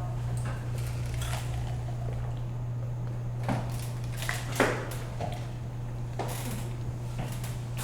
wish I could do this every day. Listen to you. You do paint every Me day, too, don't you? Abby. No, I wish I did. You always have so many paintings on. That's right. You usually have a lot of stuff going on. Like to draw, practice drawing. I wish everybody practiced drawing, to be honest with you. I find that the time that I will practice drawing is if I'm in a position where, like, I like to sketch. When I go to DC, I oftentimes will bring a sketchbook, and that's where I'll just sketch. And oftentimes if I'm in DC, I can sit down and I have a little traveling watercolor set. And it comes with a brush, or I use that paint pen thing. I think I did a review on it and you ended up getting one too, didn't you? I did. And it has this it just holds the water inside of it. So I can throw that whole thing in my purse and I can go wherever. I've been to orchid shows in DC. I've painted in, at the zoos. I've done. I love that. Well, that was when I was actually doing a demo, like a oil painting. But I mean, just having a traveling kit for painting, I can put it in my purse. And I might do a little rough sketch and then color it in and just have fun. And it loosens me up. It helps me to be, I don't know, it definitely loosens me up. It's a good thing. It's a really good thing. And I don't nearly, I should be drawing more than I do. I know one time. No, your drawing is perfect. Well, it's not perfect. Everybody can always benefit from drawing more. That's a given. And there is really no substitute to drawing. So, hint, hint, hint. And it doesn't have to be good. You know, it just has to be, you just have to do it. Because the more you do it, the better it gets. And being that I don't have a degree in art, I didn't go to a school where I was, doing figurative work. And I have a friend who we get together and we usually bring in live models. And I always kind of affectionately called our naked painting night. I keep my clothes on, but the people we're painting are drawing not. And I remember the first time I went, I thought, oh, I'm going to be embarrassed. I'm going to be embarrassed. These people are going to be naked in front of me. But within 5 minutes, you forget it. And we would do a 3-minute, a 5-minute, a 10-minute, a 15-minute, a 20-minute setting. And it was amazing that when you're doing quick sketches, how amazing your work gets. By the end of the night, you're like, dang, I can actually do this. This is working for me. Sounds like fun. Oh, we have a great time. We have a great time. Does he have any lined up? I really want to try to go. Right. He did, and he had one that was at some farm, and in the summertime, and it was going to be a good event. It's hard for me to get away unless it's just going to a friend's house. If I have to drive to Virginia to draw naked people, it's probably not going to happen. Well, I have a fabulous place at my house. Yeah, you have that whole room. I do, yeah. Oh, I mean, I'm sure we could bring in models. I can just see the look on my husband's face too when I tell him, I'm bringing home a naked model, you need to leave. There you go. Well, he can stay. He can pose. That would be the thing that would make him leave. You can stay as long as you don't mind being naked. It's fine. No, but it really does improve your ability to paint. It really did. And I honestly thought that was probably one of the best things that I could have done to help my painting, or to help my drawing, was to do these timed sketches. And I find that using Vine charcoal is the best medium. That, just newsprint is what I use. And Well, I went that one night. yeah, you did. And I really didn't feel embarrassed after you don't think anything about it. I had a student who was I knew he was going to be going to art school. He was going to go, and I knew that that's where he was going. And I invited him to go. But of course, at the same time, you want to make sure you're 18, right? I'm just like, contribute. I could just, you're going to see the headlines are going to come out, Art teacher. Yeah, Kingsport artist contributing to a delinquency of a minor, with especially in this area, people are going to be all over that. So She's a pedophile. that's right. That's what I need. But he was 18, and I brought. You remember Dalton, and he did amazing. He was very mature, and but I knew he was going to get ready to be doing that anyway when he went to school. So it wasn't like it was a big stretch. But he did an amazing job, and I forgot, Diana, that you went. Yeah. And what was the other lady's name? And her daughter went. Oh, that's right, Jen went. Jen, I love Jen. I miss Jen. I do too. Yeah. She needs to come back. She left just because she was keeping kids during COVID, and she just didn't feel like, the kids couldn't be vaccinated, therefore she didn't want to expose the kids. And Right. Well, Sue, let me know when there is another. I'm really interested. Yeah, Okay. I'm really interested in that too. well, and my friend Marty is always saying, hey, if you have any of your friends who want to come. Oh, I do. I always do. He invited me to one, but the one weekend I was going to go visit the kids. Right. If you ever need a model, I know one. Who was that? A good friend of mine that she modeled when I was in college. Oh, nice. Well, that's good to know, especially if we ever go do it at Paula's. Well, Naked and drawing at Paula's. there was a couple that did it. I guess they were married. It was the wife would do it for mom, and then her boyfriend would do it, or husband.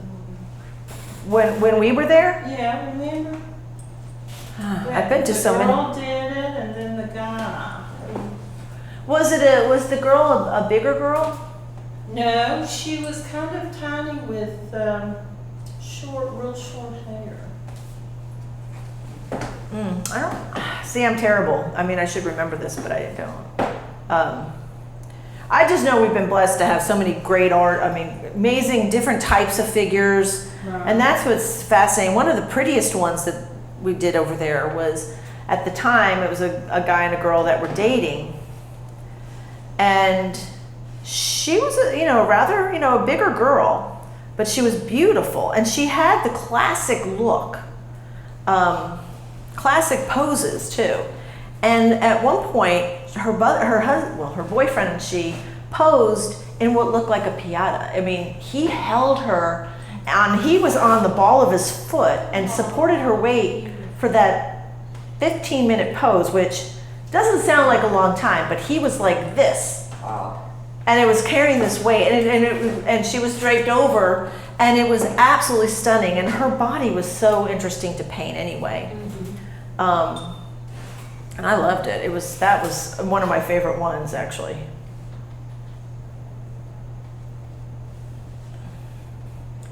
How are we doing, folks? Does anybody need any help? I'm on my second flower. Okay, moving along, moving right along. Never knew you'd be just doing all these tiger lilies so much. They're really pretty. Well, it's lots of different stuff here. Yeah, I miss Jen. She needs to come back. And she was very talented. Yes, she was. I hope she's still We went painting. to Iceland. Yes, I enjoyed her. I know pictures. Yeah. We do have an interesting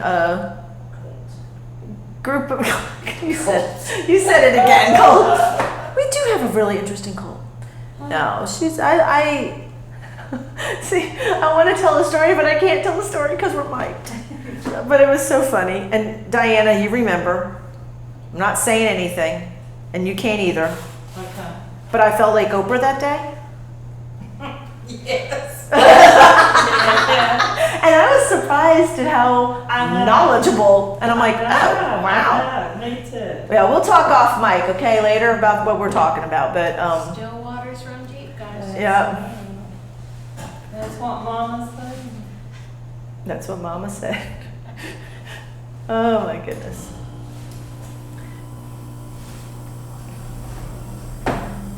Okay. I keep going back and revisiting my backgrounds on some of these.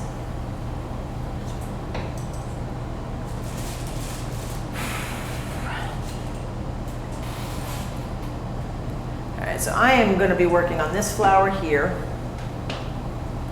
And I don't like that color. It did not work out the way I wanted it to.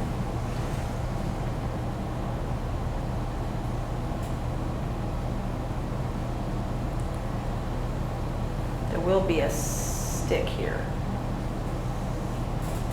So I need to kind of suggest where the stick is because I have all this other stuff going in here and it doesn't look silly. It looks silly to me.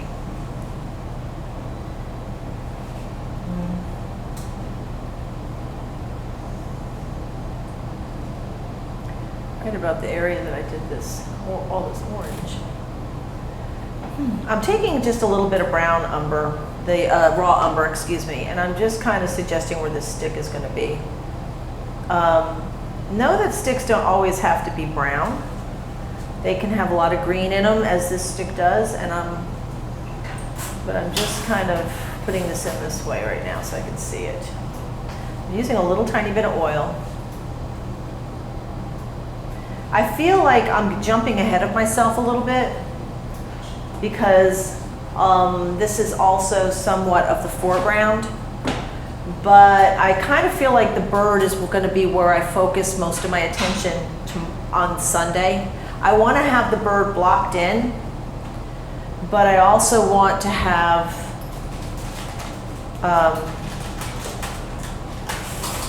the background in because I know how paint's going to dry on me. And just trying to accommodate both sides of the fence here, if that makes sense. So we should start working on the bird. Nope, I'm just wanting to, I want us to have put the first coats of paint down on the bird before we leave today, okay? So that when we come back on Sunday, because we won't hit this again until Sunday, we can knock it out. Because we got to knock out both pieces on Sunday. So I'm going to watch the time. If I all of a sudden switch modes, you'll know. I want to give at least the last, let's see, Reeves and Jenny are leaving at what time? Both of you leaving at 4? I have to leave at 3:30. Okay. I may jump on the bird now. And I want to do that just because I want that part done before you guys leave. Oops, Suzanne. Okay.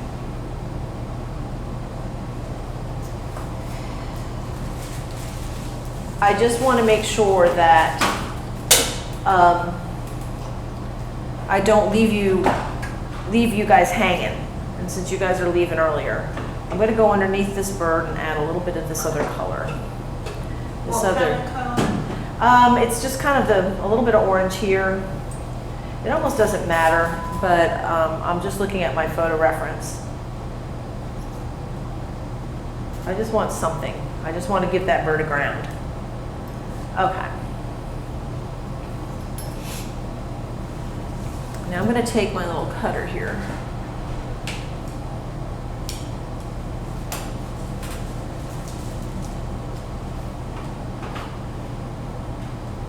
Getting my shape in a little bit better. Taking any of the orange that happens to have gotten on my bird.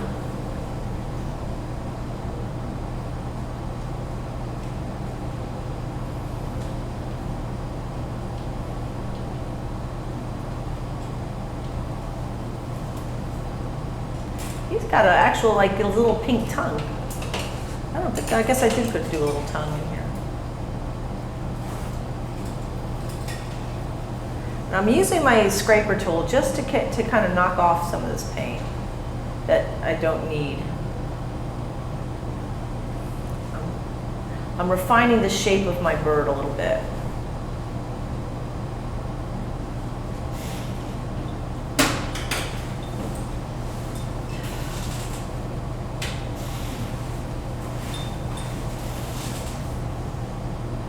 I just need to see it, that's all. Oh, no, I'm. All right, since we're gonna look at this bird, The box in my lap, so I don't know.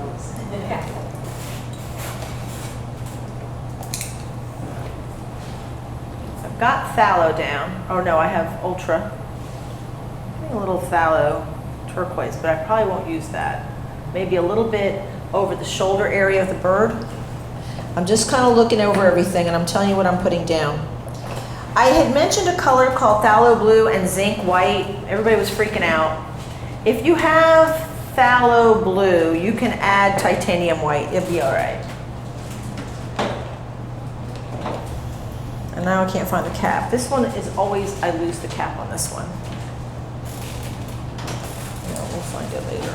Oh, it's on here.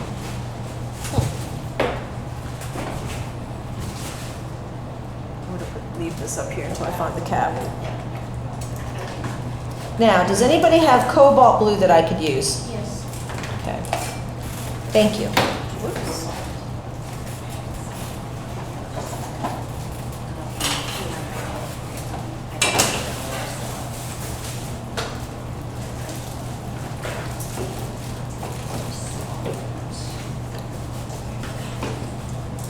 Oh, thank you, sweetheart. I appreciate it. Oh, that's actual cobalt too. That's not even cute. Yeah. Thank you so much. I always appreciate when people use actual color as opposed to the hue. I don't know which one to put this in. Right here. Okay, gotcha. Thank you. I like that. Yes, I have that. I've got it. And this would be the perfect time to have the Yinmin blue. Oh, right. This is Phantom. I've got the cobalt if you need it. I wonder if it came down in price. Well, they had, and then you couldn't get it. Oh, really? Yeah, they had it where it was just, people were getting it and they couldn't keep it, because Gamblin had it. Ruble or, what was it?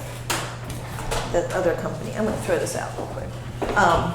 No, there's a lot of companies that had it, but they couldn't keep it in stock. But yes, it was quite pricey.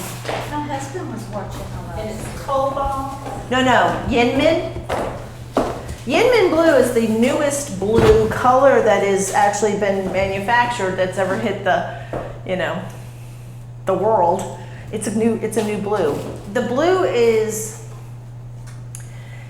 it's like ultramarine but more intense with a little bit more cobalt to it. So it's kind of a more neutral but intense blue. It's actually very similar to those, like the It looks kind of like this. Yeah, it looks like this. Right, Anne? Yeah. It's a really intense, amazing blue. Like you said, if we didn't have a certain color to mix Do you phthalo blue color and white. So Yes, if you have phthalo blue and don't have the phthalo blue zinc white, that's Michael Harding. And that's what this one looks like. This is the one I always lose the cap to.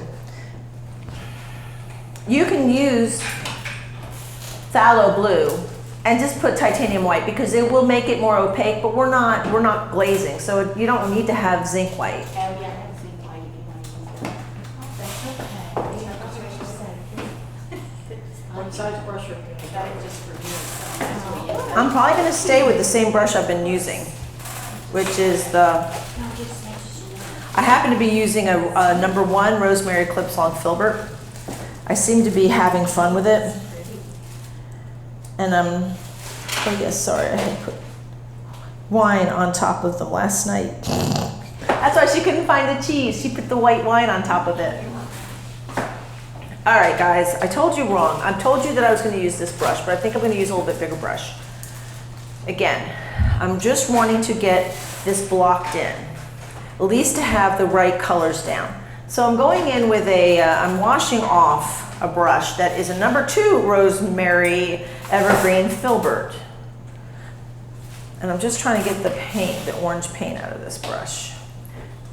And when your eye looks at this bird, you can see that over the shoulders and down his back is probably some of the lighter, more turquoisey color. That's kind of where I see a lot of that phthalo blue zinc white color. But then you look at the head, and the head is very, like, almost has a purple look to it. And if you have dioxazine purple, it won't hurt my feelings if you put some of that down too. Or some type of purple. I've got the manganese violet. Let's see if that's gonna work. Yeah, I'm gonna put down manganese violet, but if you have dioxazine purple, that'll be good too.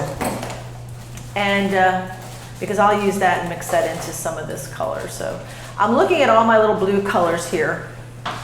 I'm gonna try, let's see.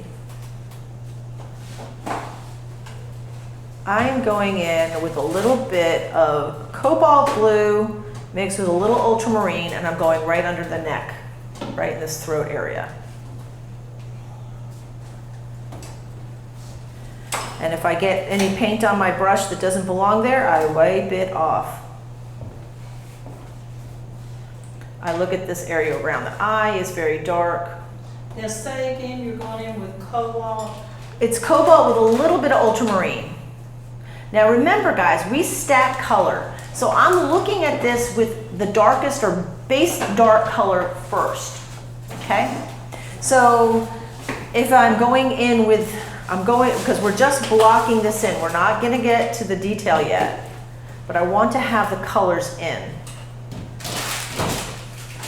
I'm going to go with cobalt and a little bit. This is going under the bill. I went right under the neck or the throat with that color and a little bit up to the bill. I'm not going into the bill. Now I'm taking cobalt with a little bit of King's Blue and just going right in this area. What area is hard to see? That is, I'm sorry, it is going from the eye area out towards the left of the face and over towards the back of the neck or the nape of the neck.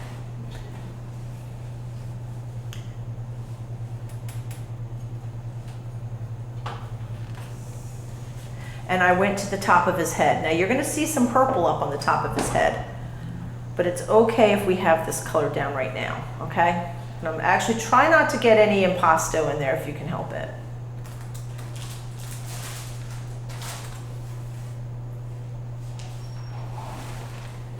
Now, I'm gonna take the manganese blue white mixture, and I am being very direct in my process here, meaning normally I put my light colors down last, but because I'm wanting to block this in, I'm going right in with this color right over the shoulder area and down the back. And then you have the back, watch your angles. Then he has a rump, and this is where it lifts up a little bit. What is manganese blue? I keep saying manganese blue, I'm sorry. It's not manganese blue, it's the phthalo blue zinc white. I am so sorry. Yes. Thank you for that, because I have said that before, and I've actually watched my videos where I call this manganese, because it kind of looks like manganese, but that's not what this is. So this is going down its back. Yep. So, could I have a little bit of that? Yes. In the fancy paint in the blue? Yeah. Yeah, I forget, you don't And have. you are absolutely right about the paint too. You Yep. can tell the difference. Yep. Boy, oh boy. Yep. Thank you very much. So all the way down its back. Right. And I'm seeing where I've already made a mistake here. It's pretty bad when you start making mistakes right from the get-go. That's not really. How obvious. Yep. And I'm looking anyplace else I see that color. I'm just looking over the body because I've already got it on my brush, and I'm putting some of it in here, a little here, just leaving it. Kind of goes up into his little chest area here. I'm just going to pop it right there. And leave it. So I'm not even blending, guys. I'm just kind of, I say leave it as I go back in there and do stuff. All right, so he's got his shoulder. His shoulder looks like cobalt. Oh, I'm sorry, ultramarine blue, and king's blue. And I'm seeing his shoulders right here.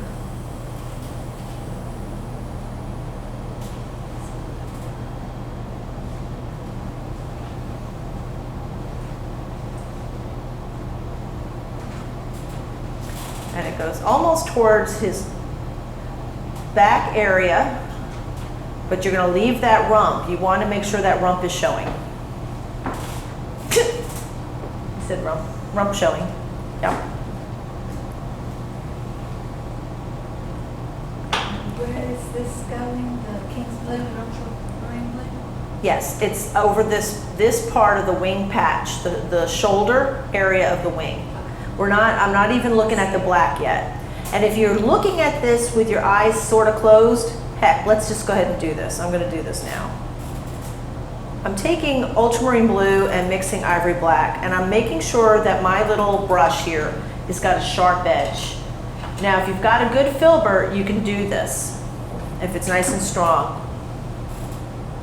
I'm going to suggest right here, which is mid-chest, going towards the tail. I'm going to start doing his primary feathers.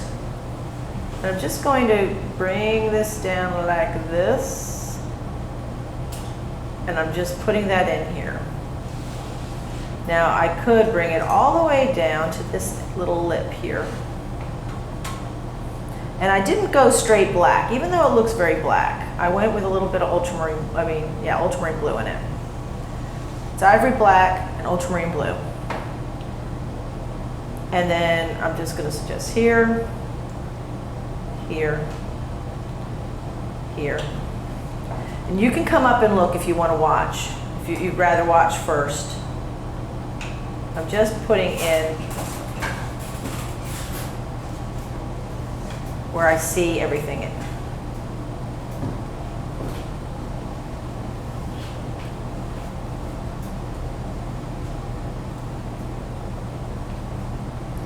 Now I look at the wingtips and I swear I see a little bit of purple. So I'm just going to grab a little of, if you've got dioxazine purple, I have the manganese violet, and I know that's what it is. I say it is. And it is manganese violet, not manganese blue. Sorry, Matt.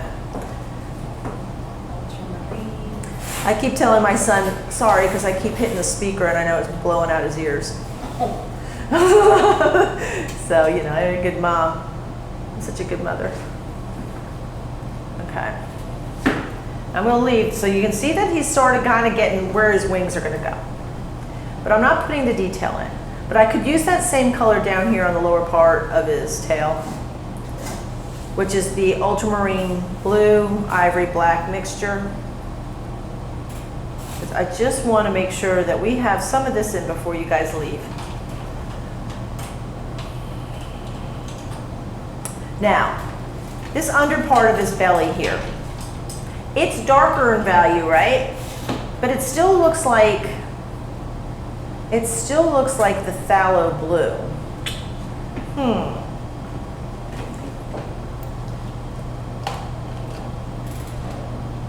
Okay, I'm going to put straight phthalo blue. I have the phthalo blue zinc.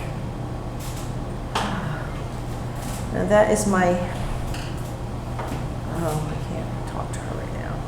Where are we putting I'm sorry, my phone is ringing.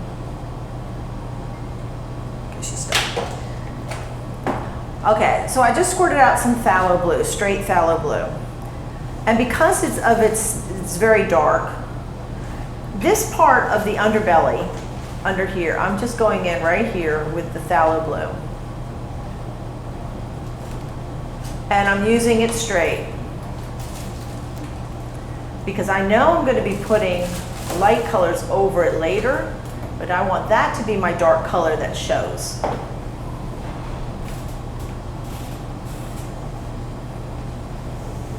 How we doing, everybody?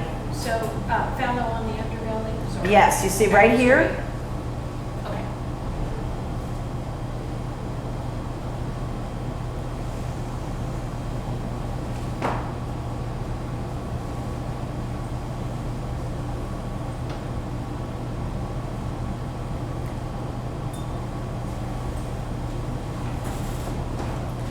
I have a feeling that the person who just called is going to tell me their cat died. Oh, no, what? Oh, I have a client or somebody who's wanting to have portraits done of their cats, and they have 2 Siamese cats that are like 19 years old. And she was telling me that she called the other day and said, well, we have to go to the vet every week because we're on dialysis. And I'm thinking, oh, that's usually they want to get portraits done of their cats before they die. And she was supposed to come on Monday. The fact that she's calling me now is telling me something. What's it telling? Well, I don't know. Okay, I'm taking the zinc white phthalo blue, or if you just have phthalo blue and add white to it, and I'm just kind of going over this area. I'm making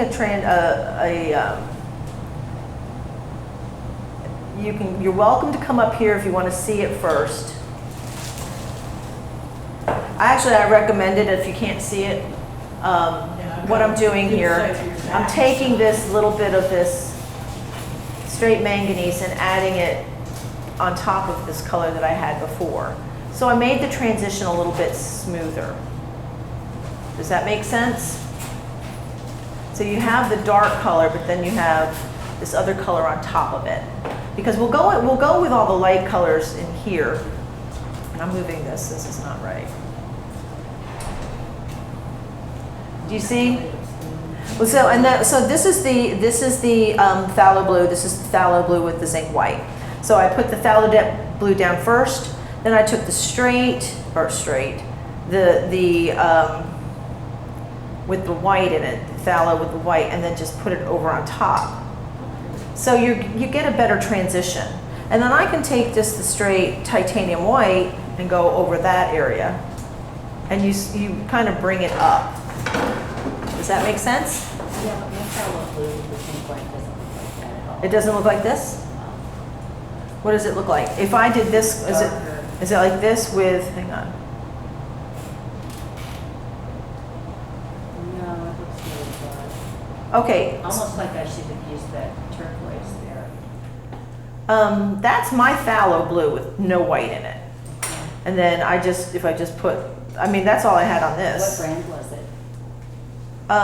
This is Michael Harding, and this is Winsor Newton, I think. Okay, I'm using Gamblin, maybe that's. Hang why. on, do you want to, hang on. That's okay, I'll just throw some more white. I didn't Throw know- some, here's my phthalo blue, mine's Gamblin. Okay, maybe I didn't put enough white in. Yeah, I just put more white into it. Thanks. Mm-hmm.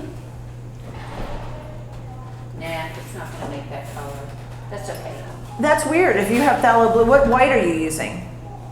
Zinc white. Try titanium white. Okay. The zinc white is going to be semi-transparent. Okay, I know that that's what Michael Harding put in it, but it was probably mostly zinc white and a little bit of phthalo, because that's the tinting property of it. This is like a whole different shade. Right. Thank you. Mm-hmm. Okay, I'm taking cobalt blue. I'm sorry, ultramarine blue with king's blue. And putting some of that in here, in the front of his chest. But I'm not putting detail in, folks, not yet.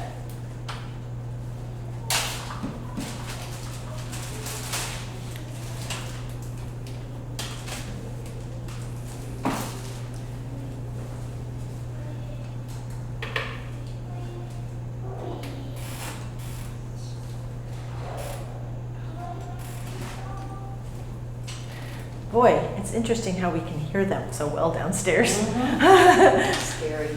Yeah, it is. That means they can hear us. Or can they? No, not.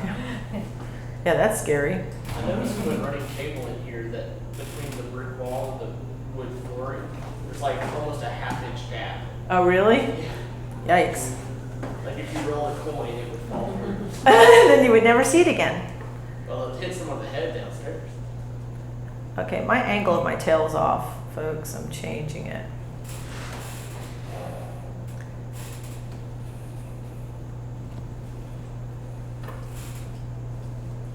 I think I need a second blue. Which blue do you need? Do you have ultramarine? I think I have the light one. All right. I think I need the ultramarine. Okay, let me give you some ultramarine. Yeah, have you got some for her? Yeah. Thank you very much, ladies. I appreciate it. Sure. You take some. Are you having your flash? Probably. Are you flashing over there? What blue is it? Cobalt.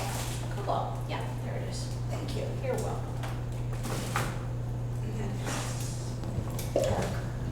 Okay, I'm gonna go in with a smaller brush now. First I used to do that. Thank you very much. Oh, you're welcome.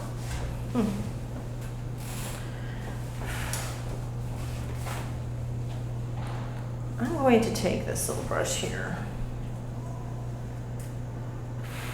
This happens to be a #1 rosemary red dot. I'm gonna look at that bill, okay? Well, actually, you know what I'm gonna do first? I'm not doing that. I'm gonna take King's Blue and start to kind of suggest where this part of his, where his throat patch is kind of light. Now, I'm not going in with the white. I'm just using King's Blue on the front of his body. And that's not gonna work because it's gotta dry. So how did you, what kind of dart did you use for the wing? I mixed ivory black and ultramarine blue. How's everybody doing? Okay. Quiet, okay, good. Ivory black and ultramarine blue. I can't do the light values that I want to do so bad right now. It's just too much. Now I'm gonna do his beak because I feel like I need to. And first I'm gonna go in with suggest where his eye's going.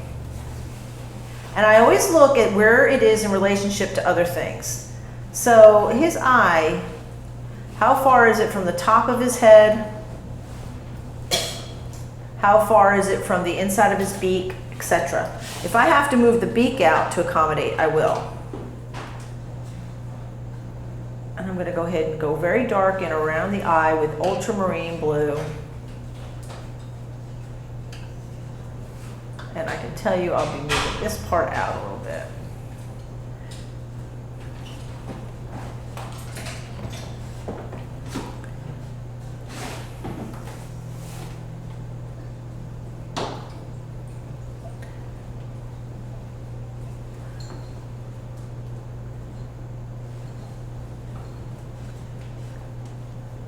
Okay, So his bottom mandible or bottom part of his beak is almost white, right? If you're looking at your photo reference, not my painting, but the photo reference.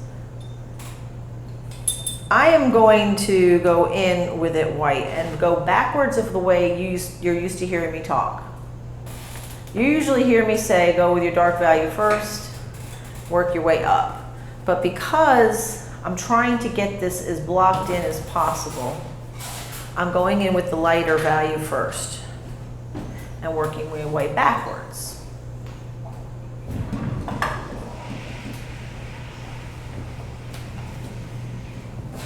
Okay, so I'm going in with just plain titanium white.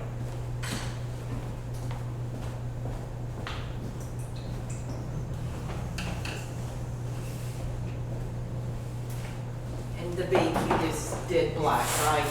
I haven't done the top mandible of the beak yet. I just did the bottom mandible of his beak, and it's basically white when you look at the photo reference. And I'm working But off the eyes, I meant the black. Yes, the eyes I just went black, just black. Now there is a dark patch right underneath his beak, and I'm going in with that. And then I'm running this dark right underneath his lower mandible.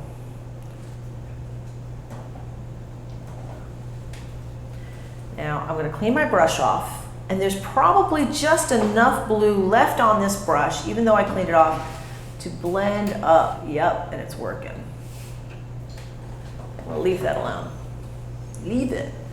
Okay, the inside of his little mouth, it's like he's singing and he's like, no. And if you look at the fibba, you can look right down that little bird's throat because he's got his little mouth. It's just opened up like he's just so happy. So I'm going to take some titanium white and I'm bringing it up to where my magenta is and just making me a little throat color with magenta and white.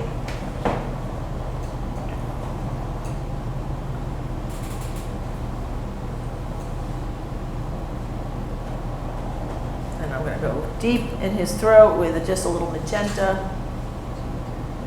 That's not the right color. I'm going to take magenta with a little bit of cad in it. Oh yeah, that's good.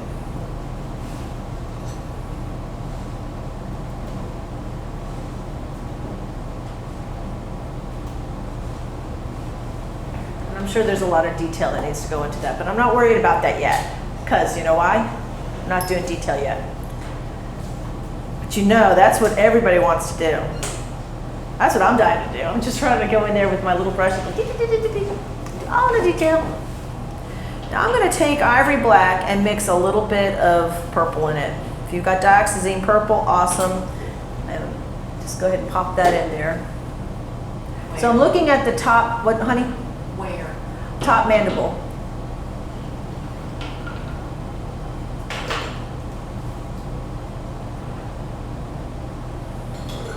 So I see that my values are very, very close. Whenever I have very close, it means I'm going to be changing something somewhere.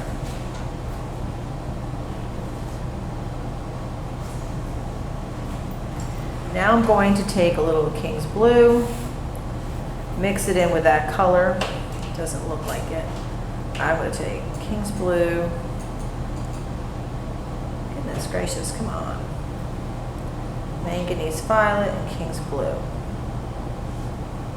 In my case, if you have dioxazine purple, I'm putting a little bit of blue in it. And I'm doing the top part of the mandible on that. Because it's like a shadow or a highlight, I should say. And I think I have it a little too big. Let me see. Maybe I can fix this.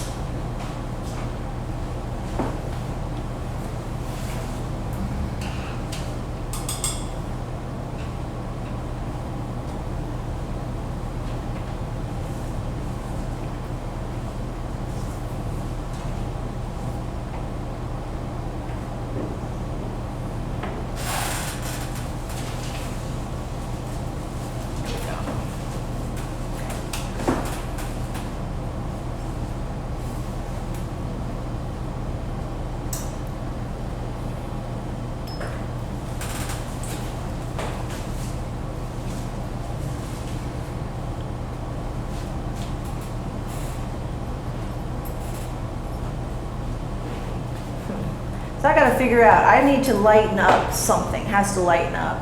Whether I'm gonna make the background of this a little bit lighter somehow, so I can see that whole bill. How did I do it in this? Yeah, I didn't really worry about it.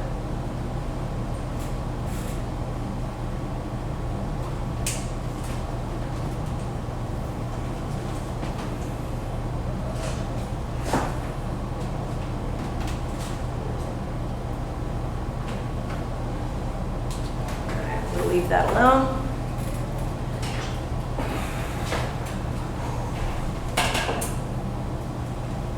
And we're gonna take, how are we doing on time, guys? How's everybody doing? Time is it?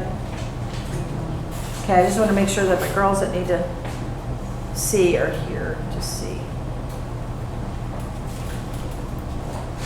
I'm going a little bit above his head here, from his, like his forehead. I have it too light, too shallow. I've got to build his head up a little bit.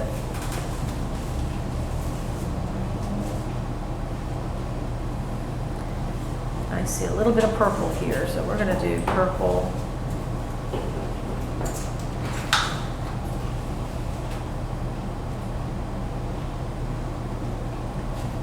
Blue. That's not it. I'm gonna use cobalt and manganese. Yeah, there we go. Cobalt blue and manganese. Violet. I think I have too much. Let's clean this off a little bit.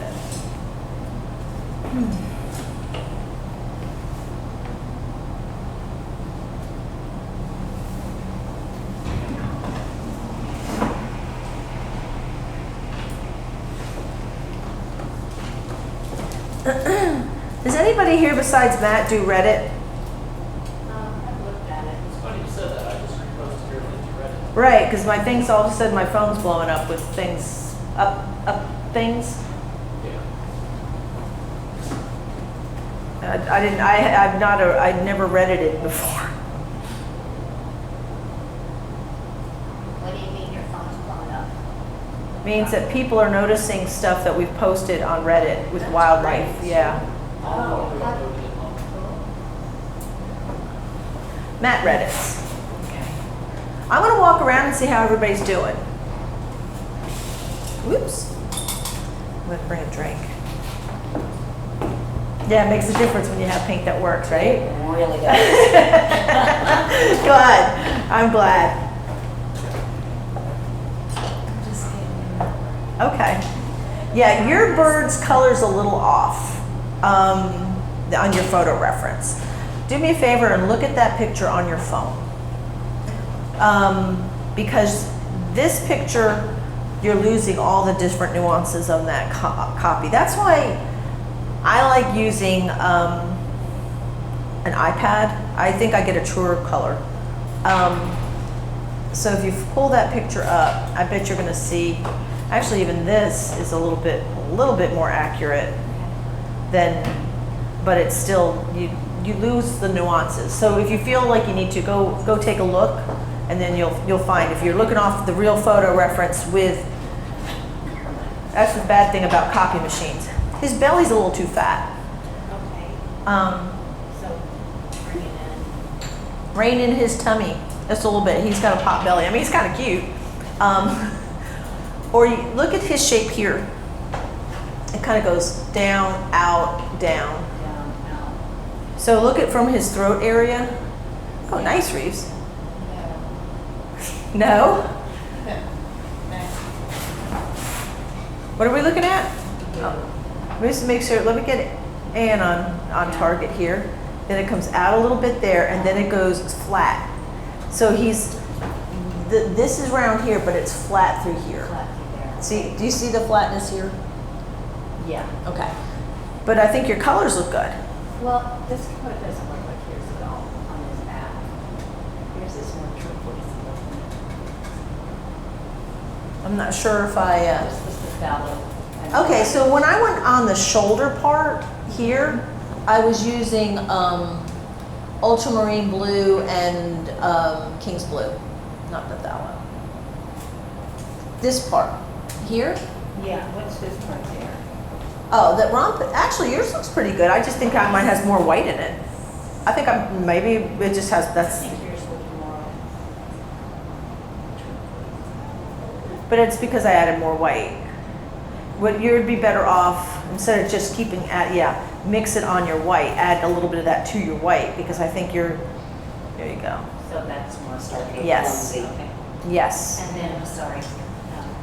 I don't usually sit and paint this long, so I think No. maybe, Do you want me to fix it? Me either. Do you want to? 2 hours. I can. Yeah, you just go straight there. Straight down, yeah. Okay. And then, And I don't know. I know you're. No, it's okay. If you're up higher. Mm-hmm. I know you don't want to bring the flower up, but you know you're going to, this part where it's like a little bump out. So the distance between his wing and his belly is not as great as what you currently have. So you can shrink him up a little bit on the bottom too. Shrink the belly up? Can I help you? Yes. Because it's just that oh, it feels good to sit. Oh, wow. This feels good. I think I'll just sit for a while. And where's your little rag? I can give you a better one. No, this is fine. This is fine. Okay, so so the distance between his wing, and I'm just getting familiar with your palette. I'm gonna put a little bit of black in here, and this is gonna come down.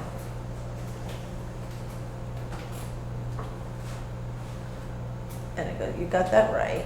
And this comes straight down. So before I go correcting his belly, let's make sure his wing is where it needs to be.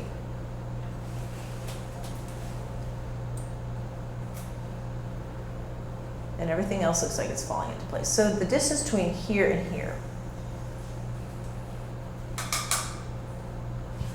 We're going to go in with a little bit more of this orange.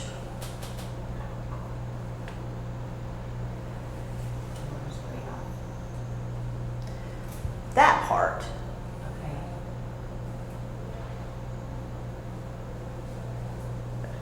I mean, we can always go back and fix the flower. That's not a problem. And then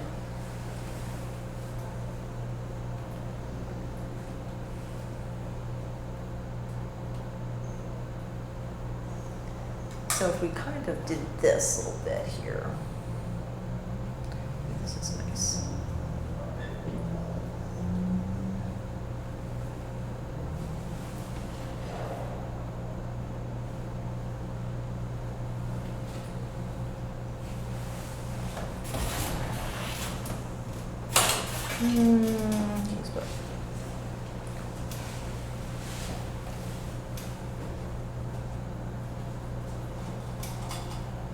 And then it goes out. I want to pull a little bit of the back in there. So you almost look like right here, boink, boink. This might be a little bit. I think it needs to come up a little bit. Or out a little bit, I should say.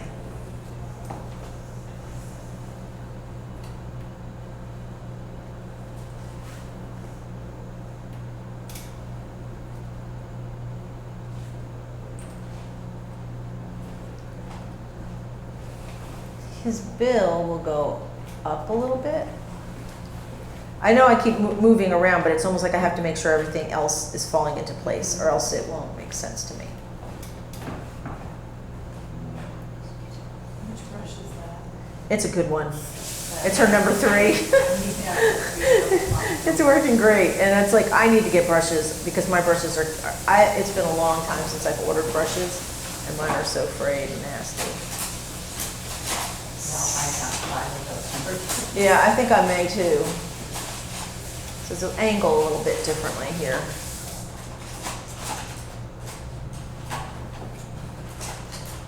Right, because you can do everything with this one brush.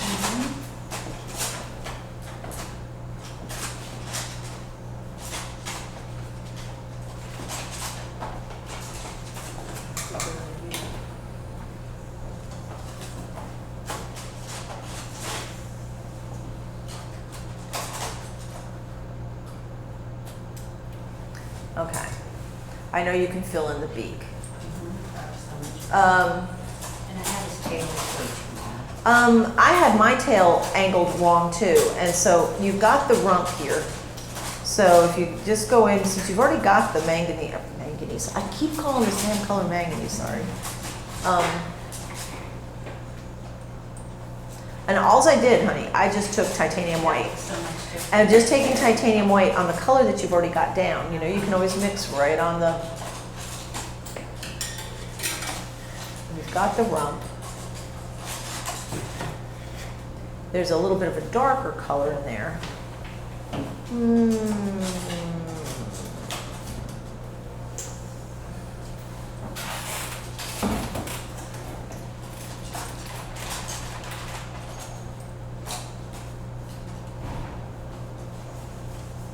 I make his tail way too long? Yeah. You'll want to cut it down a little I bit. didn't know where to cut it. Yeah, if you, let's see here, if that's where the rump is, and this comes down. Oops, your picture went away.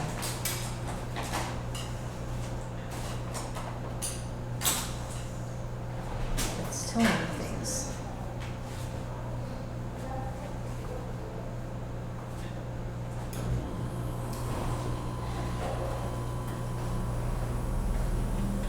I think that's a little bit better.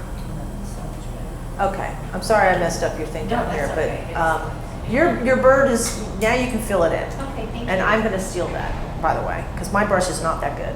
Mine is Oh, okay. frayed. I am like, I have been working with brushes that I shouldn't be working with anymore.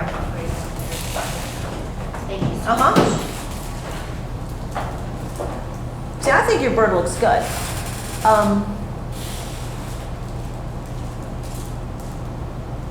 Your shapes are good. Now, where is your phthalo blue? Do you have the, okay, I guess that's your phthalo. So watch this little trick. This is your phthalo here. Yes. I'm gonna just make a smear. Grab some, is this the zinc white or titanium white?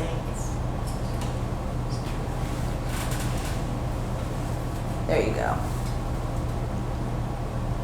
But since you've already got this down, we go and make this right through here. Looks like you have purple down there too, huh?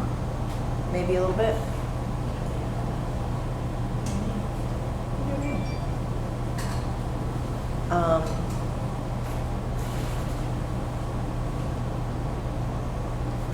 It's your oil.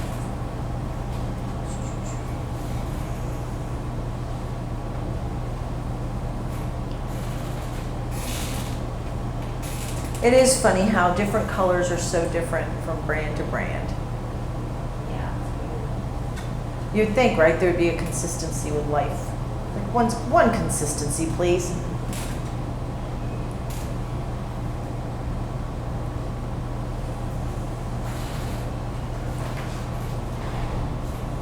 Let's get a little bit more.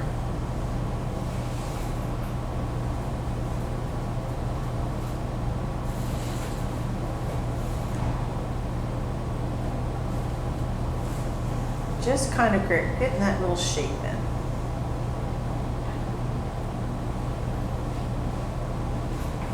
Now on the shoulder, I just used, is this your ultramarine blue? Yes. Ultra and King's Blue.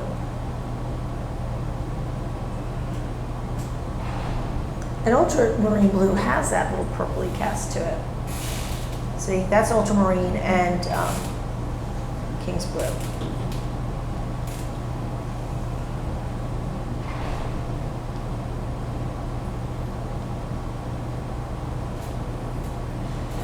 Then it kind of does do a,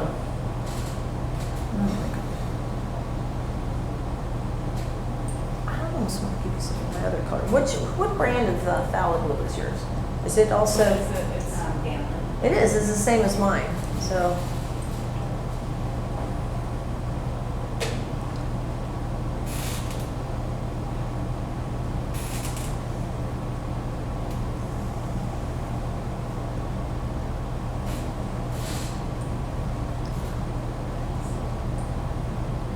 I'm just doing this because when we come back to it, Next time it will be, so you'll know where to put the black. So the black will be in the spots on top. And then the wing itself,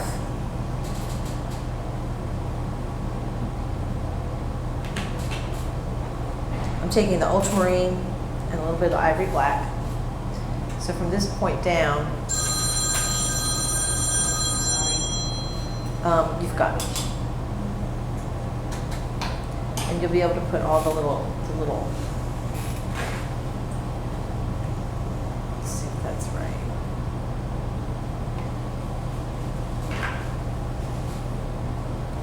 And then the tail.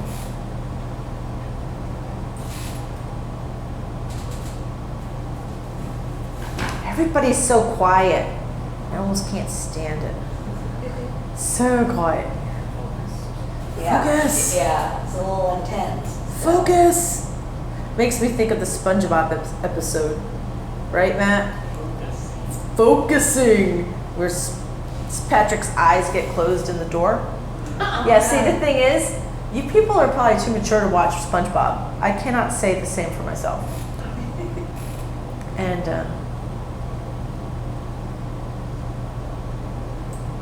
you got the length right.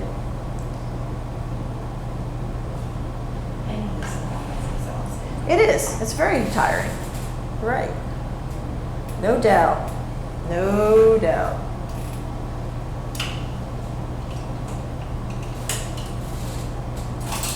Teaching painting this time is exhausting. That's why, and you're coming home with me today, right? You won't even know I'm there. I said good because I will not be entertaining. I always tell people it's like I go like into a quiet place and zone out. Straight to learn.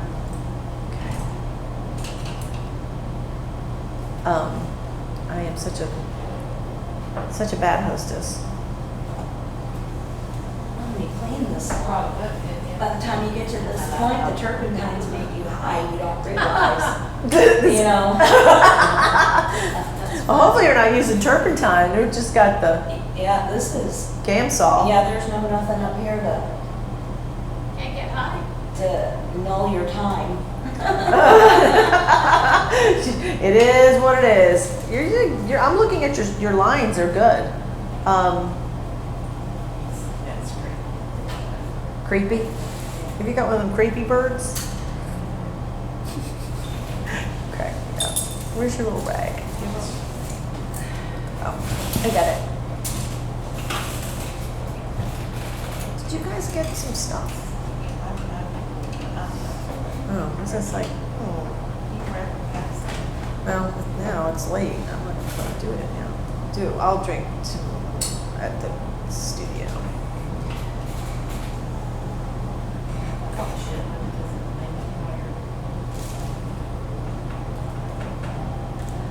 You've got this. I'm just going over what you did.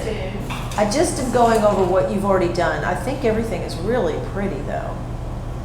Are you going to the reception this evening? Please say you're coming. I know Reese has to go to a party. She's got a better gig. No, she doesn't work. Her husband has a thing.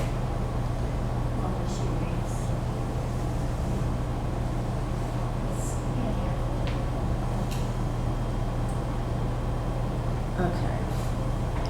So I'm just lightening up the top of his, I think you've got the lines correct. This is actually, here's his bill.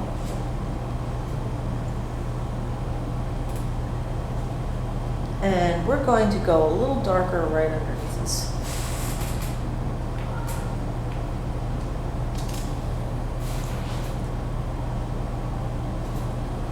So I'm going to go in with that darker green that you've got. Where's that color? Underneath this. Yeah, I'm just cutting this in a little bit. And I'm not sure what that is. I'm going to take that out, whatever that white is. And I'm going to change the value underneath his bill a little bit right there. So you can see that dark part. And we're just going to call that whatever. Just makes it disappear, but now you can see that little part.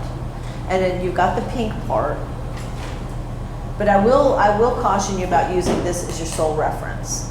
You may want to look at the photo reference, because I'm finding all kinds of mistakes that I made on mine, and I'm going back and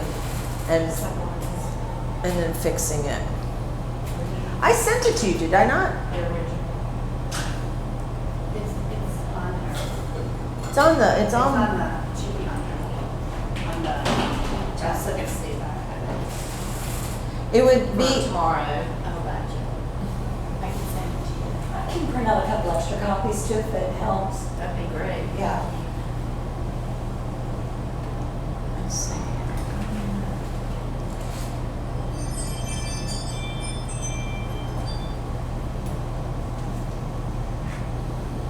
Okay, I think you're on the right track. We're gonna pull this in a little bit. Oops. Going over the blues.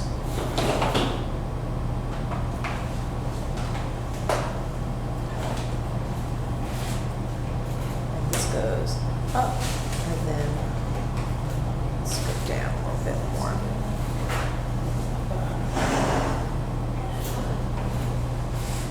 I'm not sure, I'll have to look at the bill again, but I think this is better. Just start filling in with some of the other color, and don't worry about the feet or anything yet. The tail is a lot more, you've got the length right, it's just, we won't, don't worry about the edges yet.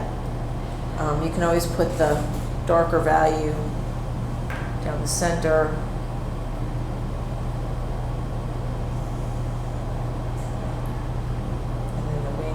Goes here, and they stack, the feathers stack, so. And there's is where one dark, dark, dark. The rest will fall into place when we do the rest of the other colors, but you're good. This is your brush, or did I take yours? Are you both working with the number 3 long filbert, and you're all working with ones that aren't frayed like mine, so. Oh, excuse me. That's okay, honey. Okay, it looks like you're getting muddy. You're starting to get everything over blended. So, yeah, don't do that. That's all. That's all I gotta say to you. Don't do that. So, let me look at your shapes, hon. Oops, sorry, honey. Let me look at, get up there, girlfriend. I have to make you get up. See, I'm taking advantage of the fact that I'm using everybody's seat since I'm usually standing the whole time. I brought a stool thinking I was actually gonna sit sometimes. But then I'm using my stool to hold my drinks and, other important stuff, so I can't. Okay. It's funny, you're using this, but you're not using the real bird, but okay. So, this is my painting. So if you go back. Oh, I thought that was the. No, this is the real bird. Oh.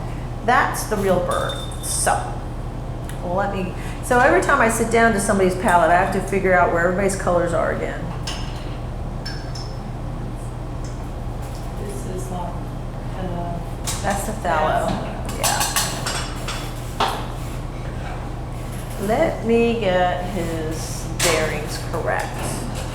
I'm going to first go in behind his neck. What do we have here? So you should work like this with your hand, just this close. There's a dark mark here. I'm gonna raise his eye up. His eye should be like right here. The bill goes up here. So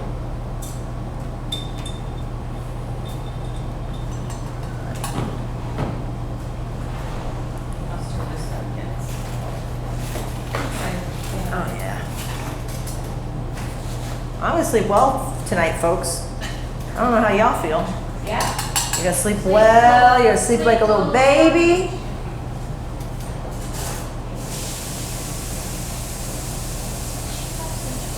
How many? Oh, here's ultramarine. Ultramarine. Yes, the right one. It seems like I'm keep getting black in this. What the heck? Ultramarine.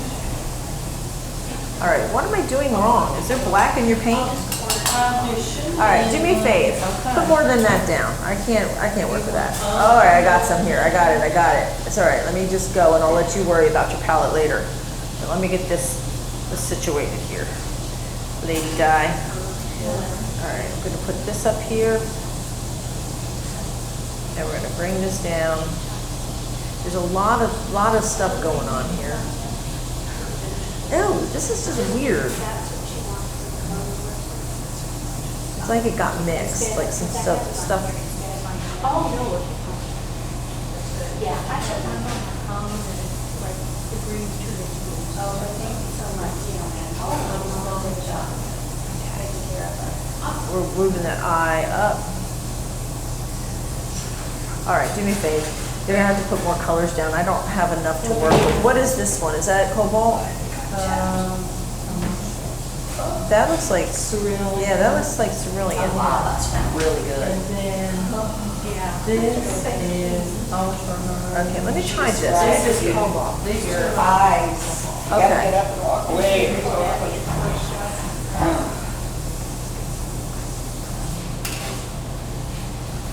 And his beak got dropped. So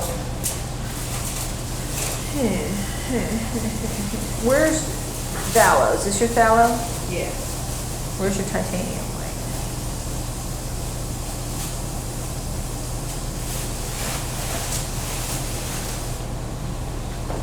Right, so I that's must have thought that this big was a bud. a bud?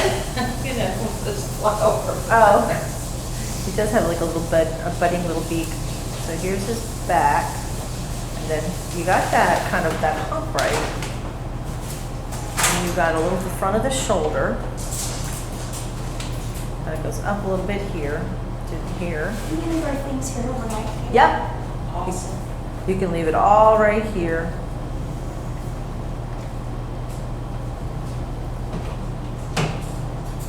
Just think, tomorrow, guys, you get to start all over again. With a brand new painting. Yay! More torture.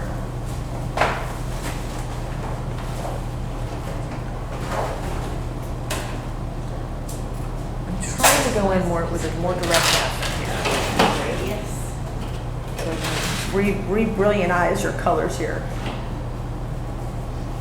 So I'm going to, his beak is scaring me. Scaring me. We're raising that eye again, okay?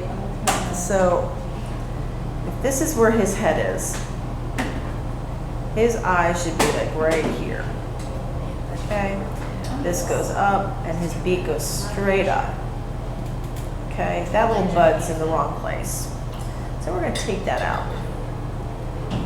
His little bud, but you got this little pink colors over here. Titanium like that. Come on, Sue. So it's more like here. I live over my. Yeah, we're moving his beak. Yeah, we just moved a year ago. No, you know what? I liked how your flowers were really good. So this is We love it here. your flower child. I forgot about you. It's beautiful. And people are nice. Nowadays, some places are not so nice, so.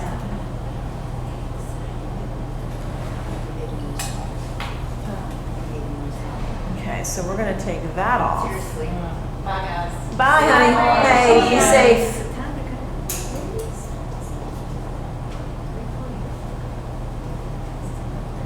Even every time I look, I'm like, where am I? Where am I? That's kind of the way I feel. Uh-oh, if you're feeling that way and I'm feeling that way, we're in big trouble. That's right. Where am I? All right, so we're gonna make another color. We're just going here with this and take this beak off. Yes, that's good. And we're going to say the inside of this is here. This goes here.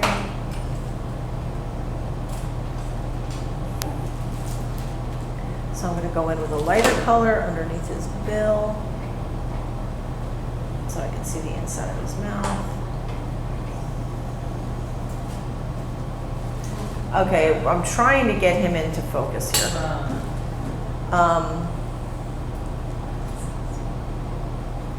His wing feathers. Start here. And they're going to go right down to here and right about here.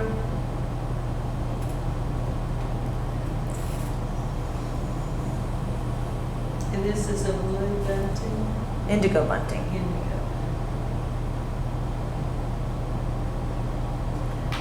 That's kind of the idea here. And they'll have the other black things in here. There's other black stuff. There's more detail that's going to go in. I just want you to have the right shapes to start with, because there's a lot of refinement that's going to have to occur. But we're just going to start with this for now, because we had to get them back into the right. Shizzle. Yeah, we had to get his shizzle back. You little shizzler. You're such a little shizzler. I think that's a funny thing. I'm cracking myself up. I must be punchy. I'm just even so punchy. Guys. Okay, his eye's not that big. Let's shrink it down just a tad. And this part of this is a little bit weird, and I think we have to move it back a little bit. Oh boy. Girl, we're gonna have to close his mouth even further. I'm trying to see here what we got. Okay. Okay. Think, Sue, think. Think.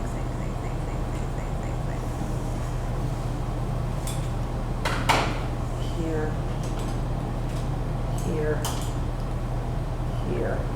It's gonna be shrunk up a little bit more. And we're going to go straight on with this color right here. And this is your cobalt. This is cobalt. It really should be ultramarine, but because we have so many, I need the opacity of the cobalt to cover up what we're doing. We can always flip the colors around later, but because I have to do it this way, it's still not right, and it's frustrating me. I have his mouth gaping, and it's not as big as. Wow. It's not that bad. It's not dead. No, it shouldn't be quite like that. It's like, how far can we stretch this little bird's mouth? And there is a little pinks in here. I'm just grabbing a little bit. He's got some work.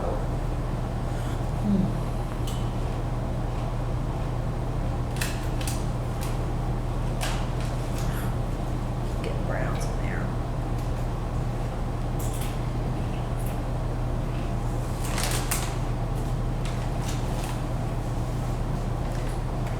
I know that Linda's working on something fun for us.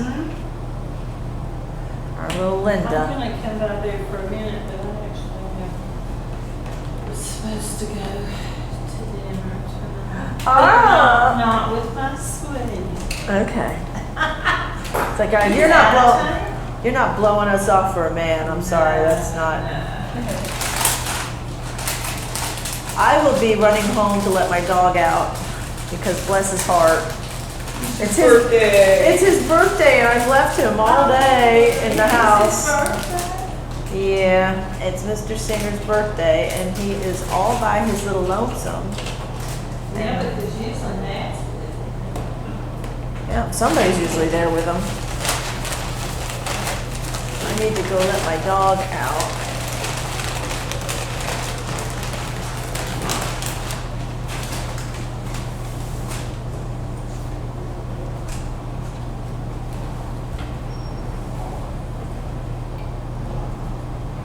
Let's see, from here's the eye, and we'll go straight here. Now he's beginning to look cute. Is he beginning finally? Your bird is starting to look human. He's starting to look like an indigo bunting, I hope. He might take it as an insult if you started looking human. You'd be like, what? When I can look like an indigo bunting and be so amazing? and my indigo buntingness. Sometimes we make up words. There we go. We're getting closer, honey. We're getting closer. It's taken me a while. Oh, that's fine. Done. I know, okay.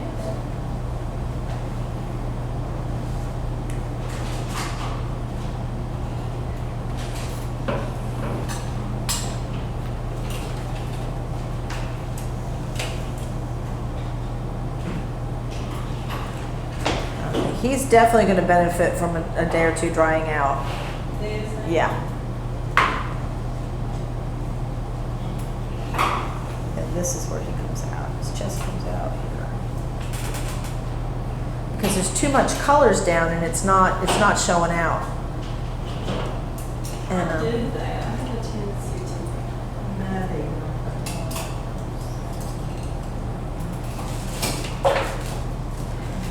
Excited with the oil. are you having fun with it? Yeah, I just, you know how when you've gone too far and you should have stopped a few minutes ago? Yep. Is that where you're at? I think I should stop. Okay, then stop. Brush it down. All right, we're definitely, we were going to try to paint till 4 today. Was Yeah. like fun. Yeah, and I just got to get around the room. I just got to make sure everybody's And I getting said, handled. Say, I'm you gonna know, wait till Sue comes. And just another brush or two, that's when I should know. Yeah. That's really okay. There's going to be darker values in here. Okay. The eye is going to be a little bit bigger, but I think we're closer to the actual Yeah. shapes now. I think so. All right, I'm going to let you move on. I kept thinking that you were going to say that big deal. I think he was having a big belly, and then I would leave you alone after that. Oh, Jenny already left? Yes. Yeah, she did left. She did. Okay. She was. Oh, nice. Okay. All right, you're off to the races. You're in a good place. Okay, no problem. No problemos. Yeah, we'll probably darken some of the blues up a little bit. I'm glad you have these references like this. This looks a little paler compared to the real indigo bunting. So if you have it on your phone, I suggest you just kind of look at it on your phone too, or whatever device you have, because that'll help get the colors more accurate. Yeah, maybe a little bit. Maybe a little bit. Okay, he's looking pretty good. The thing is, he looks a lot like, do you have your picture of the actual bird on your phone?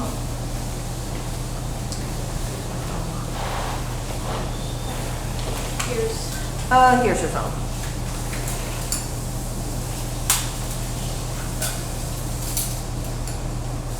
Because his back's a little bit too humpy dumpy. Okay. And he looks, I know you're anxious to get the fun stuff like the detail in, but we're Yeah, I gonna- know, she's gonna kill me. I put the dot in his eye. Where? I know you've got this picture, but that's a picture off of the screen. There you go, right there. That's right, yours phone is, the color's weird. I wonder why that That is. image too there. Yeah. But it shouldn't look this dark. That's what so I don't understand. Well, see, that salad looks like normal. Yes. I might go by there and get my dinner to take home. Are you taking pictures off of a screen? How did I do that? Hang on, I'm gonna do something. I don't know if it's gonna be. No, what I did, I just downloaded the ones you sent and I set them over the reference. No, but I'm saying, why does it look different on your phone? Let me see if I can see indigo buntings. Let's see if I can get one on here that's the bird.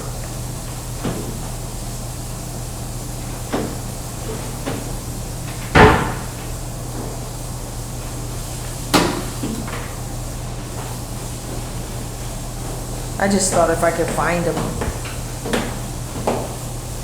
Because I would have taken them and then flipped them. Okay, I don't know how to find them. Let me just worry about the shade here. Okay. So, he's looking pretty good. This is very round. It's a little bit more. Oh, yeah, look at that.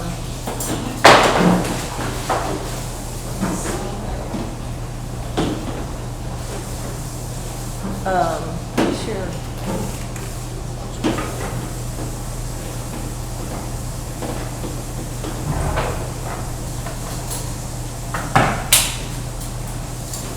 we're gonna take some of that out. So what we have to do here, you've got it really humpy. I'm gonna work around that for a minute. His wing feathers.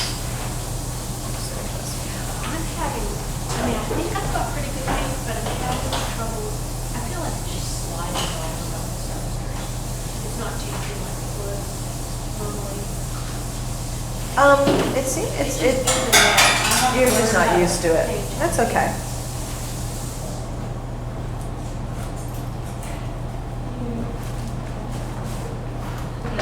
Now we'll worry about the wing feathers, the lines, the striation later. No, Okay, this I was just one. curious, because Hannah One. does that. she does, yeah. A little more, not as much painting. See how much distance you've got here, and it should just be, what you're gonna need to, where's your, is this your paint thinner? All right, I don't know what to do here for you other than cover it up. Yeah, no, cover it up and I can fix the Okay. background later. So we're going to come here and just,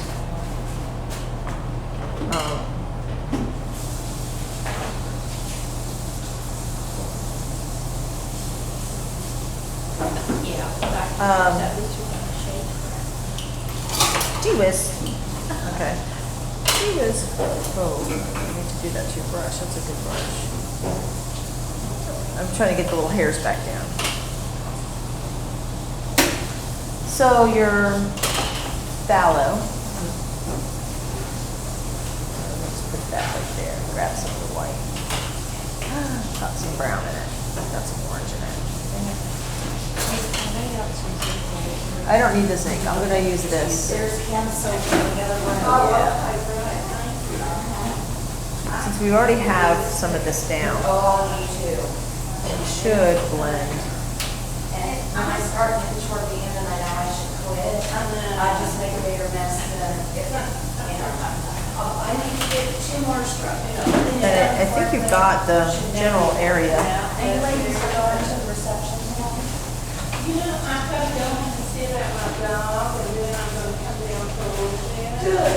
Well, we'll get to see you then. You know, I don't even think I'm gonna have time to change, but. I'm not changing. I'm not changing. But I'm wearing, but I'm not coming anyway to. Why aren't you coming? Because y'all had a Johnson, it's not till 5:30, right? You can go over and see what time is it. Oh, it's 4.